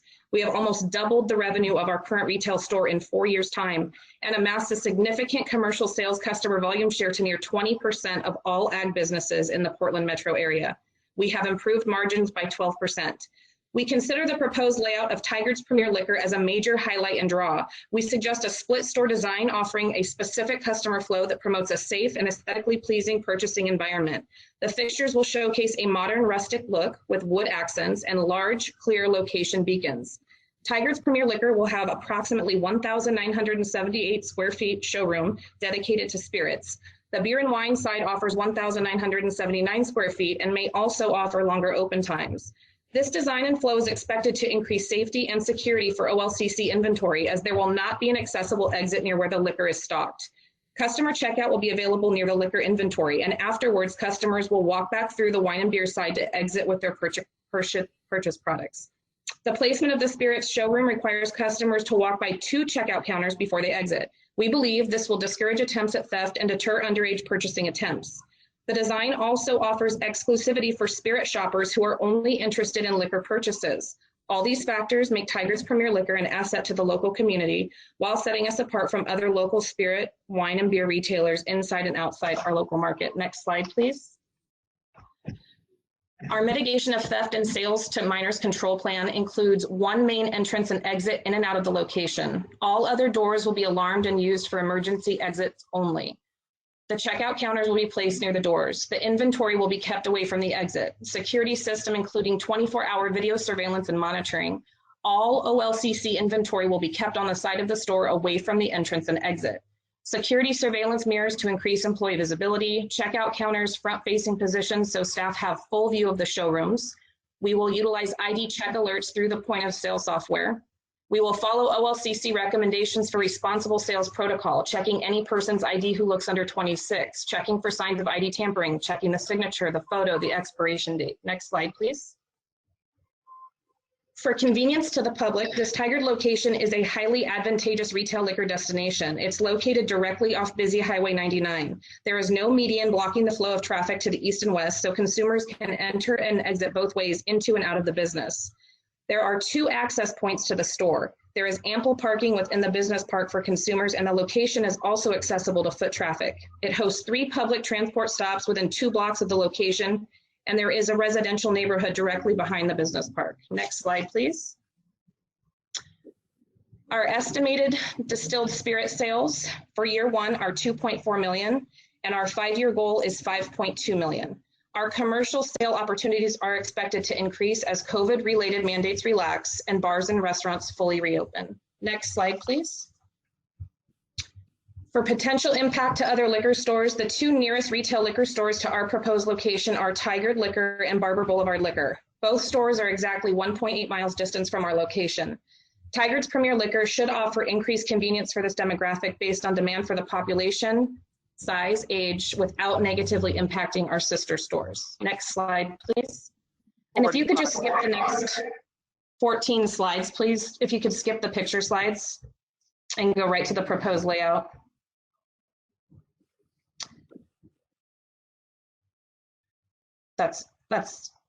Yeah, I just was gonna touch on it really quick. So we did, this is the construction bid. The slide right before it is the proposed layout.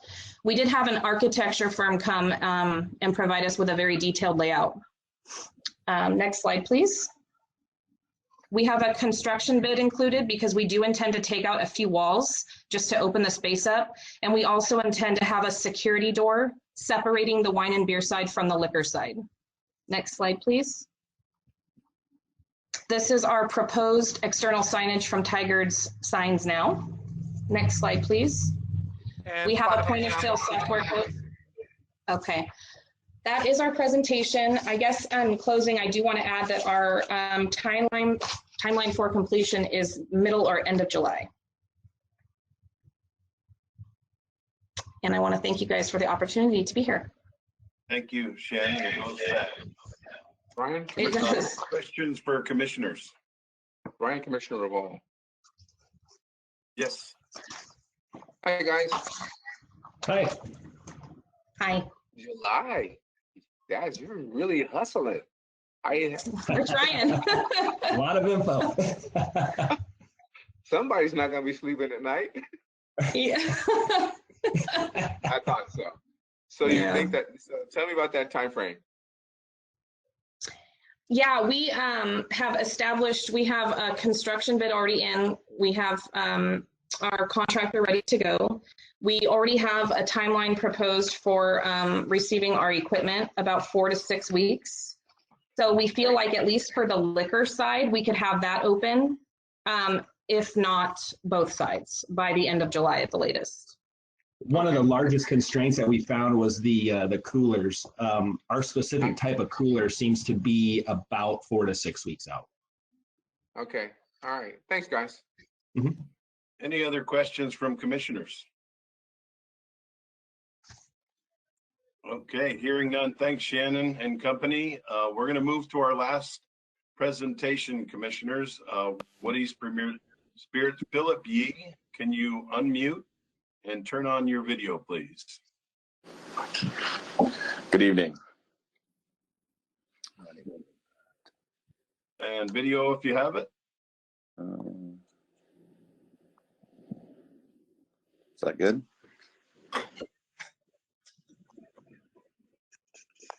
No, the video is not coming up. I see your partner is on here, Ryan. Yeah. But I don't have your video here. There we go. There you go. Okay. Commissioner Harper. Good afternoon, candidates. You will have 6 minutes for your presentation. As you can see, 6 minutes goes by really fast, and I'm not going to apologize because that's what every other candidate has done in this historic opportunity for these last 2 days. At 45 seconds, I'll say 45 seconds. And at 6 minutes, I'll say, please give your final comments. And again, I will start the clock when you start your presentation. Thank you. Thank you, Chairman, Commissioners. Next slide, please.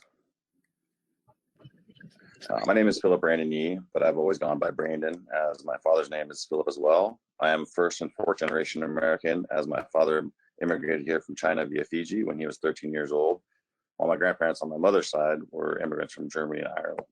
I was born and raised in Oregon, and I've lived here my entire life. I currently own another business, Bella Furnishings, and I'm looking for the next chapter in my professional career. I have 2 wonderful children and a loving and supportive wife. This will be my second time applying for a liquor store. The first was 2 years ago when I applied for the Woodstock store vacancy. This time around, I am partnering up with Ryan Nolan, owner of Hawthorne Liquor. Ryan and I have been very close friends for the past 5 years, and with his experience and my fresh take and long history of retail experience, we can grow this location into a great success. Ryan, just to give you a little bit back on my background, my relationship began with the commission in the late 90s when my father purchased Hawthorne Liquor in 1999. I grew up dusting shelves and cleaning counters and sweeping floors. I worked throughout my childhood and into my early adult life, and then in 2017 purchased the store from my father. And as an agent of Hawthorne Liquor, I've been able to grow the store from 3.9 million in annual sales to 6.1 over the last couple of years, and have been one of the fastest growing stores in the entire state. And I believe with Brandon's fresh ideas and my proven track record that we will be able to provide a wonderful store for the community and be an excellent partner to fellow businesses and the residents. All right. Next slide, please.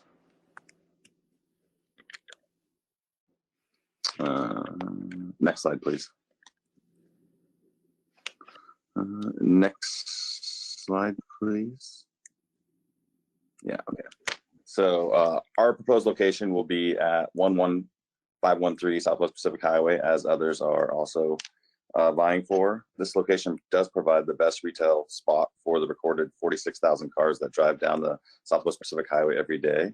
This building is directly located off of the highway, providing easy access, and also has another access point off of 71st Avenue, which provides convenient access for the Metzger and Garden Home neighborhoods, which I believe our store would cater to the most. And I also grew up in that area as well. Next slide. That is a frontal view of the store. Closest to the store are 2 other liquor locations. They're Barber Liquor and Tiger Liquor. Both these locations are over 1.5 miles away from our proposed site, and we believe these existing businesses will have little impact by a new retail liquor location. When considering a new location for a retail liquor store, it is important to consider surrounding institutions that could be adversely affected. Schools, religious institutions, and alcohol treatment centers can all be subject to negative consequences if they are in close proximity to a retail liquor location, but we have not identified any that are in close proximity to this spot. Next slide, please.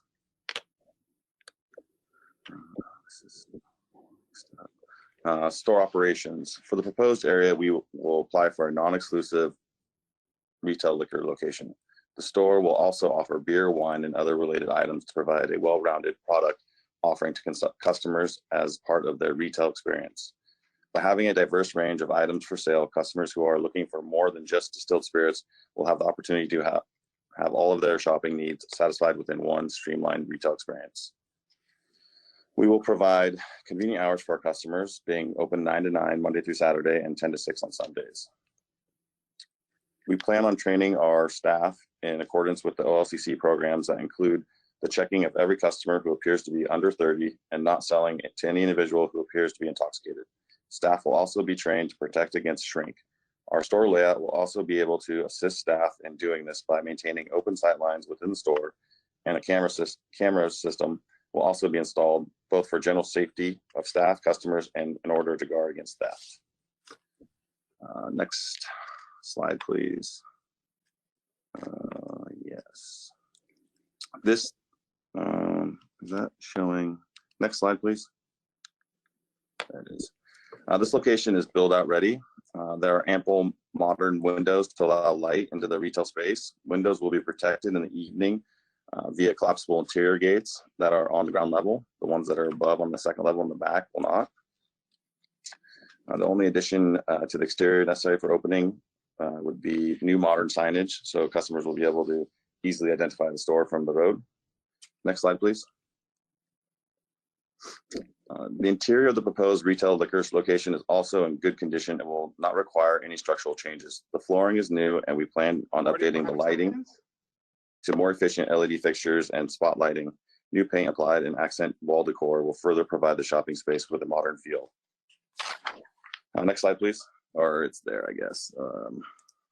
We will have 2,000 square feet dedicated to distilled retail spirits with about 750 linear feet of shelving. Next slide, please. Next slide, please. There you go. That is a rendering of what we assume we would place the counter with the front of the store having the beer and the wine and mixers, keeping most of the spirits in the back in the middle of the store. Next slide. Next slide. And closing comments, and thank you. We plan on starting with about $1.8 million in annual sales, and that's based on the historic first-year store sales that have opened up in the last 5 years in the Portland area, with our startup costs being about $165,000 for opening and then also operating the store for the first 2 months. Thank you very much. Thank you. Are there any questions from commissioners? Thank you, Brandon and Ryan.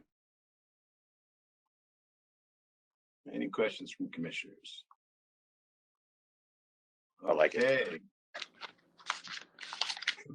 Enjoyed the day with you all. Nice 8 hours. Chair Rosenbaum? Yeah, I have no questions. It was a good presentation.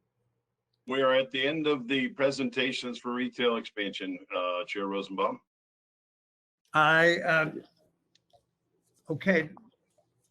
We are going to go into executive session.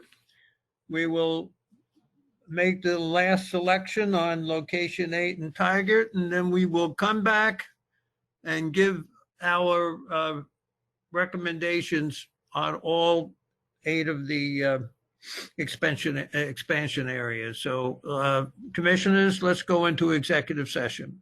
Before we begin, good afternoon, everyone. This is Commissioner Revolve. I'm acting in capacity again for Chairman Rosenbaum, who had to step away for an excused absence. So I want everyone who wants to get a chance to come back on before we begin to actually come back on once a few moments has passed and all of those participants have come back on. We will take the roll again, and then I'm going to ask two commissioners to do a couple things. I'll ask Commissioner Harper to make a statement to everyone that's available, and I'm going to ask Commissioner Curran to read a proposal.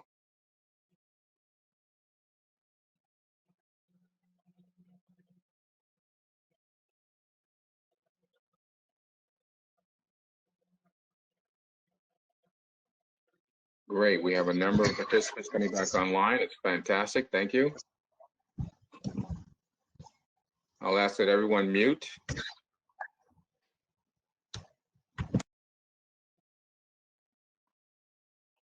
Laura, could you take the roll, please? Commissioner Curran? Here. Commissioner Floyd? Here. Commissioner Harper? Here. Commissioner Miletus? Here. Commissioner Raval? Here. Commissioner Harper. Thank you, Acting Chair Raval, commissioners, OLCC staff, and candidates. I'm so excited about the process that we had in this historic opportunity for the state of Oregon through the mandates by the state. I would like to share that this collection of applicants and candidates far exceeded anything I've been involved in here at the commission. And I want to congratulate all the business owners that placed their name out there and their business name in the name of the state. Every presentation was phenomenal, but more importantly, you all cared. We have candidates that worked in the mental health field. We had candidates that were from the corporate field. We had candidates from the financial field. Every point and place in the state of Oregon was well represented. And the most incredible thing, it was in the county of Multnomah and also the county of Washington County. So thank you all so much as we go through this pandemic and come out in record numbers. I just want to say thank you so much.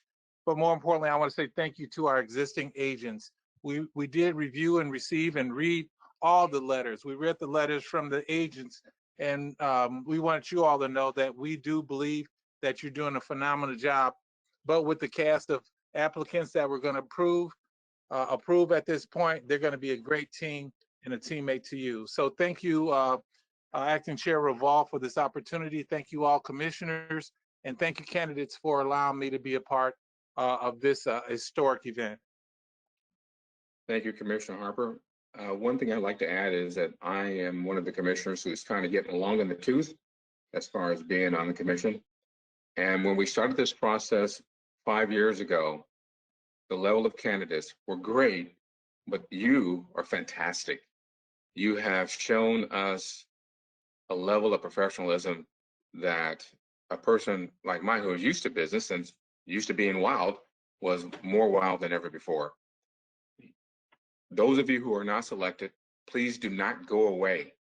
We will continue to increase the population of the state, and we will need store owners like you to help keep the state safe, have alcohol presented in a responsible manner, and pass your knowledge down to your children and your neighbors. Thank you. Commissioner Curran. Thank you, Commissioner Raval. I'm going to read all 8 locations in a row before we vote. Thank you to all the applicants. For the first store, the Gresham location, I move to appoint John's Family Inc., Keith Johns, as the new liquor agent in the Gresham area. Location 2, Oregon City, I move to appoint Tapa Liquor Inc., Depeche Tapa, as the new liquor agent in the Oregon City area. Location 3, South Waterfront, Portland, I move to appoint Urbana Market LLC as the new liquor agent in the South Waterfront, Portland area. Location 4, Lentz, Portland, I move to appoint Salud PDX LLC as the new liquor agent in the Lents, Portland area. Location number 5, Southeast Powell, Portland. I move to appoint B&WL LLC as the new liquor agent in the Southeast Powell, Portland area. Location 6, Northeast Gleason, Portland. I move to appoint Rothenfluke Inc. as the new liquor agent in the Southeast Powell, Portland area. Or sorry, in the Gleason, Portland, in the Northeast Gleason, Portland area. That's location 6. Gleason is Rothenfluke, I believe, is how you pronounce it. Location 7, Fremont, Portland. I move to appoint CRDM Fremont LLC as the new liquor agent in the Fremont, Portland area. Location 8, Tigard. I move to appoint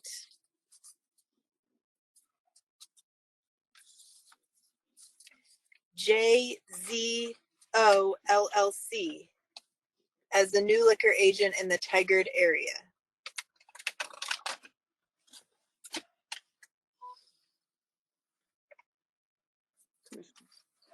Laura, will you take the roll? Commissioner Curran, Yes. Commissioner Floyd, Yes. Commissioner Harper, Yes. Commissioner Miletus, Recused. Commissioner Reval, Yes. and Thank you, ladies and gentlemen. I appreciate your time, your heart, and your effort. Have a pleasant evening and a safe weekend. This meeting is now adjourned.